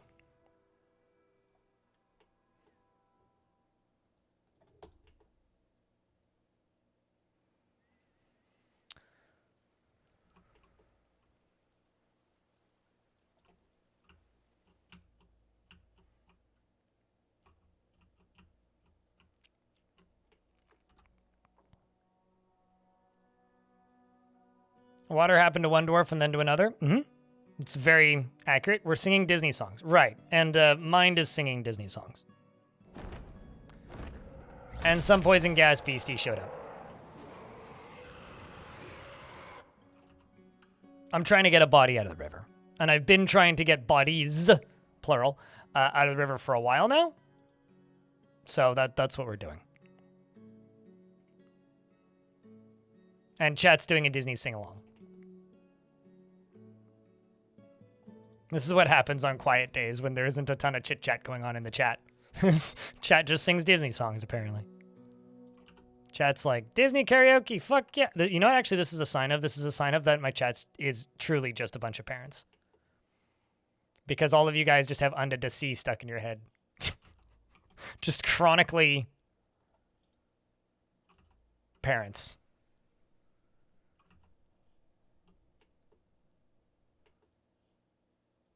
I mean, like, prove me wrong. It's like, I don't ever think about songs like that, but when somebody in my chat just suddenly out of nowhere starts screaming, do you want to build a snowman? I just assume that whoever that is has a daughter. Can I have a dwarf? You redeemed one. I gave you one. Did I not?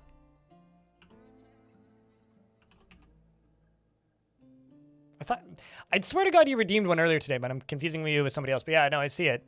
But absolutely, certainly. Which dwarf would you like?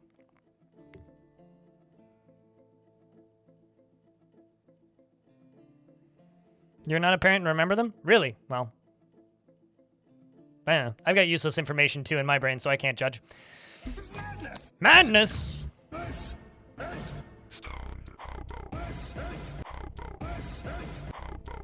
Generally, if you have a body, you don't really have an option but to hide it.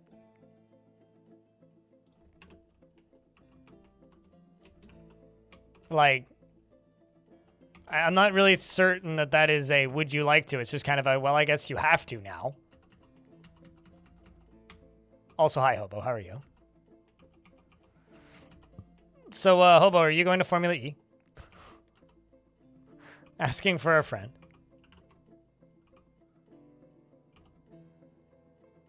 I'm mostly just looking for gems. Hold up.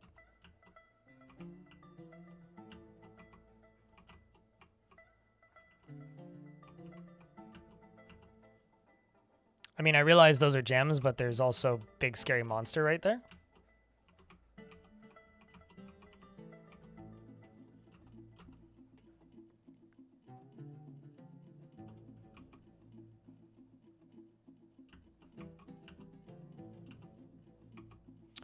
Well, I guess we'll start digging out this.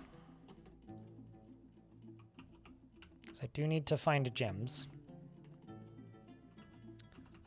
Could also just, you know, go down to this lower layer.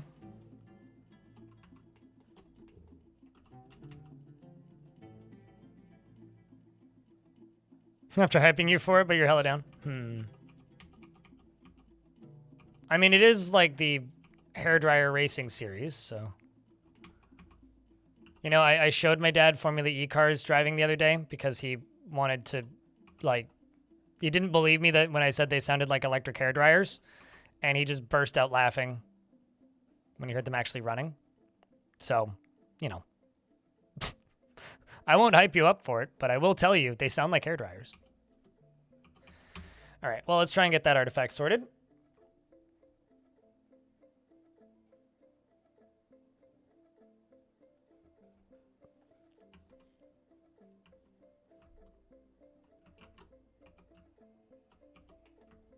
I'm just going to do this, mind. All right, chat, can I get a round of beers? Thank you.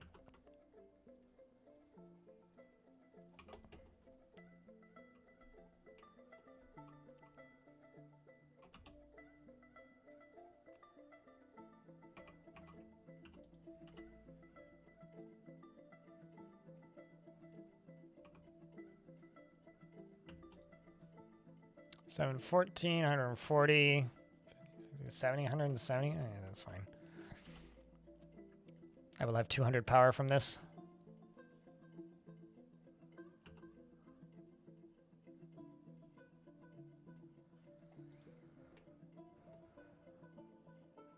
I mean, if it's anything like the Formula E ticket prices when Formula E almost was in Vancouver, it was like $60 for the week, and it was 2 days. So Miami's probably more expensive than Vancouver, but can't be that much.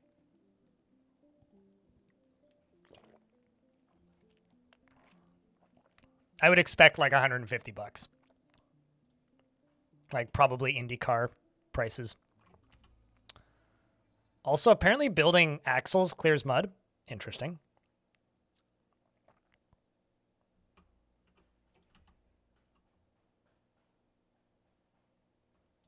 Not sure what the construction people are doing right now, but it sounds like somebody is just like repeatedly slapping plastic on plastic, and it sounds kind of funny.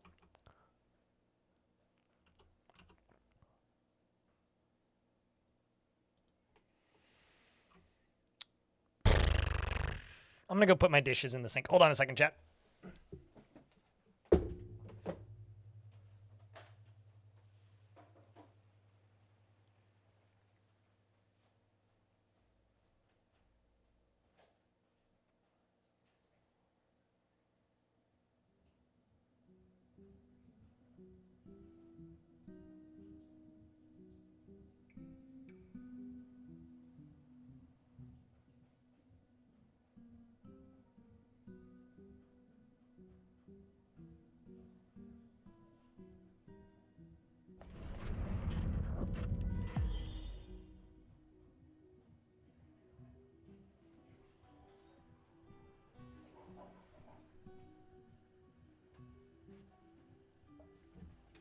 Oh, for the okay. I was thinking we were getting attacked again. Iteb, the gem cutter, has created Otho Tatzthat, a Moss Agate amulet, and offers it to the Big Fault. Well, that's lovely of you. Thank you so much. I will give it to somebody. Who gets it? Captain of the Guard. Don't lose this one, okay? You lost your last one. Don't lose this one. All right, so this side's on now, so it's pulling the body up to here. Now I just got to get the other side up and running. So for whatever it's worth, this makes a lot more sense now, chat. There is actually plastic slapping plastic outside, because there is a person outside of my building right now who is, let's just say, with children, and they have a Rubbermaid container. And there's Rubbermaid container stuff slapping Rubbermaid container stuff pretty frequently. Okay, so you're going to place that, and then the whole thing's going to shut off because it's not going to have enough power now. Yep, does that. And then I'm going to dig up to here and up to here. Once I've gone up to here, I'm then just going to build another one right there. You logged into Twitch to send me this beer. Thanks for increasing my Twitch view numbers. It means a lot, dude. Greatly appreciate you. Thank you so much. Also, did anybody else notice that I had a short that randomly got a shit ton of views on YouTube and I still don't know why? I put out a short of me like commenting about a duck that was hovering in midair and confused about it. And it just like is getting like 10,000 views a day and I don't know why. YouTube shorts are black fucking magic and I don't get it. They're so confusing. It was a duck. You're not mistaken. It's probably how I ended up on your feed. I choose not to look at feeds generally, so I don't know how anybody ends up in any feeds. If I end up on a feed, it's because I'm drunk and accidentally fat-thumbed into the shorts feed, and then I freak out because I'm looking at shorts. We have trapped the camel. I guess that's good. All right, so the way we're going to do this is this. Actually, let's just... Instead of doing the double layer, let's just do this.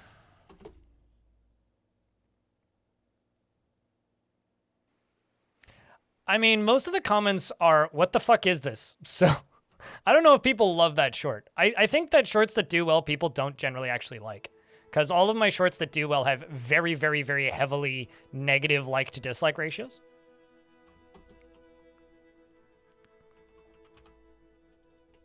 Okay. So now I need to stop the water from flowing in.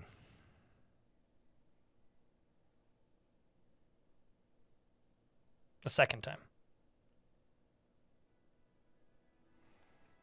All press is good press or something? You know, everybody thinks all press is good press, but nobody stops to think about if they should press their luck or not.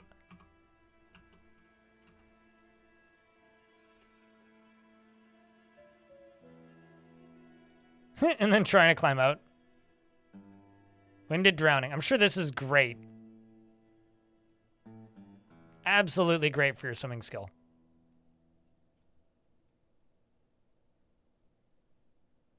Not even a dabbling swimmer yet. SMH.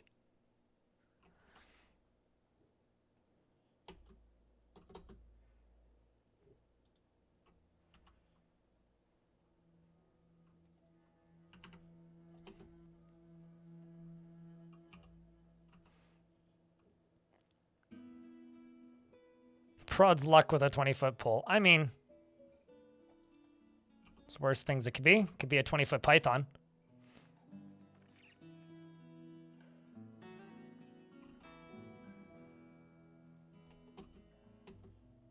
I like how they climb out. Like, they refuse to just walk out. They insist on climbing out. It's very funny to me. It's all this clothing in here that's truly a pain. It's all of the clothing.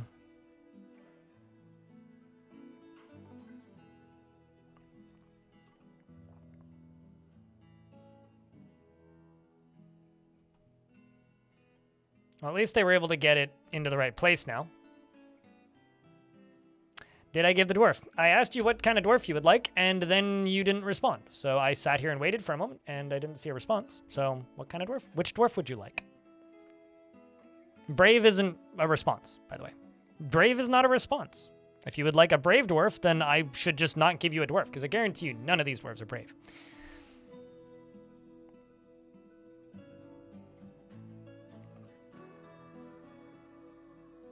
Okay, well, I didn't see either of those things. So do you want this one?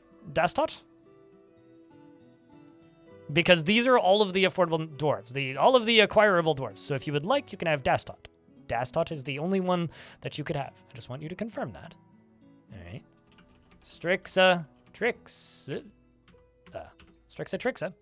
Strixa Trixa prefers to be alone, is very impolite and inconsiderate of property, is quick to anger, and tends to be a little tight with resources when working on projects, tends to ask others for help with difficult decisions, has an active imagination, is rarely happy or enthusiastic, and is conflicted by this as he values parties and merrymaking in the abstract. He rarely feels discouraged, and he lives a fast-paced life.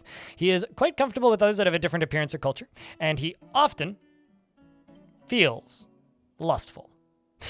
Prefers to present himself modestly and is not particularly interested in what others think of him, and needs alcohol to get through the working day, and is very shameless currently. Dreams of creating a great work of art, and personally is put off by family and does not care about friendship. Is bashful, remembering dining in a fantastic dining room. Oopsies. Is currently reading the book The True City, has a wife, Rigoth the Butcher, has a pet chick, and is a member of the Doctrine of Saving and a member of the Guild of Tweeting.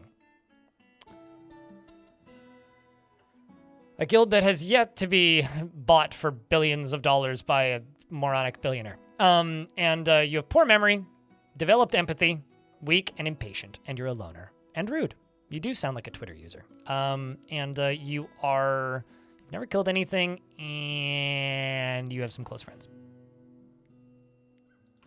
Abstract parties are the best parties. This is why I only go to minimalist grindcore electro parties. That's it. Where everybody has to,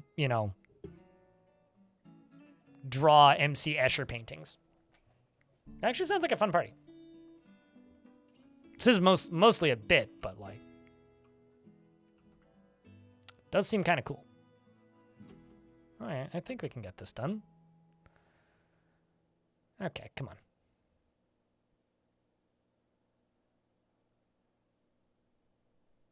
Come on. There we go. Maybe now we can get this body out of here.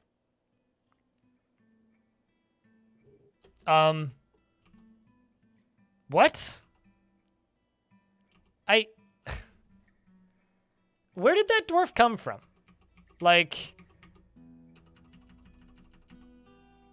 Did you guys see where that dwarf came from? Because I certainly didn't. Bleeding and drowning.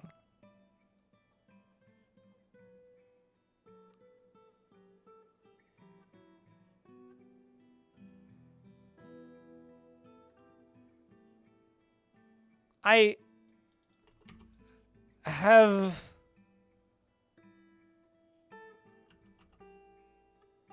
no idea how you got there. He just appeared here while I was staring here. I'm just sitting here staring, and boom, dwarf there. But how? Sure, but how did he fall in? Where did you fall from? There's nowhere for you to fall from. I guess you could have fallen from there, but that's been running. There's literally No logical pathing direction to there. What I would give for just like an instant replay in Dwarf, I would love to see how this dwarf got here. Like, I would genuinely love to. I would absolutely love to. But Travanoid was one of the founding dwarves for the fortress. I think I should just dam this whole river, is what I should do. Grista / ban.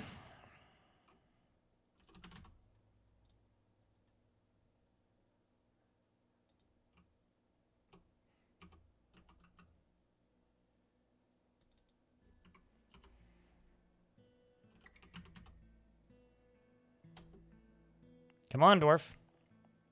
Just make it down here. Holy shit, you survived. Holy shit, you survived.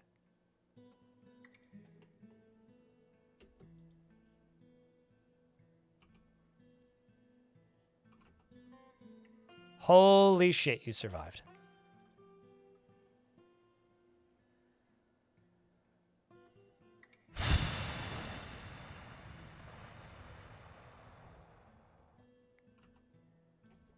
Let's see.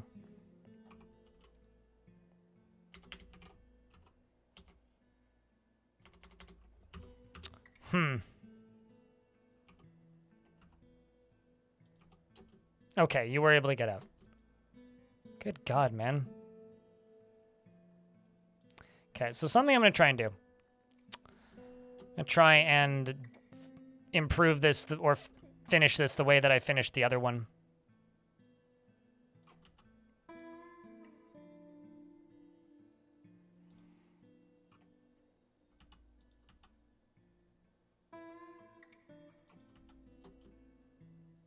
Okay, so that's going to turn all of this off.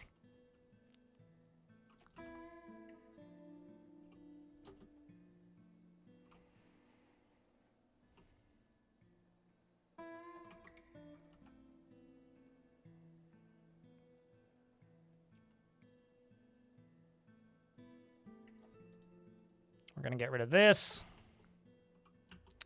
What a bloody mess, man.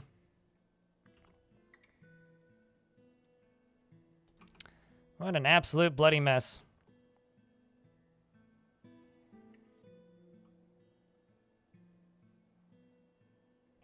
Okay, let's do that. Let's throw you in here.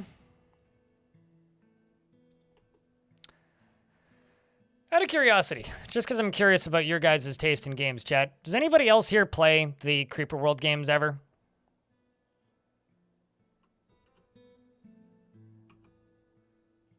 You guys like Creeper World? No? Sag. It's always the way this works. It's like, it's always a, nope, don't care about Creeper World, or yes, greatest game ever made, holy fuck! It's always one of the two responses that Creeper World gets. You're not familiar with it?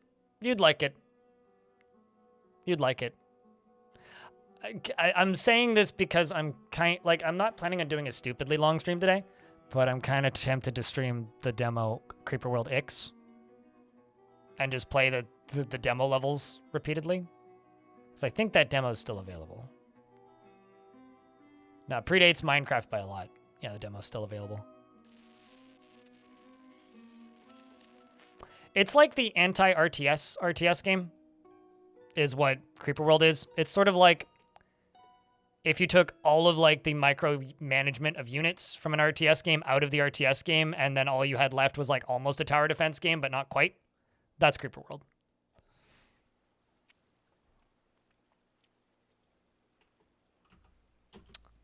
Meanwhile, now Red Octobear is the next casualty. Climb out. Oh, phew. Holla. What are you?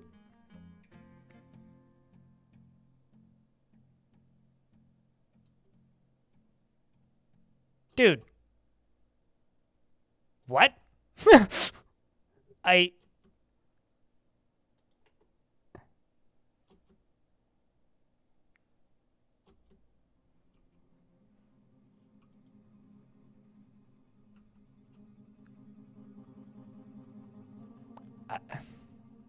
How did you even get up there?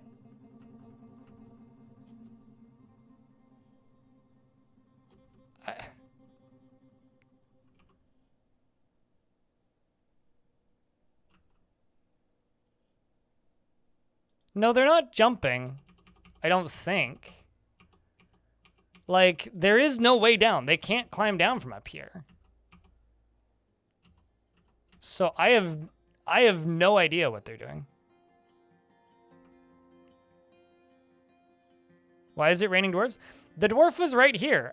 I'm not sure how they ended up in the water. Like, genuinely, I have no idea. I mean, that was red Octobear. Like, all that happened... Apparently they got hit by a bar, but I'm not... A block, but I'm not sure how. Like, I'm completely... Okay, so the waterfall, for those of you who are crazy, is all the way over here. How are they trying? How would this equal them pathing through? Also, if you don't know how this game works, look at this. Also, look at this. They can't. It's literally not possible for them to path through this. And they have 2 bridges crossing it. So, no, they're not pathing through the fucking waterfall. Sorry for seeming frustrated, but I'm kind of frustrated. It's like the first thing that you make sure is not going to happen when you play in a fort like this, but I don't understand.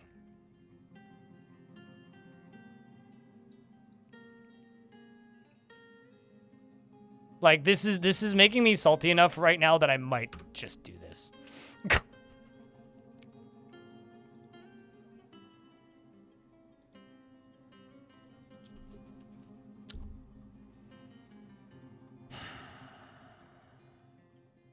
I don't know what you're trying to communicate to me, Frog for Hire X. Are you asking if they're attracted to the no-go area? I mean, it's set as do not path to here, if that's what you're asking. Oops, wrong fort. Duh.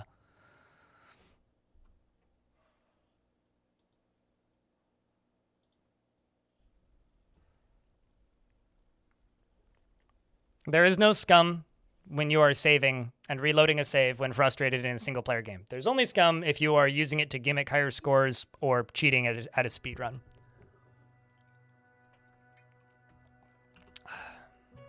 All right, so that's before the second dwarf fell in. Got it.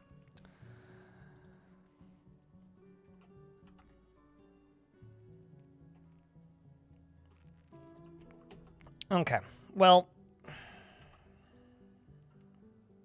I guess we'll just do it this way then.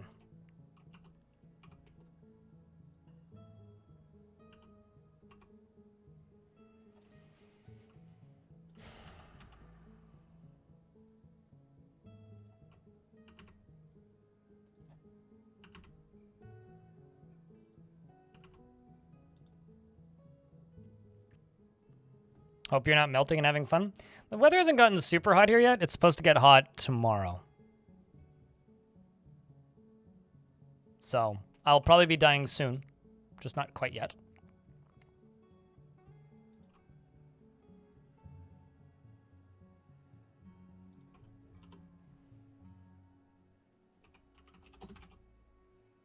I wonder if this was before or after I finished this. Nope, it was before. Well, I'm going to just be lazy then.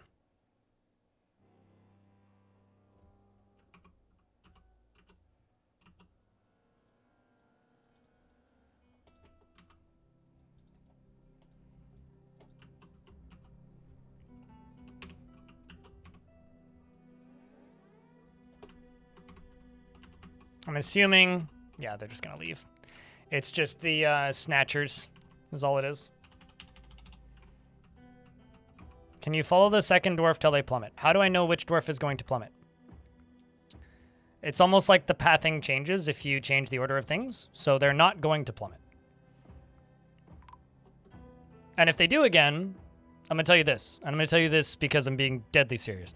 I will just quit this fort and just go play something else. Or call it for the day.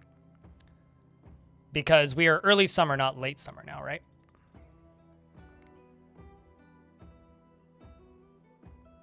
Because, quite frankly, I'm not getting paid enough for this level of annoyance. And sometimes, when you're as annoyed as I am currently, If it just keeps happening, just fucking do something else with your day. All right. There.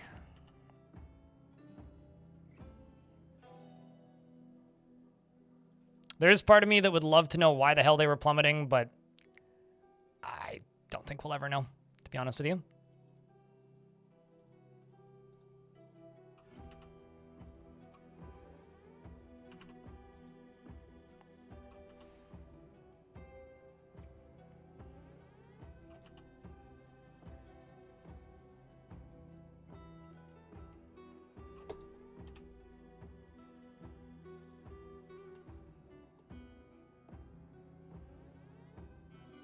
I mean, this is one of those things where to you guys it's hysterical, Budgie, and I completely understand that. I'm glad you guys find this fun.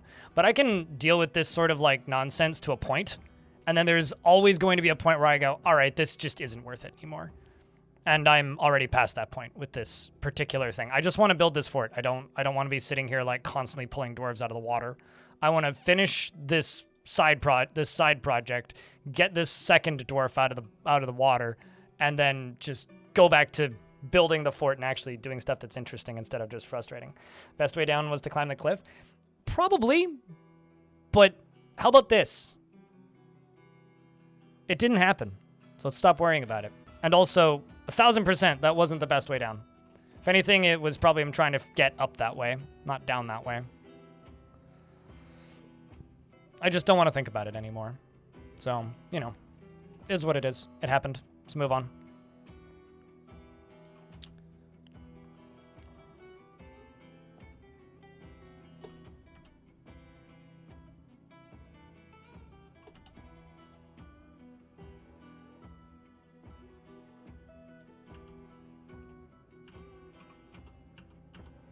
So there's nobody down here. Let's just forbid all of this. Let's forbid all of this. Forbid all of this. You go grab that. We'll turn that on.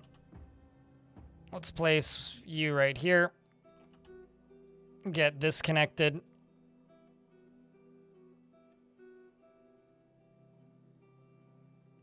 Let's go along the front up here.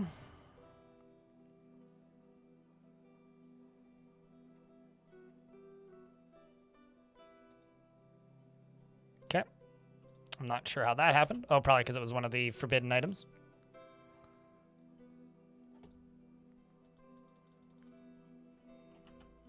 Let's see if I can bring you in. That's one. One of two.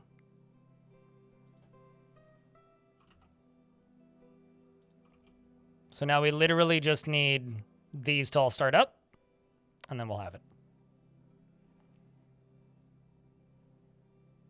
After you watched your stream the other day, and you're unsure what you're doing, but that's how you started with Dwarf Fortress. I'll say this. One thing that the Dwarf Fortress and CUD have in common is they both have excellent wikis. So just start whenever you're confused by something or don't know what to do. Look it up on the wiki, because the wiki is pretty damn complete for CUD. But live and drink, friend. Steep but rewarding? I actually found CUD to be harder to learn initially than Dwarf Fort. Fun fact. Like, genuinely, I found that game to be harder to learn than Dwarf Fort. Obviously not impossible, but still harder to learn. Like, getting a hold of the basics of Dwarf Fort took me, like, 40 minutes. Like, just long enough, like, enough of the basics to be able to, like, you know, build something, right? Construct an item, and, like, build a door, right? Like, even in the older versions of the game, it didn't take me that long. Caves of CUD took me, like, hours to figure out, like, how to complete the first quest, let alone actually get things done. Although, I will say this, and this is my stalwart opinion, it's not COQ, it's QUD. If you abbreviate it to CO, or to QOC, or COQ, you are a fan of a bad person who I don't like. Or watched that one video, or are just somebody who listens to what everybody else says. You should abbreviate it to CUD, not COQ. And I will always maintain that.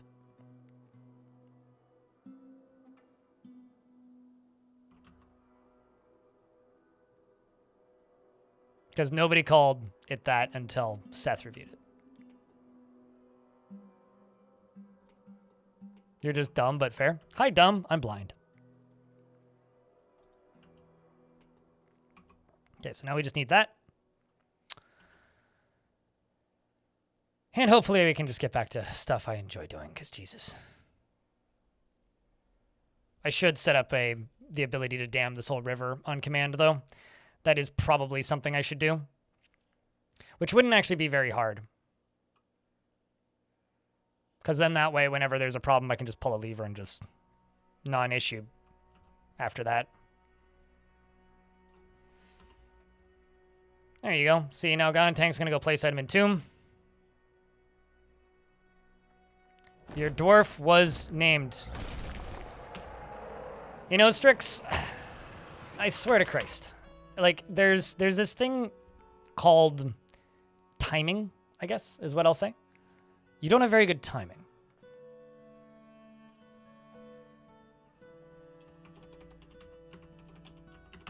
Wait until I'm not frustrated and you'll get less frustrated responses. It's not personal, I swear.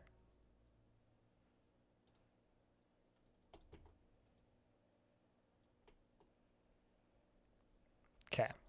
Kashmir is getting put in Tomb.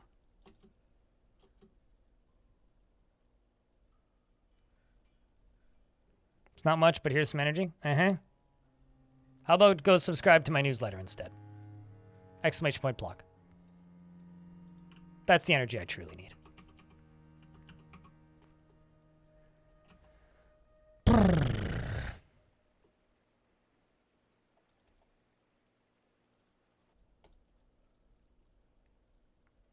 Pretty sure I have a dump zone thing, right?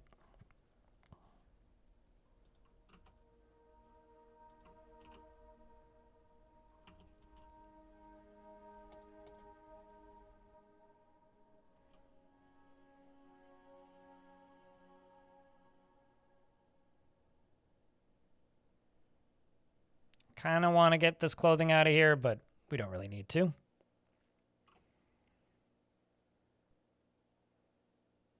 Now forbid all things close to water. I did. Everything underwater is forbidden. I'm just trying to get this clothing out of here.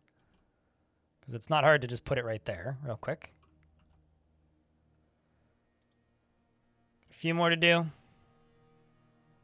You know what would be fun? Making a minecart route that goes across the river on the bottom of the river. Specifically to train swimming. Well, thanks for the first notification of money in 2 hours. Yeah, I had a resub 2 hours ago. For my patience, it's fine. I get kind of snappy sometimes, but I've just kind of like accepted the fact that I have a resting bitch voice. Like I just sound like I'm mad at everybody every time I speak, regardless of what I'm actually saying. QN Green Tea doesn't really want their cloak, so I will just forbid this. Let's turn this off. Deconstruct that.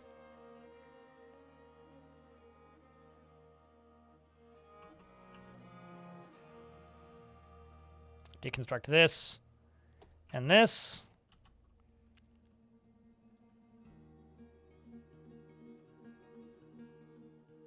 Build along here.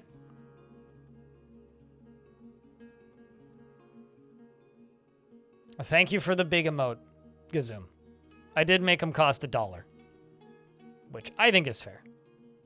I just wish that it was a little bit clearer that those cost money. That's the thing I don't like about them, is that they're not, it's not super transparent that it's something that costs money to do, you know?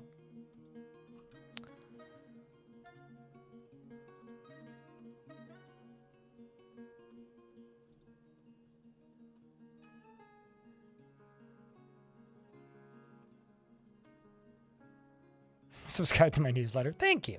Appreciate it. I think I might have 300 now. Do I? I do. I have 300 subscribers. For my newsletter, that is. All right, we're going to knock this out. And I'm going to try my damnedest to deconstruct all of this stuff. Now, this shouldn't be dangerous, but I don't know. I've been surprised a couple of times now.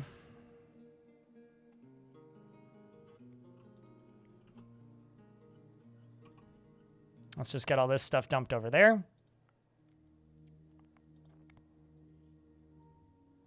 It's just going to go into that tile right there. Then I'll unforbid it all once it's done being removed.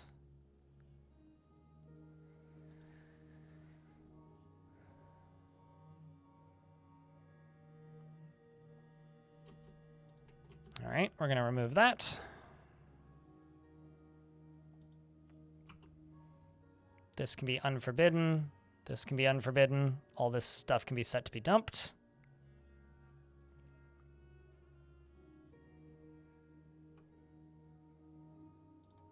This can also go. Kazoom, thanks for the 5-pack. Appreciate you, mate. Hey, you got Redbeard and Peter in there, and Mel Say What. I think I know literally every single one of those people. Thank you. Appreciate you. A lot of those are old subs that haven't been subbed in a while. So thank you. Means a lot, dude. Thanks for the first 5-pack, I think, of the day, actually. Is that really? Yeah, the first 5-pack of gift subs of the day. Of the week, even. Got them back in there? Yeah. I do still see Peter around sometimes, though, which is nice. Used to be here every single day and is now here, like, maybe once every 5. It's actually kind of weird, because I went through, like, my list of patrons when I was setting up the newsletter. And just kind of, like, you know, looking at inactive ones, too. Because, like, I had, like, the full list of everybody who'd ever been subscribed. There was a lot of names that, like, I very much remember, but haven't seen around the stream in, like, easily 8 or 9 years. It feels like not quite that long, but people that I haven't seen in, like, easily 3, 4, 5 years. And it's like, it's kind of sad. I don't know. It almost hurts a little bit in a weird way. It's like, oh man, wonder what they're up to these days. I guess they just didn't like Dwarfs, or like they just got tired of Twitch, or they got busy. Hope they're doing okay, kind of thing. Because there's, like, a lot of people that used to be here as often as any of the, you know, people who are super regulars like Elfie that I haven't seen in years. And that will always be a little weird.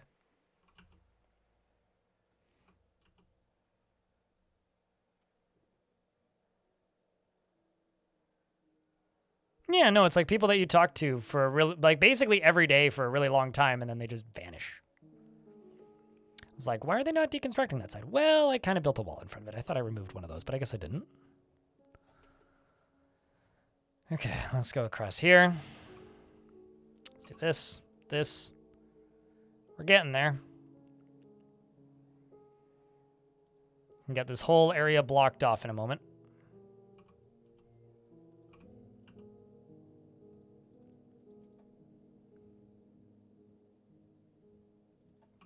I mean, yeah, that's primarily all it is. It's just like, it's people that somebody that you used to know, if you will. To quote that one song, that was the biggest song in the world for a minute.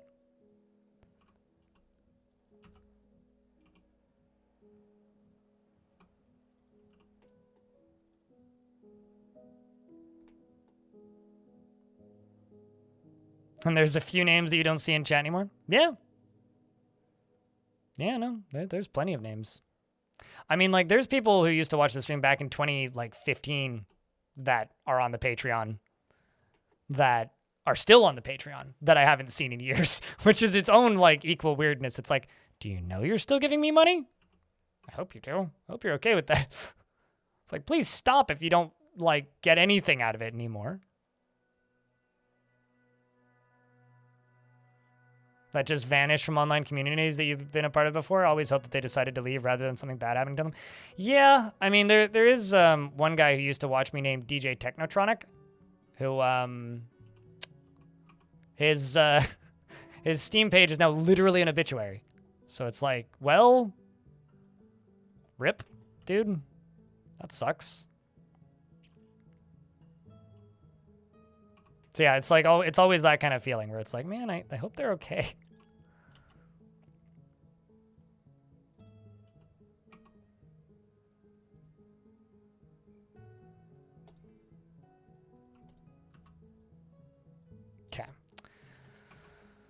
So now we can just build all this.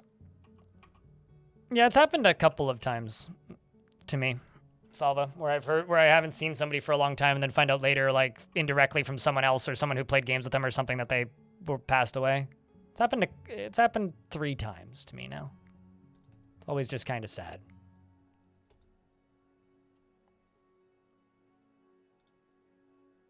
Interesting to think of the other side of the parasocial relationship. You always think of the interview with where Markiplier was upset that he could never get to know any one of his fans once he got big. I'll tell you this, I'm not big, right? I'm at that point. Like, I'm very careful, or I kind of have to be, right? Because there is so much weirdness that can, like, build up. Did I save after the body rescue? I'm not going to save again. I mean, I could do a quick save. If you want to use the redemption, you can to make me quick save. All right, so chat, we got 2 things we could work on. Which would you rather see? Would you guys rather see siege defense stuff worked on? Or would you guys rather see a thing that lets me dam the river being worked on?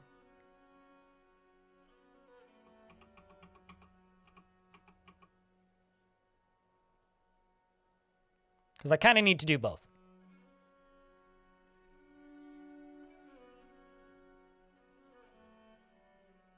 You're very happy that you got to actually meet me before that tipping point.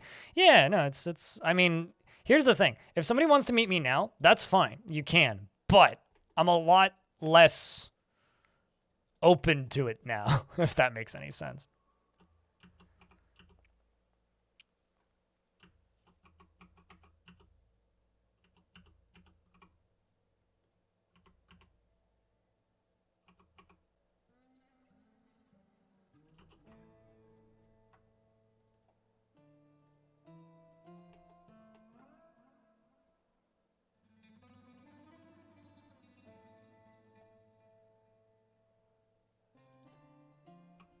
That'll work. All right, so Thanks to an Elfie Bean for my sub gift. Cooler one, yay, hope things are going good for you and your dwarfs. Crypto, any insider info on butchery in adventure mode? well, you can Also, spit now banana. in adventure mode. As of yesterday, you can spit, which means the abilities screen is in. But no, I have no insider info, unfortunately. Yeah, you can pet animals. You can roll up into a ball. But crafting and butchery still TBD. Ranger Rick, artifact, be making. Wants rough gems, cut gems. Lots of cut gems. Okay, well, I'm actually just going to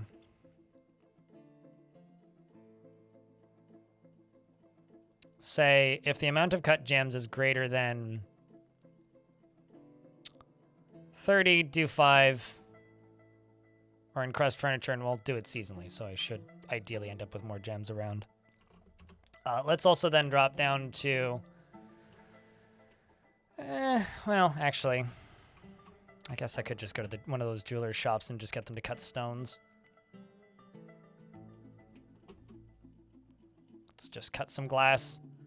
Cut raw glass into gems, cut raw glass into gems, cut raw glass into gems, because I do actually have quite a, not a ton of glass, but more than none.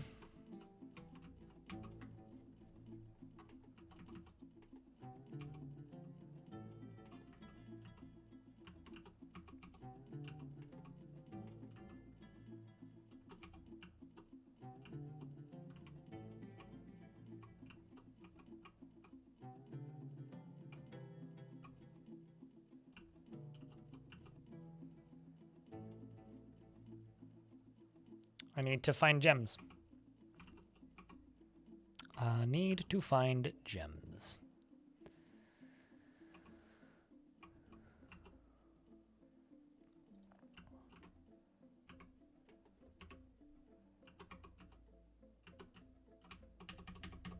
Oh, I also need hatch covers.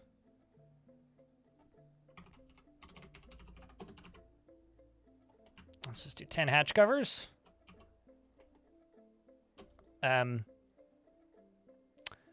So, Q and Green Tea, how long have you been here? I really gotta ask.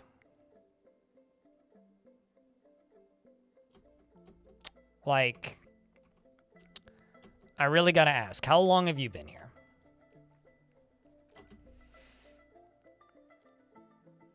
Quite a while, I would think.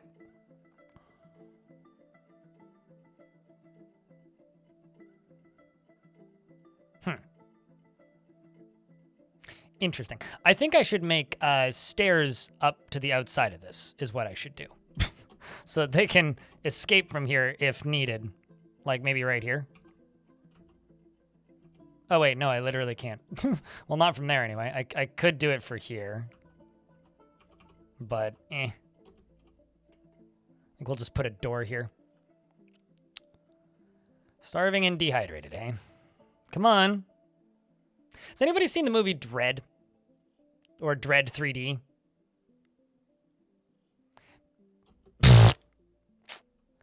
Well, that sucks. What timing? Man, we tried. We really did. Because there's a scene in Dread where, like, they slam the doors shut and there's, like, a bunch of kids just stuck on the side of the building. This is what this reminds me of. This is what that just reminded me of. Bring out your dead! Man, dude. Man.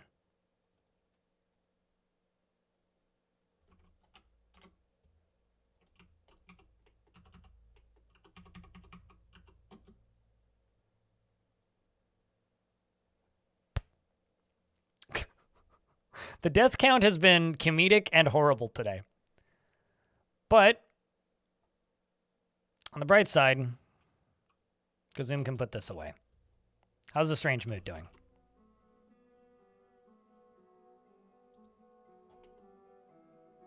What else do you need? Do you need bones? You missed the cause of death? Starvation. They were stuck on that roof right there, and I tried to release them from the roof, and they died just as they walked inside, which is just kind of funny. Bones, okay.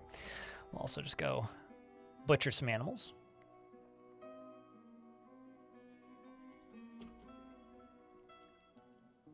Sick? Well, no, they didn't die of a sickness. They died of starvation. I don't think starvation is a sickness.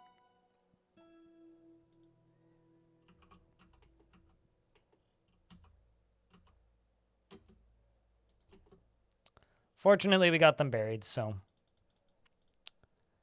it'll be okay. I'm also just going to throw a door here so that doesn't happen again.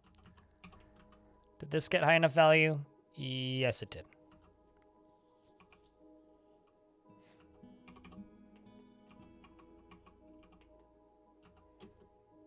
Well, they certainly didn't die of turkey, so I'll tell you that.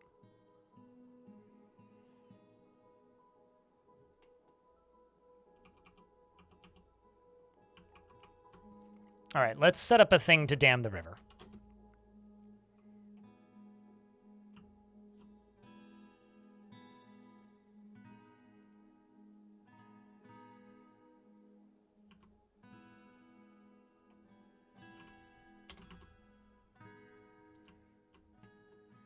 And you know what? Since I'm going to dam the river, you know what we should do?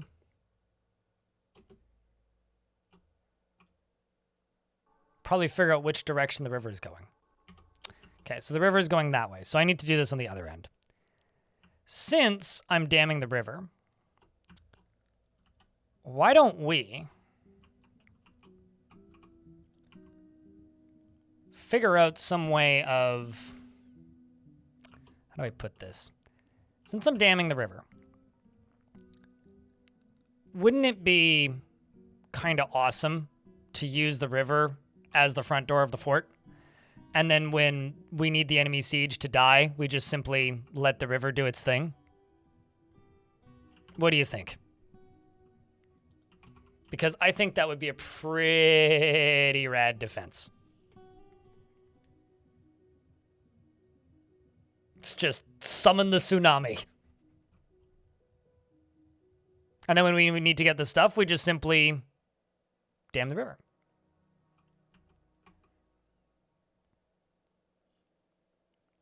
All right, we have a project.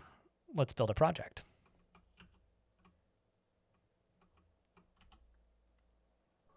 I'm actually just going to wall this off temporarily. We'll put something more permanent there later.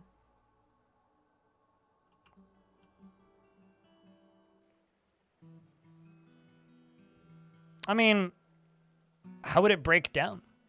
Why would it, or rather, Gamerflix, why would it flood everything if it's not built in a way that could allow it to flood anything? I guess.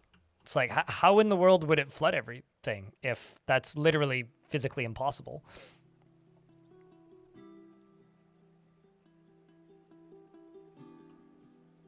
Because it can only break if something knocks it over, and it would only flood everything if the fort's built underneath it.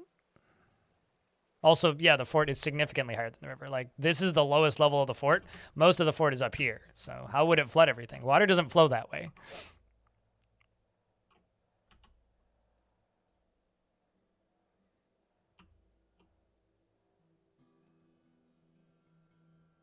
Next time on When Chat Believes in Streamer.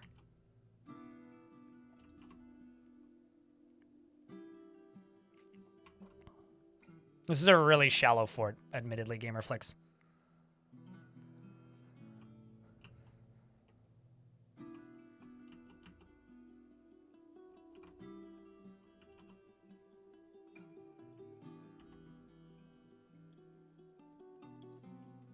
Trying to think how I can do this.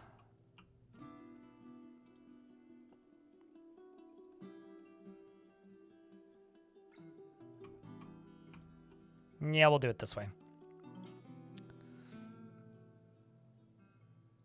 I'll do it from both sides. It'll be faster to build it this way.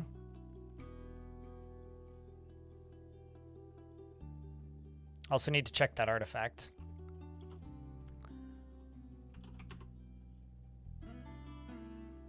Well, you're moving around, grabbing gems, so I guess that's a good sign.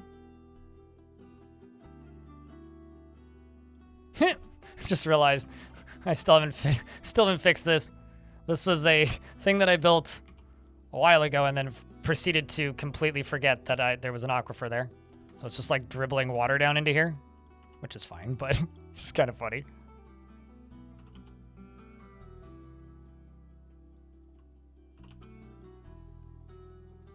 It's like, whoops, I made a mess. There's mud everywhere now. And up here I need to place one of these. Sparky, Sparky, Sparky, long time no see. I hope that you've been well. And thank you very much for the 11th month.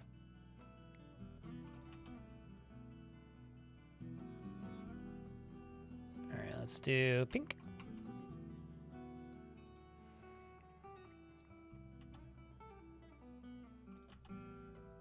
So now the problem is I'm building the front door of a fort. So since I'm building the front door of a fort, I want it to be color coordinated. But this ain't going to be color coordinated. So that's kind of a shame.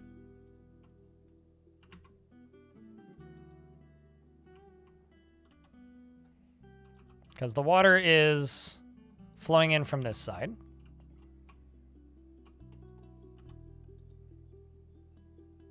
The only problem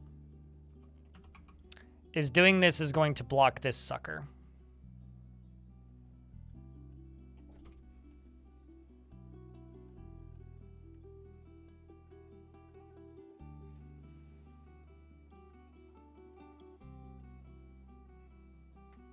Like sub streak or stream streak? Because I'll tell you this, stream streaks don't matter. Don't worry about them too much. Please do not feel pressured to watch my stream every single day. Because that is just, it's like too much like stream viewing. You must? I don't know. I think FOMO's unhealthy, mate.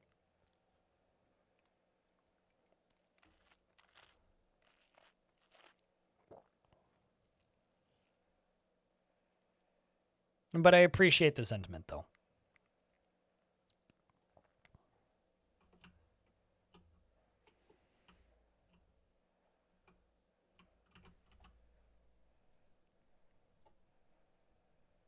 Now, if I could figure out how to make a...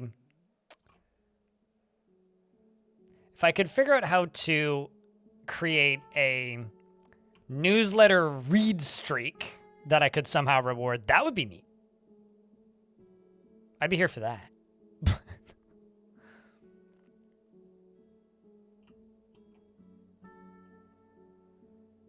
And Salty used to be rich. Congratulations, Salty.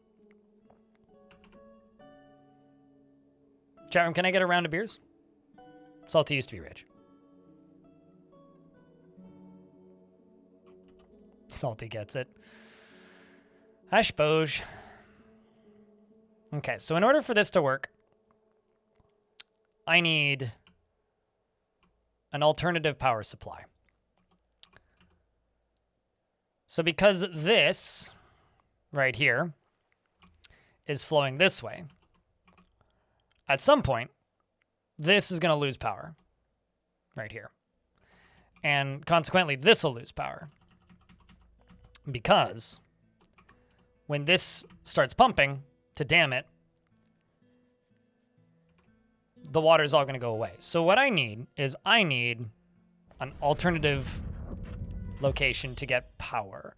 Ranger Rick, the captain of the guard, has created... Oh.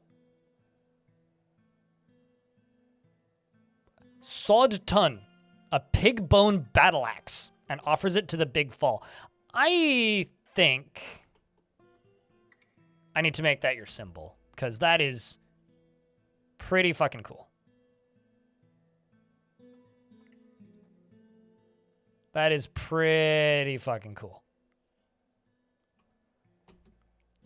This is a pig bone battle axe. All craft worship is of the highest quality.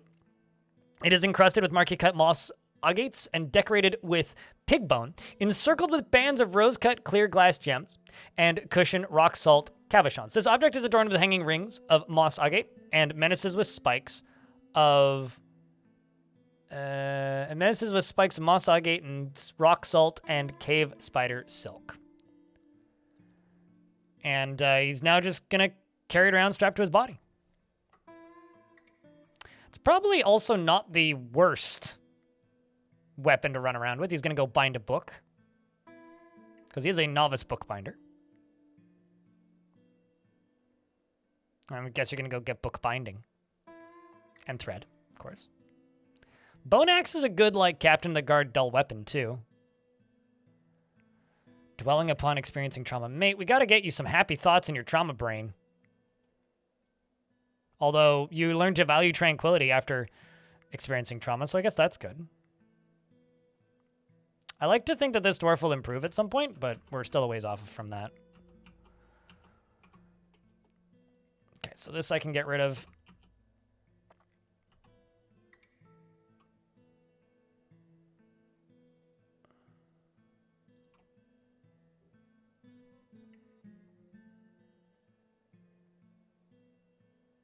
Does that mean he's going to perform the binding of Isaac?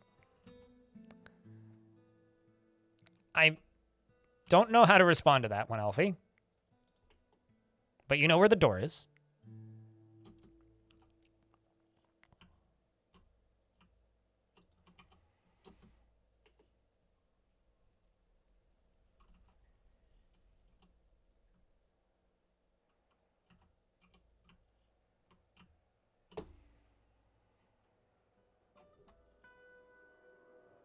Yes, you are in fact able to be a necromancer in adventure mode again. There must be great rejoicing now. Prepare thee rejoiceness. Because your evilness can reign once again-ness.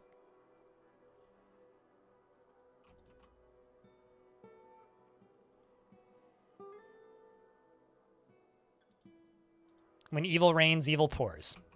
I don't think people actually say that, but that's what I'm going to say. That's a lot of rotten stuff. That seems good.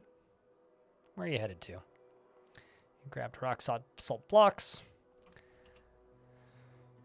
Assuming there's a lot of getting rid of items and such. A caravan has arrived from the dwarves. It is trading hours.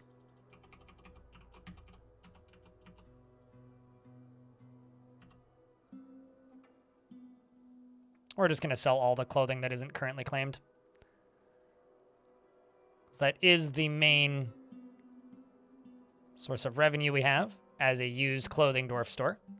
We're also going to sell all of our unbound books.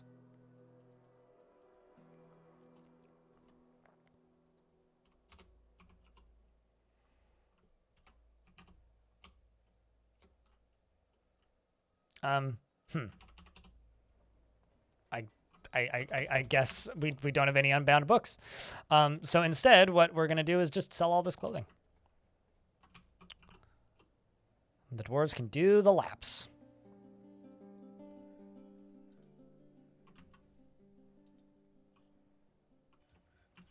Unfortunately, it's great for their moods because they get to run through the waterfall. Trading is happy season.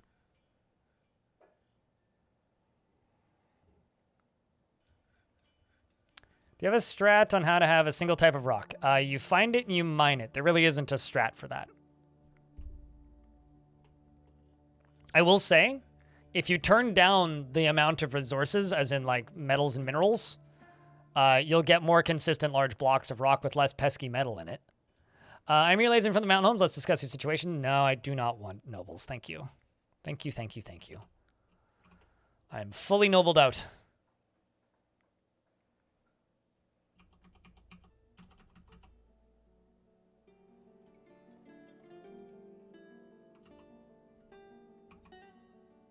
So many random pairs of pants being moved.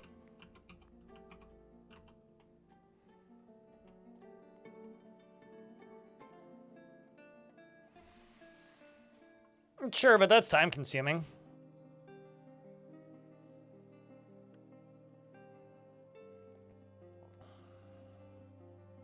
I have no idea, Strixo.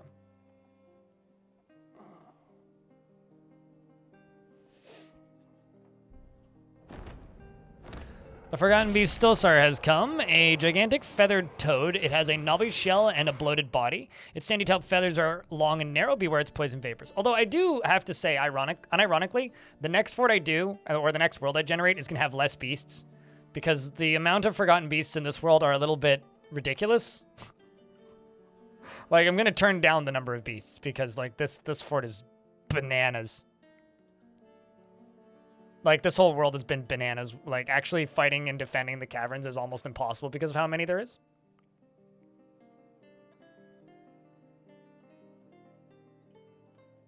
Which tutorial? Forward path, if I can ask.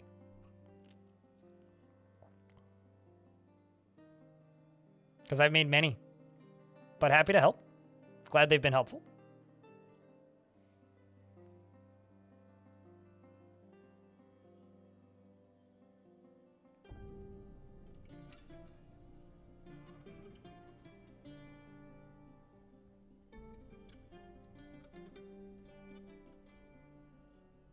A lot of them? Well, there you go. Happy to help. The only reason I asked was because you said tutorials singular instead of tutorials plural, but it's all good. Glad that they're helpful. I'm just glad that the ones I made back during launch are still relevant. I'm glad the game hasn't changed enough that they're irrelevant yet. It'll happen eventually. And it'll be diminishing returns from here on forward. Although it's really funny to me when somebody tells me, this doesn't work this way in this version of the game. And then I go and try it. Nope, still works. I don't know what you're doing wrong. Couldn't help you, but definitely works. More often than not these days, I get air quotes corrections on my tutorials, and then I go and check to make sure, and it's like, yeah, no, they still work. So I don't know what you're doing wrong, but you're doing something wrong.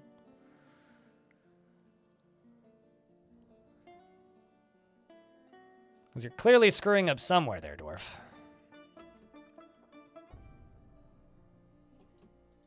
Man, imagine seeing Coolit portal razors die. It's terrifying. Waiting for... There you are. This is my broker.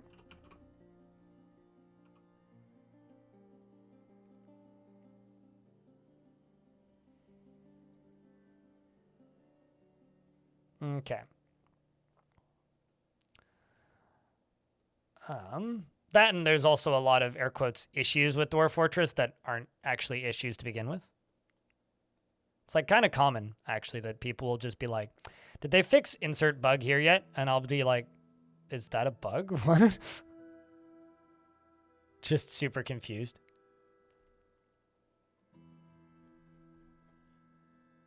As turns out, I don't know what a bug is anymore. There's a lot of things in this game that I just don't even consider to be even minor problems that some people seem to go insane over, and I don't know how to help half of those people.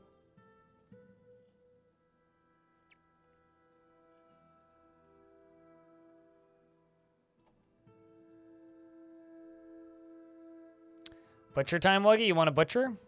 I'll see if I can get you one.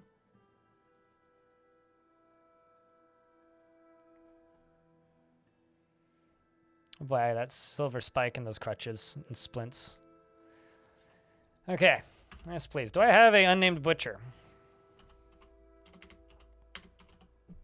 I have one. Do you want Rigoth? Rigoth good, thumbs up? That's all I got, so.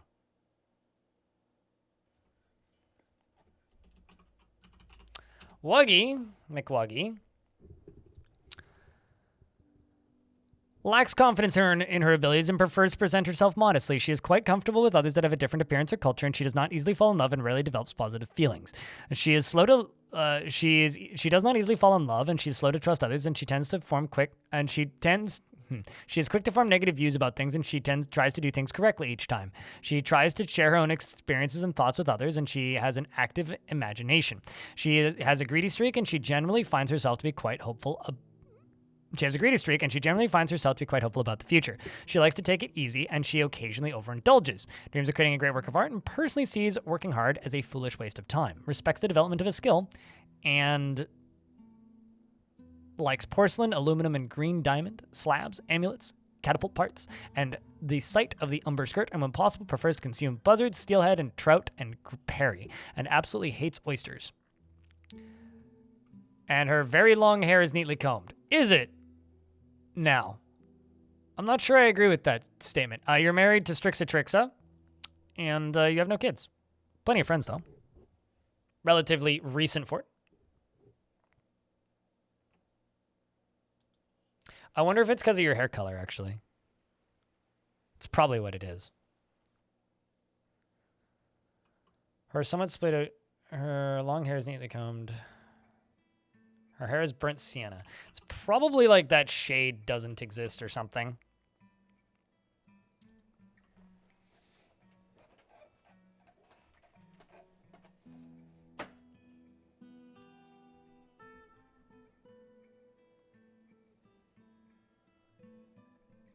It's going to be hard to explain to your girlfriend. What, that you have a wife? Well, you can tell her that you have a fictional wife. I'm sure that'll be fine, right?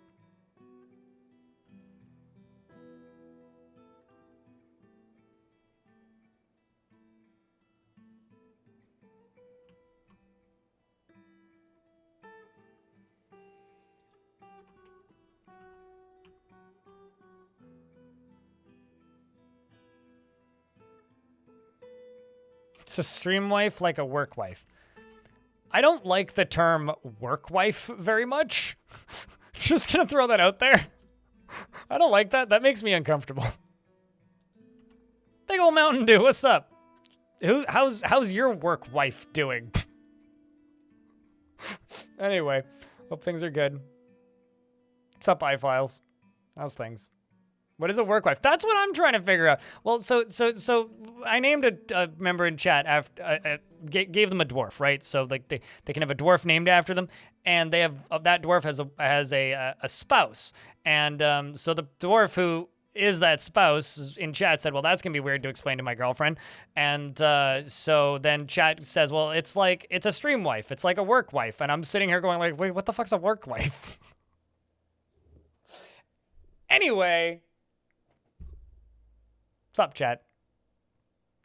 Can I make cupcakes? I'm more of a brownies guy. If I'm going to make a baked good, it's usually brownies.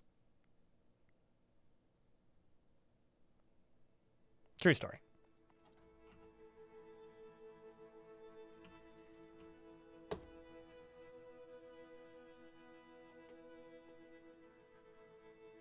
You failed on your cupcakes today? Oh, no. I have cookies, but they're store-bought. I don't know if that does it. But no, I make weed brownies because I live in Canada. Yeah, I do that like twice a year. I also make zucchini bread, but only in the time of year when I have more zucchinis than I know what to do with. Which will be in about 3 weeks. Based on the size of my zucchini plants right now. About 3 weeks.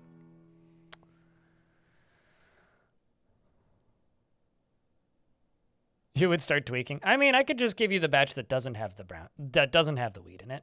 It's also very easy to do. Because I almost always make 2 batches. Same like when I make fudge around the holidays. I make 2 batches. One with fun stuff and one with boring stuff for boring people. And boring people can enjoy the boring stuff. It's fine. Just because I'm fun and like fun stuff doesn't mean that other people need to like fun stuff too. That's just rude. You gotta go clean the goop. What, the cupcake goop? So what went wrong with the cupcakes, out of curiosity, in this cooking stream? Or baking stream, I guess, technically. Okay. I mean, here's the thing. Like, there's always the classics, you know, like, oops, I accidentally put, like, salt in instead of sugar. Or I forgot to put the eggs in. Or added too much of this. But here's the thing, right? If there's a VOD, you could go watch the VOD. And then go through step-by-step process to figure out what happened wrong. Also, pro tip. If you ever go camping and want to make a breakfast that'll fill you up and you only need to make one thing, bring a muffin mix and make pancakes. Just add water, make pancakes. It's fantastic. It's way more filling than, like, pancakes. Because most pancake mixes are, like, white pancakes that don't fill you up at all.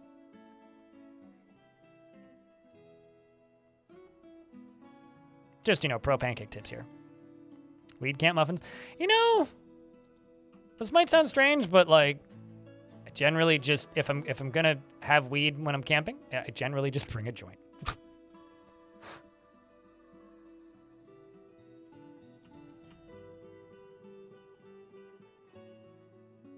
Forensic is still trying to figure out what's happening. Okay, fair. They look like an unattended 4-year-old made them. That seems harsh. But I mean, what do I know? I got a lot of jobs I gotta pause. Jesus fuck, that's a lot of construction jobs.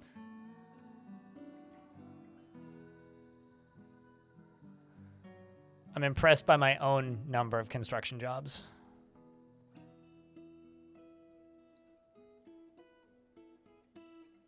This clearly isn't even all of them.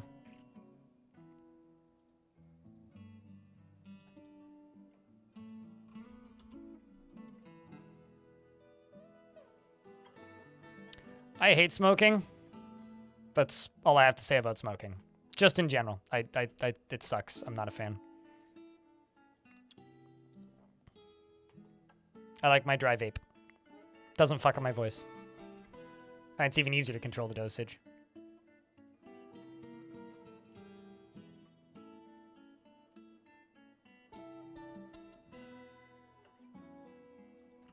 We need empty food containers anyway.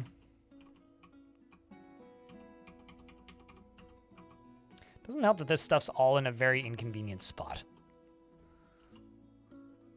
Got a lot of storing stuff in stockpile jobs going on, but a lot of these construct building jobs are now rolling, which is what we need. And a lot of them are just going to go the other way. They're going to go this way. Because it'll be quicker. We need 100 power, so that's 1 water wheel worth of power that we need right there.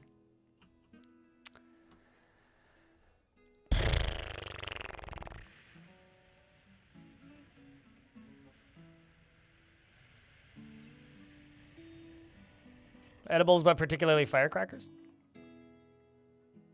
Firecrackers are basically just make s'mores, but add weed, right? It's like graham cracker and chocolate.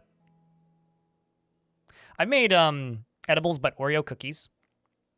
Where, like, I'll take icing sugar and make very, very, very, very, very dense icing sugar and mix it with, like, weed. And then put it in, like, take Oreo cookies, very carefully twist them and pull them apart. Remove the icing sugar, and then add my icing sugar mix in. I've done that. That's pretty good.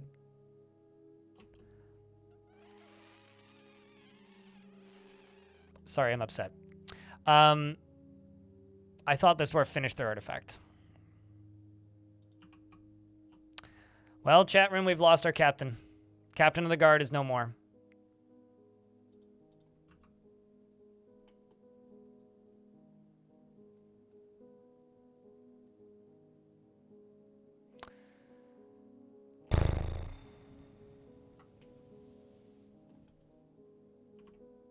I'm kind of bummed out. Rafts, where's your bed?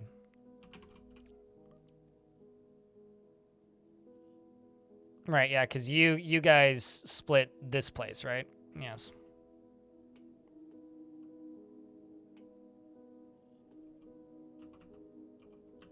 Why? I don't know. I'm off kilter today. Stormwolf, we got a job for you.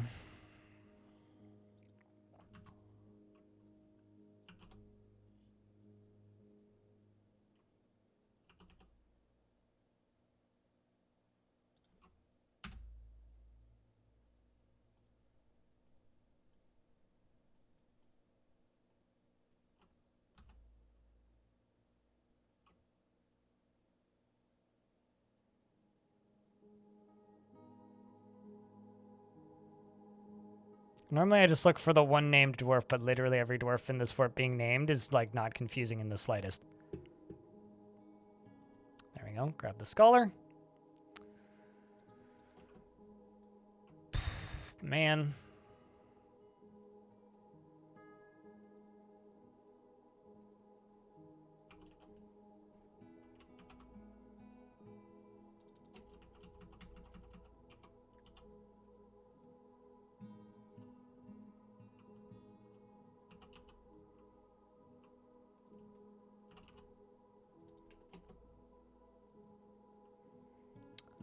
No, it's not your dwarf's partner. No, Rafts is your dwarf's partner, Big Bang. Because Rafts is a novice leader. A couple of Christmases ago, your brother gave me and your other brother gummies for Christmas dinner. That's mean.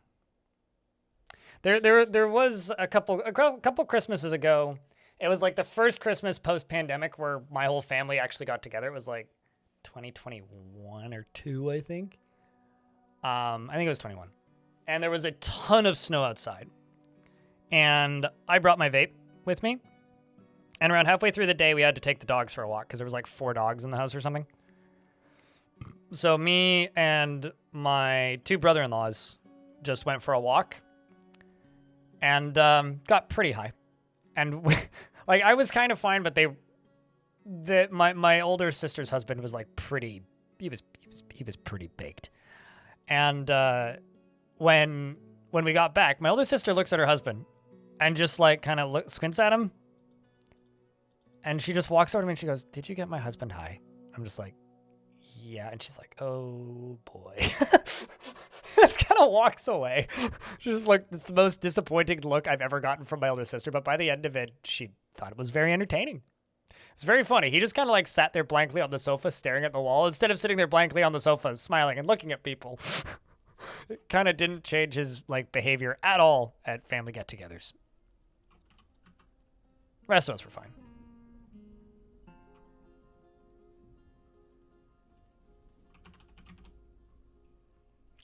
Well, on the bright side, we're losing one of our most upset dwarves. UDK, what up, dude? How goes things? Thank you very much for the Prime subscription.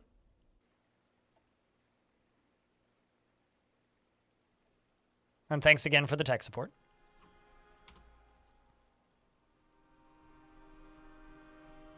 I think it's the corkscrews that I need.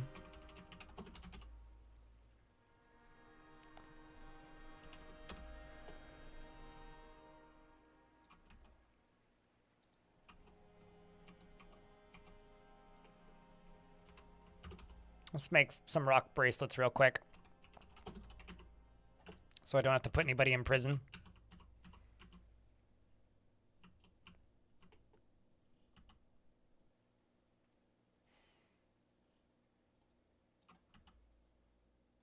Actually, I gotta make this go to here.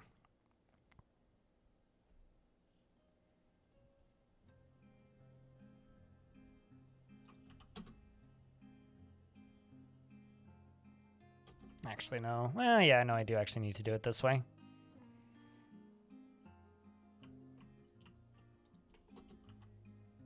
And then you are going to select, let's just go with Featherwood because it looks nice. So that'll be 200 power. That's got 70. That's about to have more than 100. And then let's go with you. Okay, we're missing components for this, but we're working on it slowly. It's a process.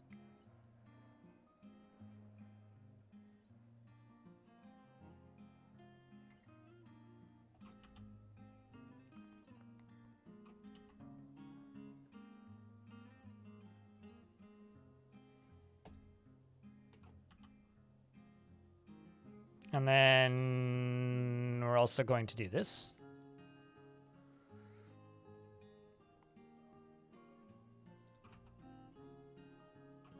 And then right here, I'm going to put a drawbridge right there. And then I'm going to need 2 levers. One of them turns this whole thing on, and then the other one is going to open the floodgate down at the bottom.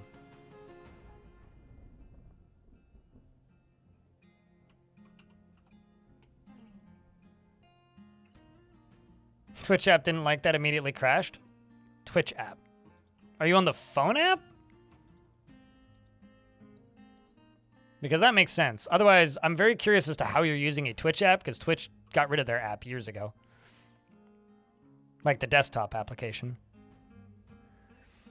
It's been fine. Although I'm trying to keep the Linux discussions to a medium, because I've learned that while some people really, really like talking about it when it comes up, the vast majority of people don't give a shit. So it's been fine. It's an OS. I'm trying my damnedest to not make a big deal out of it. Because I find OS evangelists annoying. I don't want to become one. Android app? That makes sense. Yeah, depending on the phone you have, it's pretty bad. Just like any app.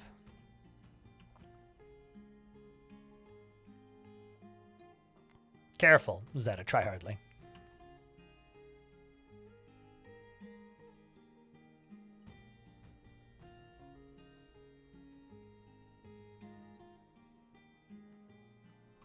Is meh. Yeah, pretty much. But yeah, it's been totally fine. I've run into some issues, but every single issue I've run into, I initially assume it's a Linux issue and then find out later it's actually just a normal plugin breaking. Like I ran into an issue with OBS, which I was initially blaming on Linux, but pretty quickly I realized, oh, Linux people just report bugs quicker. So no, it's not actually Linux. Which is, you know, is what it is.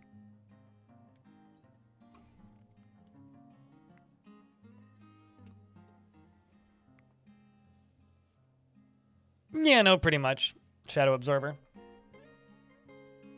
It's more just like, I don't think it's that people don't want to discuss different operating systems. It's just people who use Windows don't like being told that they cannot use Windows because learning new things is hard. I'm pretty sure that's all it actually is. I don't think it's that people actually dislike discussing other operating systems. Operating systems are fun to talk about. I'm pretty sure it's more just people don't like being told that they're wrong. And a lot of people who are evangelists are not fun to talk to. What did I say a second ago, UDK? I'm trying to change the subject here.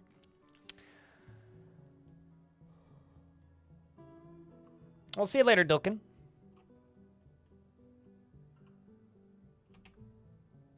But YouTube broke it. That's what happened to the plugin. So now I'm using Restream IO because it's the only option I have now. Which I'm not thrilled about, but is what it is.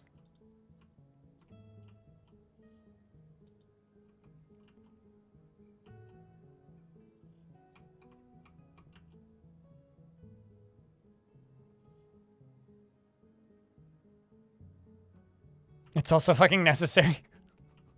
Well, don't worry. The entire planet has unanimously decided that we're not allowed to learn things anymore. Instead, we just ask ChatGPT. So congratulations. You don't have to learn things anymore. So stop learning sheep and enjoy the rest of your sad existence.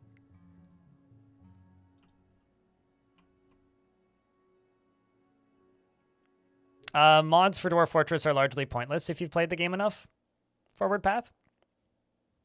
Because the game isn't moddable in the way that you think in the way that a lot of games are moddable, right? Like when people think about mods, they think about massive game, like mechanics altering things. A lot of that stuff doesn't really exist for Dwarf Fort. I mean, it can kinda, and it does sorta, but it's not really what people think of when they think of as moddable game.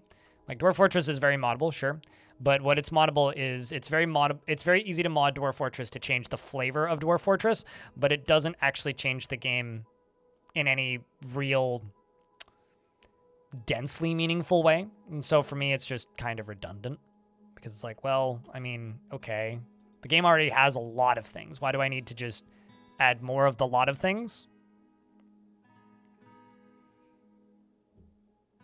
Like, the interesting part of Dwarf Fortress is this, right? This, like the world stuff and the under the hood stuff that's going on. And at some point, like initially, sure, it could be cool to have, I don't know, a banana man instead of a dwarf. But at the end of the day, it's still just Dwarf Fortress. Unless you just want to, you know, make the game aesthetically different, which I don't see the point in doing because I want people to be able to immediately recognize what they're seeing. See, like, that's not a part of Dwarf Fortress that's really moddable in that way, right?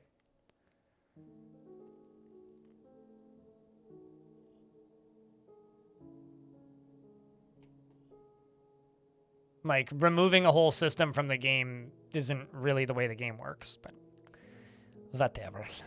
The thing is, like, Dwarf Fortress isn't Unity, right? So it's not like you can just open up a Unity editor and inject code into it. It doesn't really let you do that in the way that I think a lot of people expect it to or would want it to. So it's like, I don't know. I find mods for Dwarf Fort honestly a bit redundant. I think I always will. Some of the more all-encompassing, like, DF hack mods can lead to some pretty interesting effects, but most of those are just no longer in the game.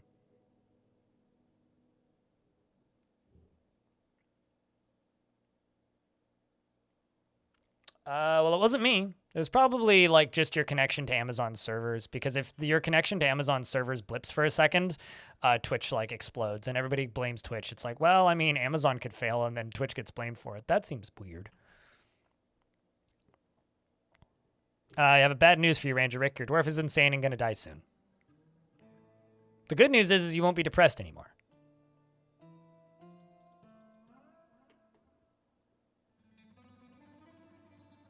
As headcanon enhancers? Totally. I mean, like, if you have a specific headcanon that you want to play with, you can absolutely enhance your headcanon.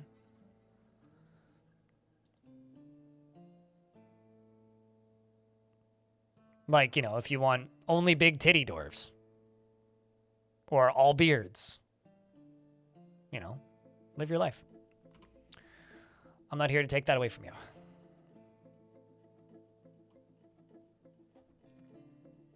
Or like dwarves with big anime eyes.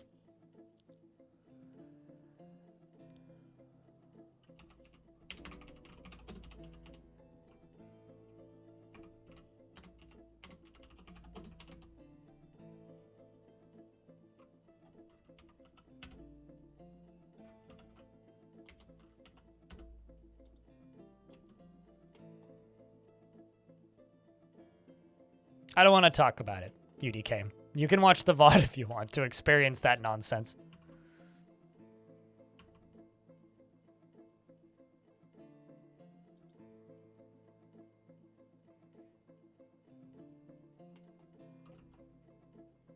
Big titty goth DF? Is that where we're going with this, Darren? Okay, somebody please make that mod. Just call it Big Titty Goth DF. Could someone make this happen? I wouldn't use the mod, but I would laugh at it for a second and then go on with my day. It just gives all of the dwarves big tits and black makeup.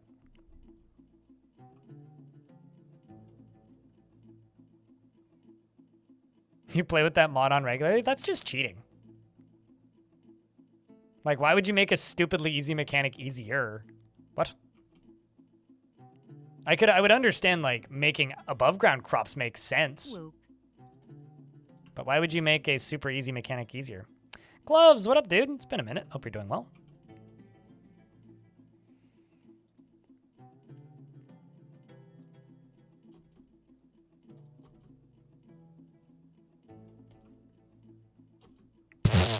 I didn't expect any of that to happen the way it just did, but it did, and oh god.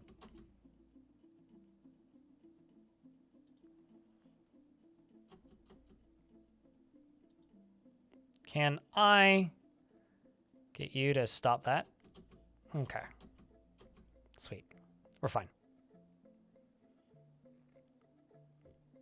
Yeah, it's fine. It's fine. I just have one lever I gotta pull. Or one thing I gotta deconstruct. Also, good timing on that save, game. Great timing on that save. Massively perfect timing on that save. Awesome timing on that save.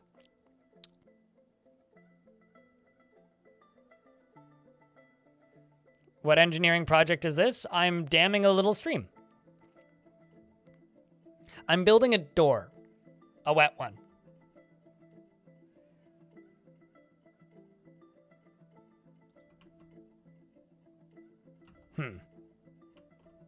Jesus fuck. I'm not even sure how that happened. Huh. Alright, well, let's deconstruct this. And just work on the other side, because that side's a little spicy right now. Or maybe moist. Dwarf, you're gambling with your life there. It's getting a little wet. Oh, that's not good. Can we...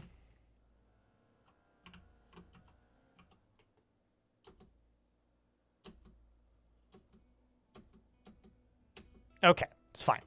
Water stopped pumping. So now I can go, where's this file force? Okay, it's just a little nonsense force of sadness.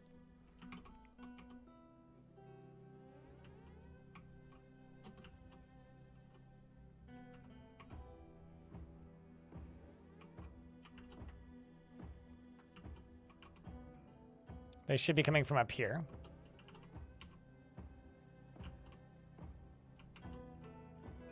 Which means my dwarves should be getting up here pretty soon. Oh, there is a singular dwarf shinobi here with a sword killing, well, who just killed a goblin thief and they stabbed it in the head with a steel sword and the injured part was cloven asunder.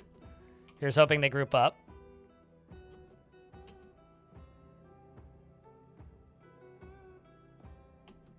And did I? Oh, wow, I did lose the leader of this, right.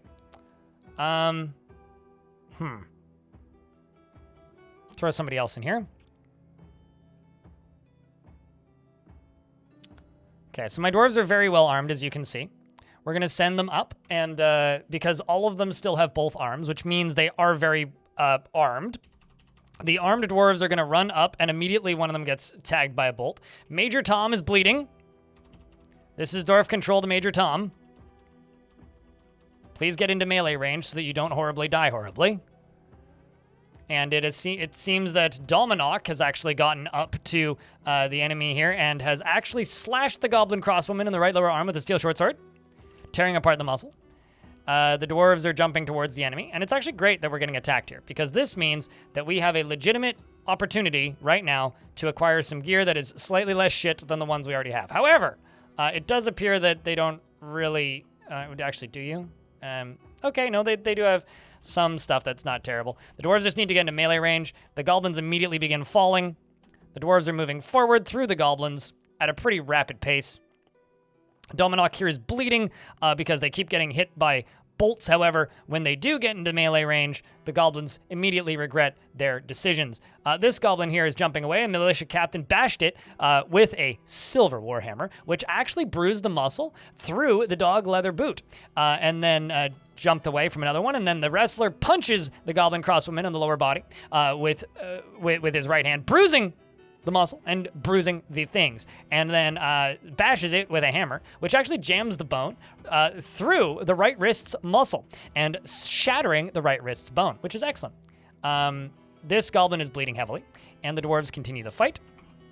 I don't see another goblin squad. We have Shinobi up here at the front, and Kordek actually bashed the goblin bowman in the upper body with Silver Warhammer, which bruised the muscle, then fractured the bone, and then twisted the bone, tearing apart the bone, and the militia captain bashed it, Silver Warhammer bruising them.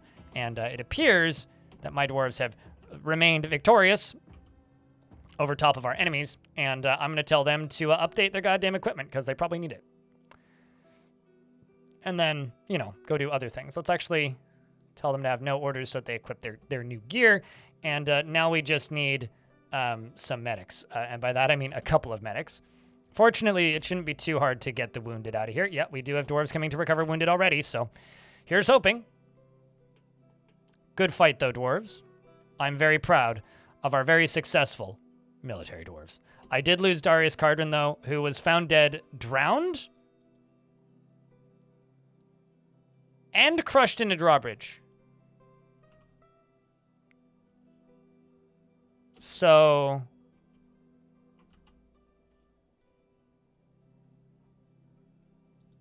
yeah.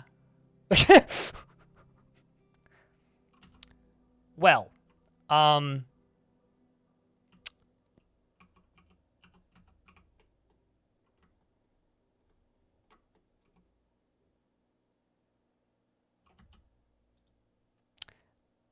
that sucks.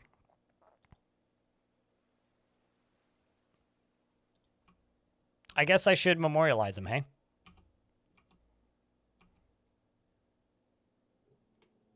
No, because I remember looking at the wiki,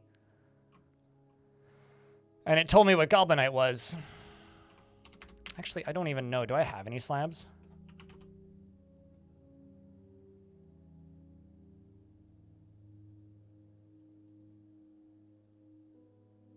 Okay, so no, I don't have any slabs.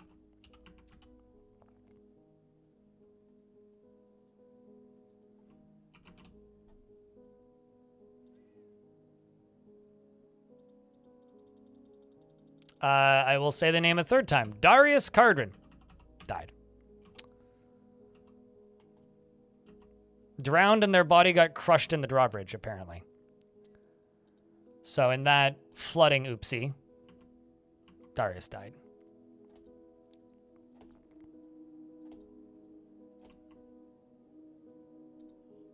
Which means I'm going to name this dam Darius Cardram Dam. Darius Cardam. Yes, that is what I'm going to name this dam, because Darius died in the making of this dam, and it is a sacrifice that we will forever thank Darius for. So thank you, Darius, for your service and your willingness to die for the Dwarf.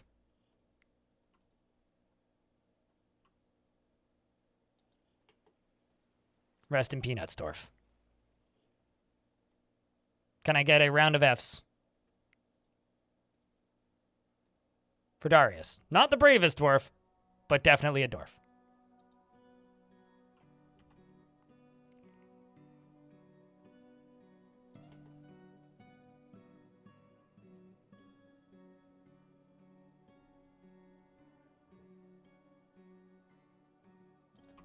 And also, am I still making pipe sections? I am. Sweet.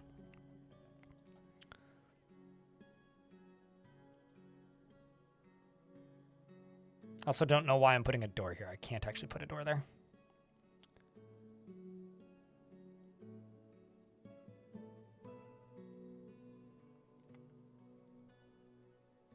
The damned Darius Darius the Damned of the Dwarven Dam. I kind of like it, actually. It's got a good ring to it.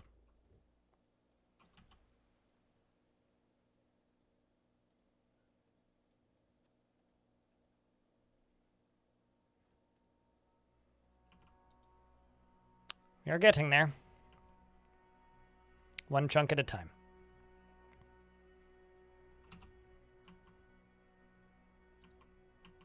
It actually, I think, sped up the construction of this whole thing.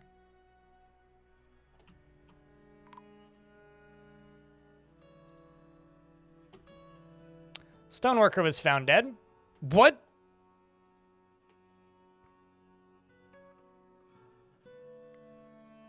Huh. How did you get in? What is it? It is a gigantic feathered toad nubby shell. Poison vapors. Okay, so I've got several questions. How the fuck did you get in? Exactly?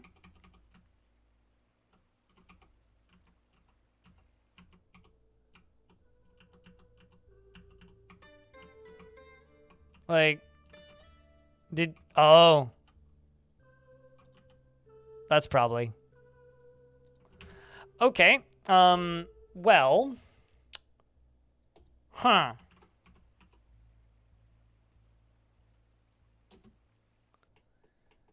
Well, that's bad. What did you just kill? You just killed Stacked? That's EFT breakout. You should run. Here comes Shinobi.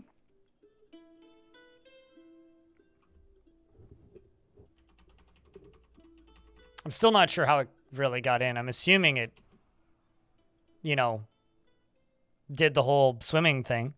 The Swordsdwarf slashes at it, which tore the muscle. So there's suddenly Forgotten Beast blood everywhere. Shinobi is continuing to fight. Slashes it again, continuing to tear the muscle. This time getting it in the neck. Better armed military are arriving. Shinobi is getting injured pretty rapidly, which will be a shame if they die. EFT breakout is dead, which is also a shame. Shinobi is fighting, but could be in a better situation. The creature... Oh, actually, that's EFT breakout's bits. I'm sorry, breakout. We also lost Edom, I think, who hasn't shown up as dead yet. Shinobi is now no longer with us. Rest in peace, Shinobi. Insulina is fighting with the creature. And as the rest of the military arrives, they begin fighting it back. I don't know what kind of syndrome this is. This could be a pretty bad one. Oh, boy. Wow. Okay, so hopefully, and let's get some insurance here. Rafs is fighting with the creature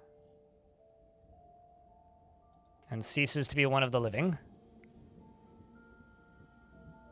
I don't actually know what this syndrome is, but this seems pretty bad.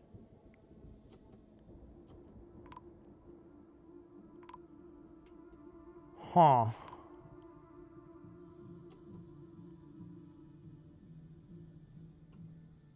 Where did it go? Is it dead?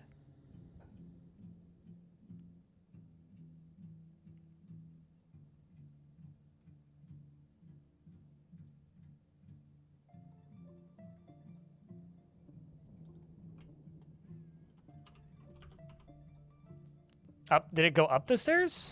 Okay. It just like vanished from my screen. Okay, well, it came back down. Pretty sure that's like all of my squads. Yep, that is in fact most of my squads. Okay, so these are the named dwarves dead. EFT breakout, pun intentional. Shinobi, Ganatank, Insulina Sama, Keen Cook, Power Tools and Beer, Napalm Sideburns, Strixa Trixa, Valor Nash, Rafts, Shark Jumping Walrus, Percussive Giant, Ranger Rick, Stormwolf, Big Bang, Travenoid, Wuggy.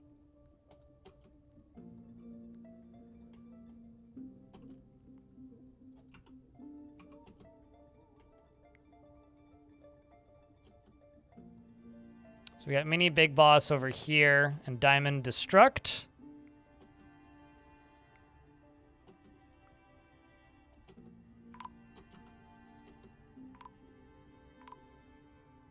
Yeah, I think that's the fort, chat. Major Tom fell. This is bad? Yep. Yeah, no, this is the fort, I think.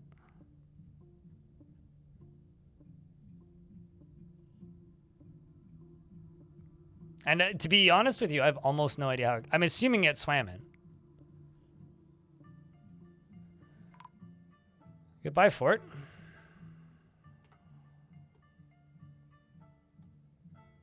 You were the beast?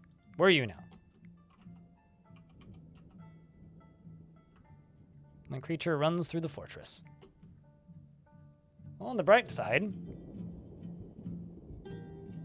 maybe someone can kill it.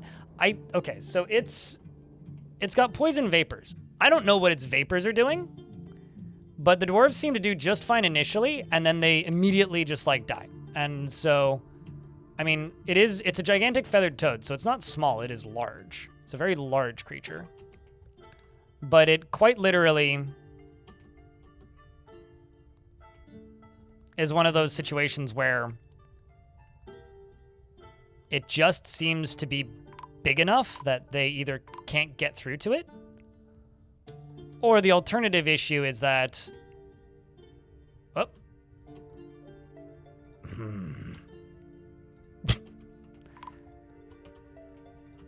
Well...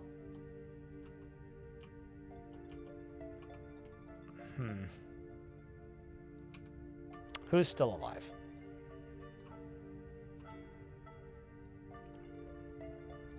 Shadow Absorber, Mini Big Boss, Shy Phantasma, Nodokasa, Creed, Diamond Destruct, Cyan Corp, Cave Johnson, Jezza, Red Octobear, Deep Sea Fishing. That's it.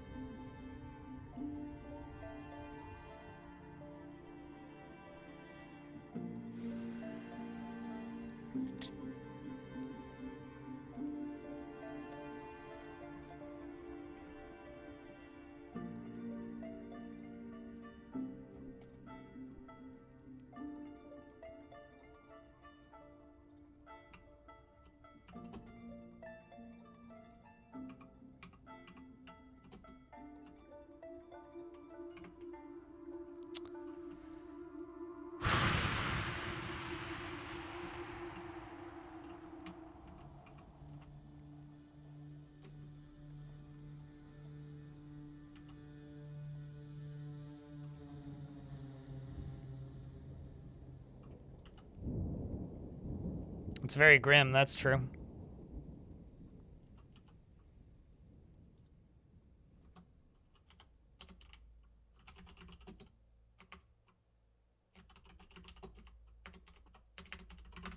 Oops.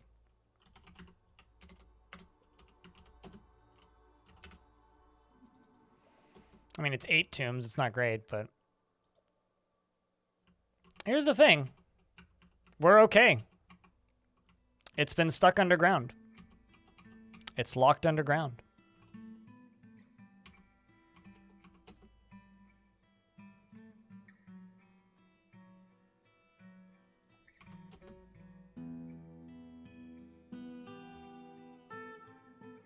So we can absolutely continue this fort.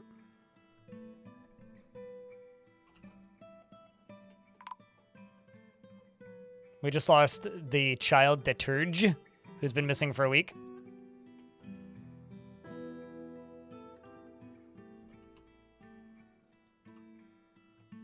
Lost 30 people? It's only 30 people. We're gonna get a migrant wave in like a season. Our Forgotten Beasts building destroyers. You know what? I'm not gonna answer that question.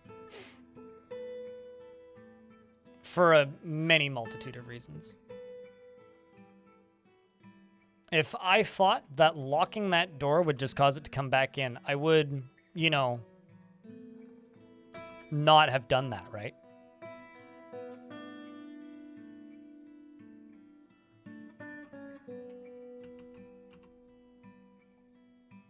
So obviously you can deduce that it's not going to be able to break down that door based on the fact that I just locked it.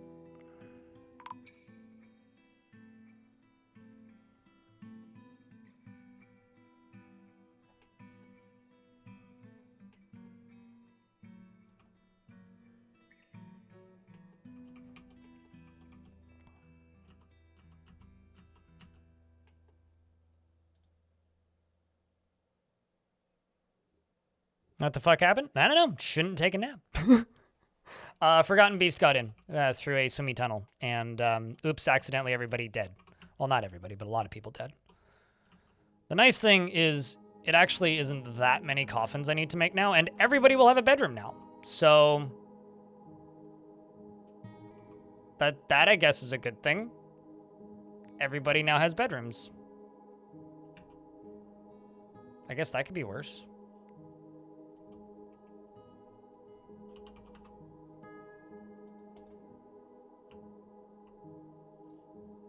Housing crisis solved. Sure. Sure, yes. Mm-hmm. All right, well, let's do this.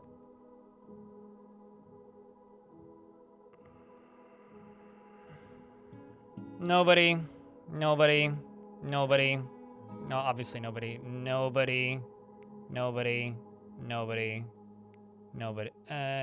Yes and yes. Let's get everybody doing everything.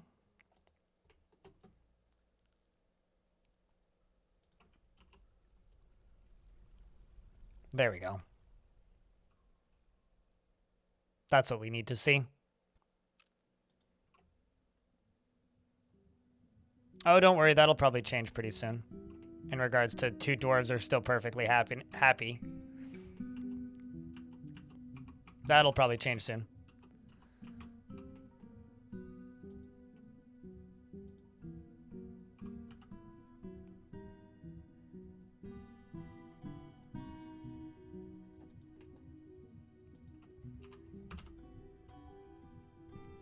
Okay, so pause.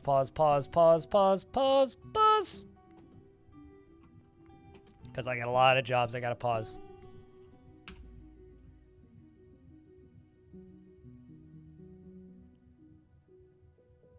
It's like I did just pause this, I'm pretty sure.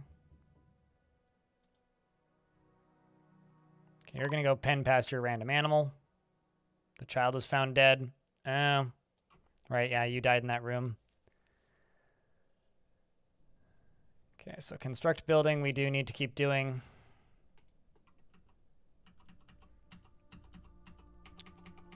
The problem is a lot of the construct building jobs are probably actually just over here, which isn't quite what I need right now. So I'm actually just going to go over to these. I'm just going to pause all these just so that I hope that they do things that are significantly more useful for us right now. I'm also going to go down into here and just cancel all this.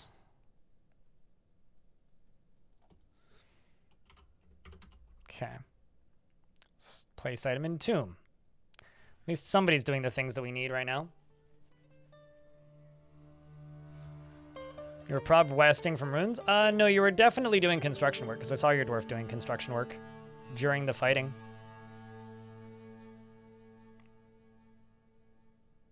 Yeah, if anything, this is going to be a setback, obviously, but I think this is recoverable. The thing that's going to be harder to recover is recovering like all of the organization of this fort, like the way every dwarf had their own job and whatnot. Like I need to go through and redo all of that basically. But like, honestly, could be worse. What are you constructing? Blocks? Okay. Are you doing the tomb stuff? I hope you are. Yes.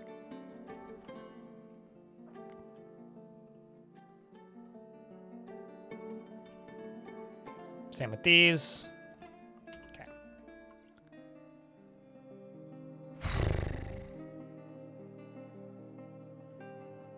The phoenix will rise again. You mean the spirit will rise again? The spirit of our home will become stronger than we have before. You cannot stop us now. Well, I mean, you can. You can kill all of us, but you have to kill all of us to stop us.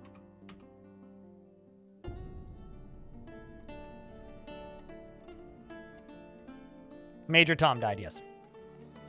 Right here, I'll reread the dwarves that are not dead. Deep Sea Fishin', Red Octobear, Jezza, Cave Johnson, Cyan, Corp, Diamond Destruct, Dominok, Animal, Creed, Notokasa, Mini Big Boss, Shy Phantasma, and Shadow Absorber and Mini Big Boss. Those are the dwarves that are not dead.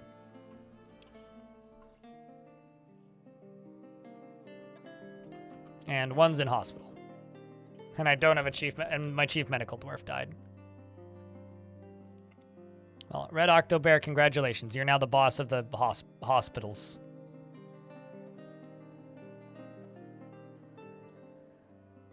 Well, I mean, the good news is we can get some pretty big migrant waves, potentially.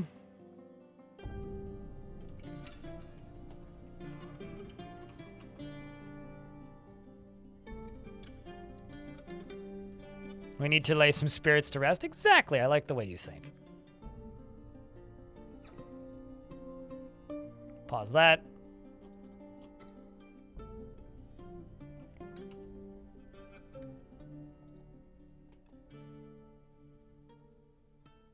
I don't know why pausing it from that screen doesn't actually cancel the job. That's a little silly.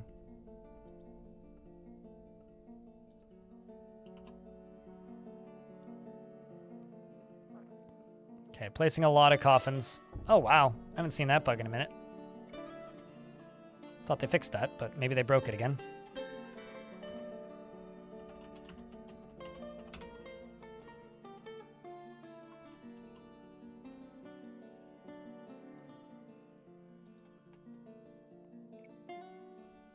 We shall rebuild.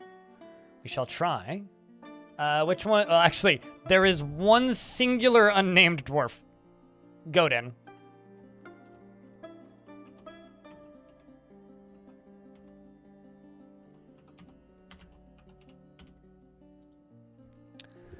He tries to keep his things orderly and is often nervous, grateful when others help him out, and tries to return favors. He could be considered rude and is somewhat quarrelsome. He has an active sense of humor, and he is moved by art and natural beauty. He is troubled by this since he dislikes the natural world. He can easily fall in love or develop positive feelings. He finds helping others to be emotionally rewarding, and generally acts with a narrow focus on the current activity. And he doesn't really care about anything anymore. I mean, no one will after this. And he personally values family, doesn't respect a society that is settled into harmony without debate and strife, and does not care about friendship. I'm also just going to do this real quick. And I realize I'm going to come back and fix this later, but for right now, what we need is I need the construction stuff done.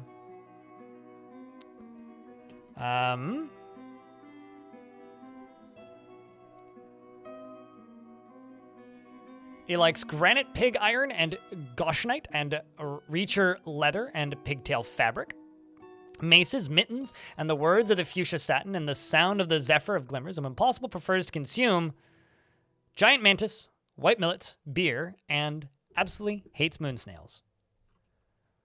You had a bunch of passing acquaintances, and most of them are dead. You're a member of the South Creed and a militia dwarf. Welcome to the fort. I think that Sprithome is going to become a spirit of imprisonment for the creatures that wronged us. This valley will become a monument to the dwarves who died. And we will make a great memorial to the dead. That is what we'll do. Because turns out we got a lot of bodies to deal with now. You think the poison was a bleeding syndrome? Yeah, I mean, it was brutal, whatever it was. It wouldn't surprise me if it was a bleeding syndrome. It certainly looked like it. Because they weren't exactly taking hits. Everybody just died. It was one of those like, oops, accidentally everybody dead syndromes, you know? It's like that, the sleeping syndrome, the paralyzing syndrome are kind of like that. Like, there's quite a few that can kind of basically have that effect. And they're always really brutal. The problem is my tombs and bedrooms are now all messed up, but I mean, it is what it is. We gotta get these bodies buried, right?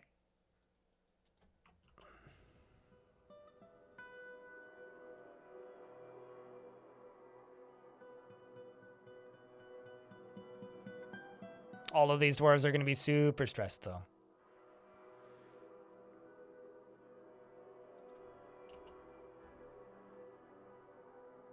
Wait, what? Hunt for small creature. Oh, you're still locked in your bedroom. Get out of here.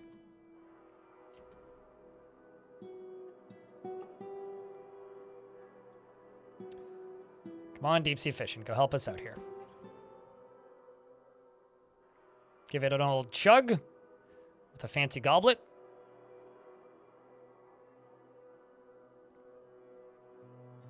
And then eat a pigtail or a pig kidney roast.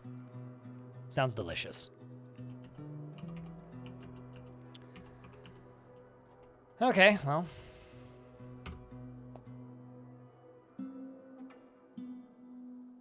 Oh, it's totally fine forward path. No, I only do it like when they get specific redemptions and kind of air quotes earn it. So it's not a super common thing either. But yeah, basically every dwarf in this fort is named right now. But if you were the Forgotten Beast, that's totally fine. You are entitled to obtain the, how do I word this? That role of the beast.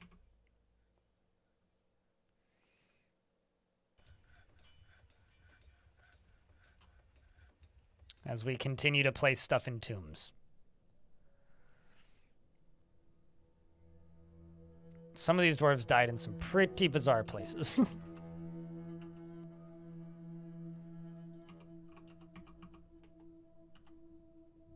I have more? Okay, what I need to do is I need to go to here. And I need to unforbid one of these make rock coffins jobs. What's up, Suey? How's things?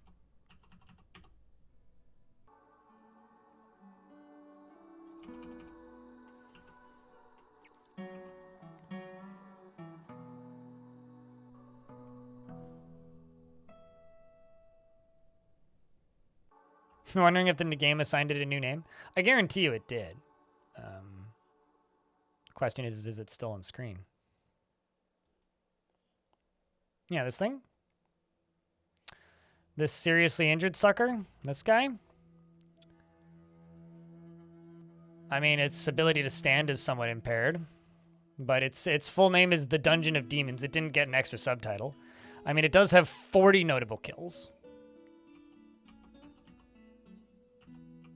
So there's that.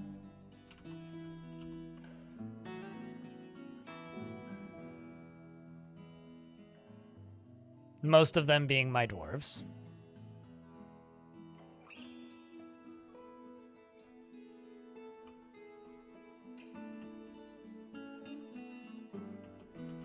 Kind of tempted to throw some of the tombs onto this bridge.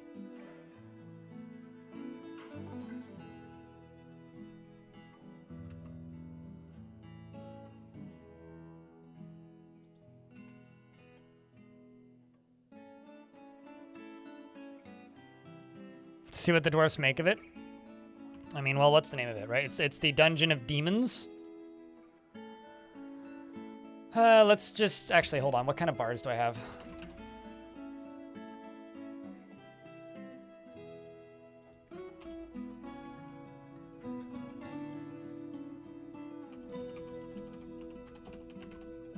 Electrum statue. I'll make one.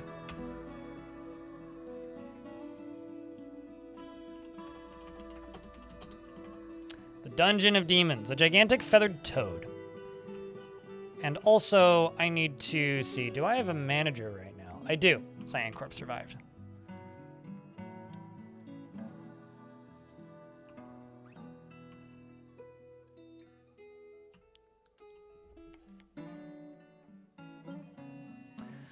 In-game Dwarf Fortress sounds are fucking with me.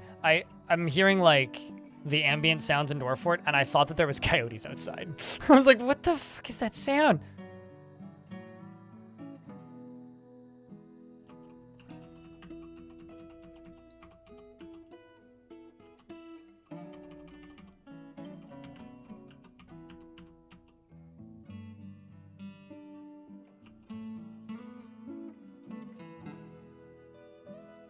Okay, you know what? Never mind. Actually, I changed my mind. I'm not going to put coffins down here. All the dwarves, or not all of them, but a very large portion of them did, yeah? So, no, not all of them, just a lot of them.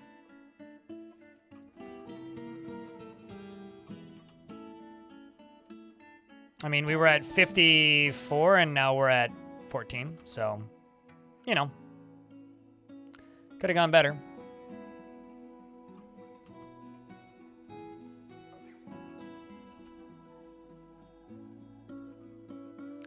That makes a lot more sense. I'm hearing a very weird dog barking outside over top of the Dwarf Fortress ambience. Well, I mean, if there's an image that exists in the world, you have, or a thing that exists in the world, you have the ability to make images out of whatever exists in the world. So, anything? No. But lots of things? Oh, certainly. Anything is kind of a bit inaccurate, I guess. That's how I would describe it.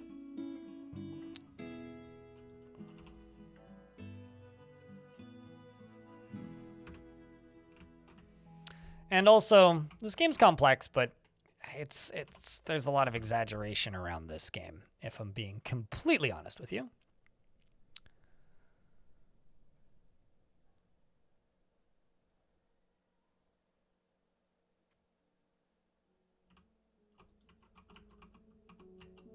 You can see what they look like in game. Yeah, unless you get very, very, very particular oceans. I love just randomly stating that sea monsters exist in Dwarf Fortress because I get people who've been playing this game for literally decades that are just like, there's what? And that will always amuse me.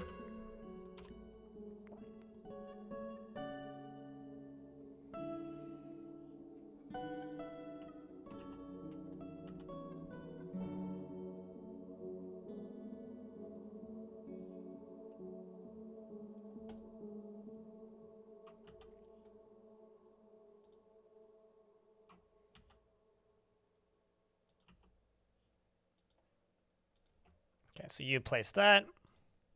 There we go. Then once these two are done, I'll just fortify them.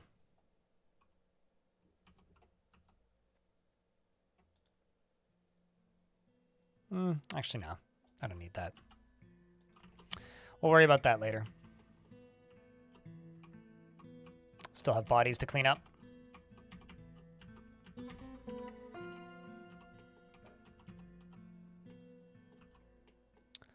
Although most of them appear to be just down here.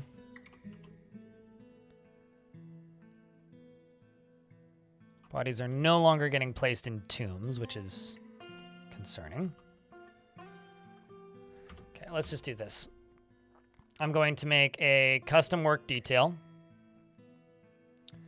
which is going to be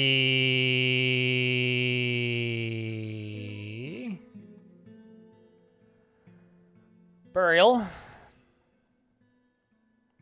Wall floor construction.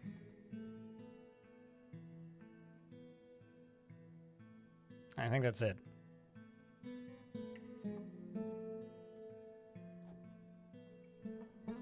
Done. That's the only thing that's going to be set to everybody does this. Everything else is going to be set to nobody.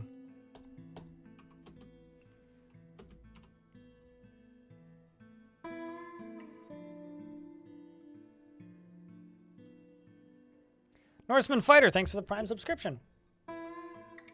Appreciate you, man. I mean, it was quite a while ago. It was like maybe 2 or 3. It was before Premium was out. It was like at least a year and a half ago. It was at least 18 months ago, if not longer. But yeah, I played this game for like 10 years before I saw Werewolf.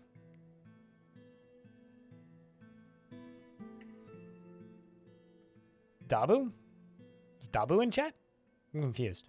What's up, Norseman?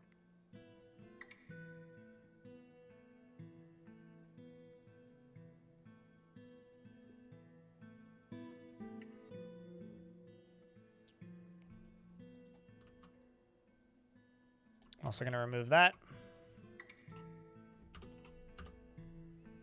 And if you think I'm Dabu, I can assure you for a fact, I am not Dabu.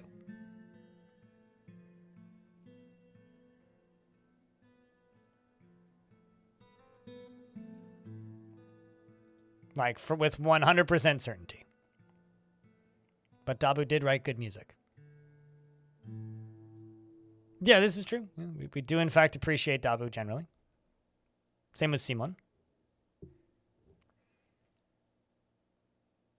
The bug where you keep crashing going into a Necromancer's Tower is still there? Cool. I kind of currently am just waiting because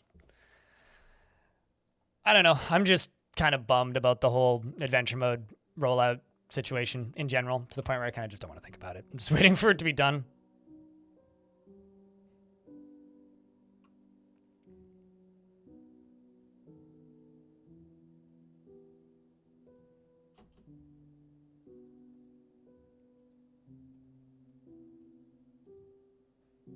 Oh, game's paused. That's why. I'm like, why are you not moving?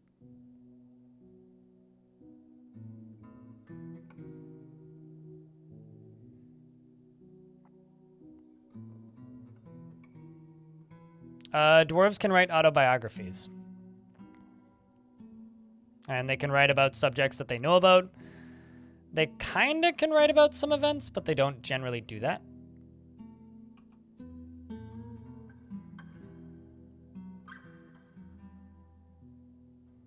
I hate to break it to you, Forward Path, you're about 8 years late on that idea. Maybe 10 years late, maybe 15 actually. Because trust me, there's been a cult of weirdos who love this game on the Bay 12 forums for a very long time. You don't need to start a new cult.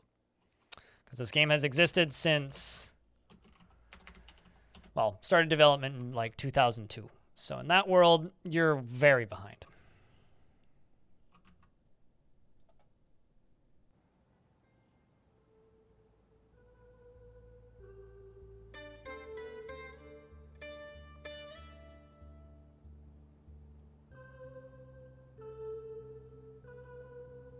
I don't know. People's definition of the word cult is generally pretty fucking generous, shall we say.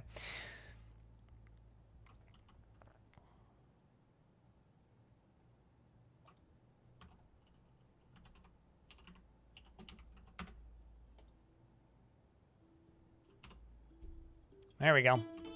Everybody's hauling bodies to the tombs. The last few are getting removed. Stormwolf's getting pulled out of here.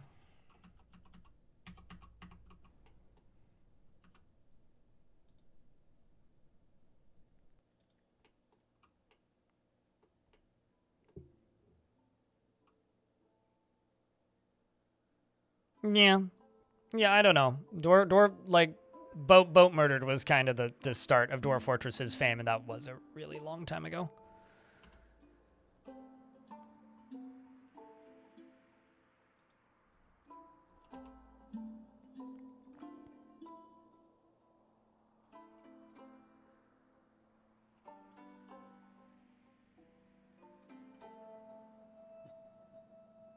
Actually, don't fish, please.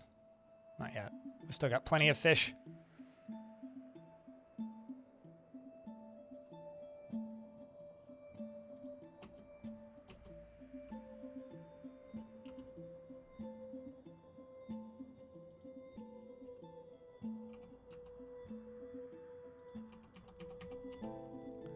So for hauling stuff to tombs, it's you mostly.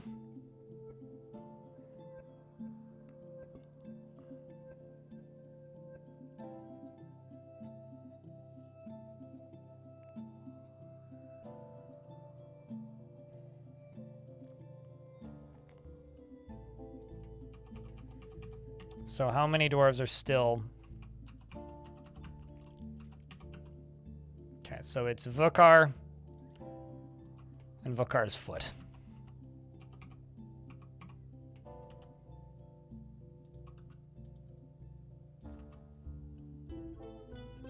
Basically, I need to make one more tomb. What's up, Space Circles?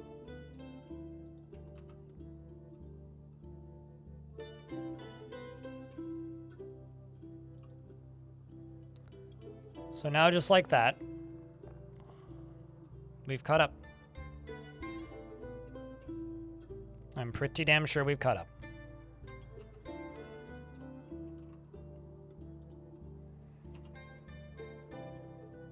I think there's only like 1 or 2 more tombs left.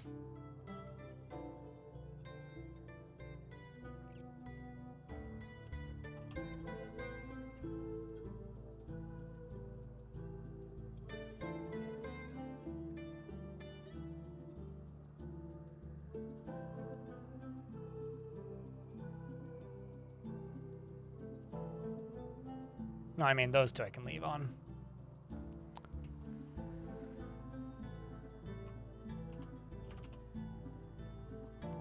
Placing item in tomb. And there we go. Just like that, we've completed the loop. All of the bodies have been put into tombs. And the dwarves can start pretending to be normal again. But will they ever truly feel normal? I think that remains to be seen. Actually, I think there's one more. Okay, no. We just got to get your corpse in here. This is the final thing that needs to be buried, chat. So honestly,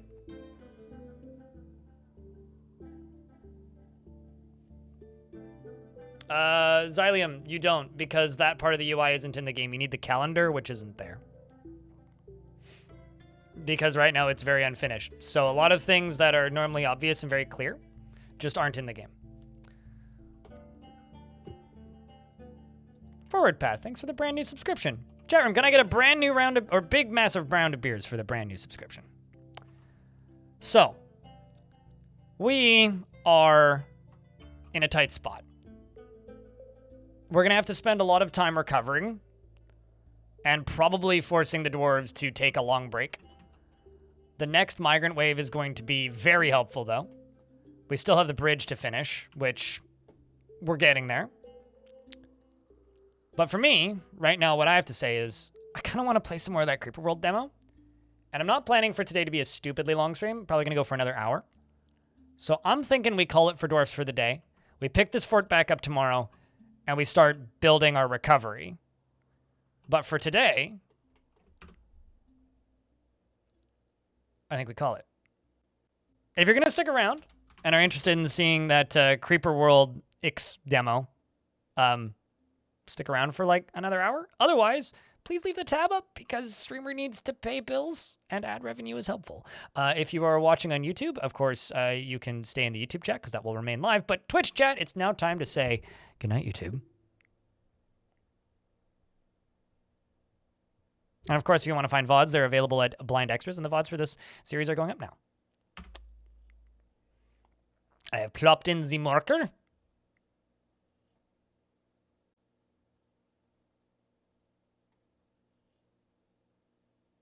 But it is time for me to go and edit.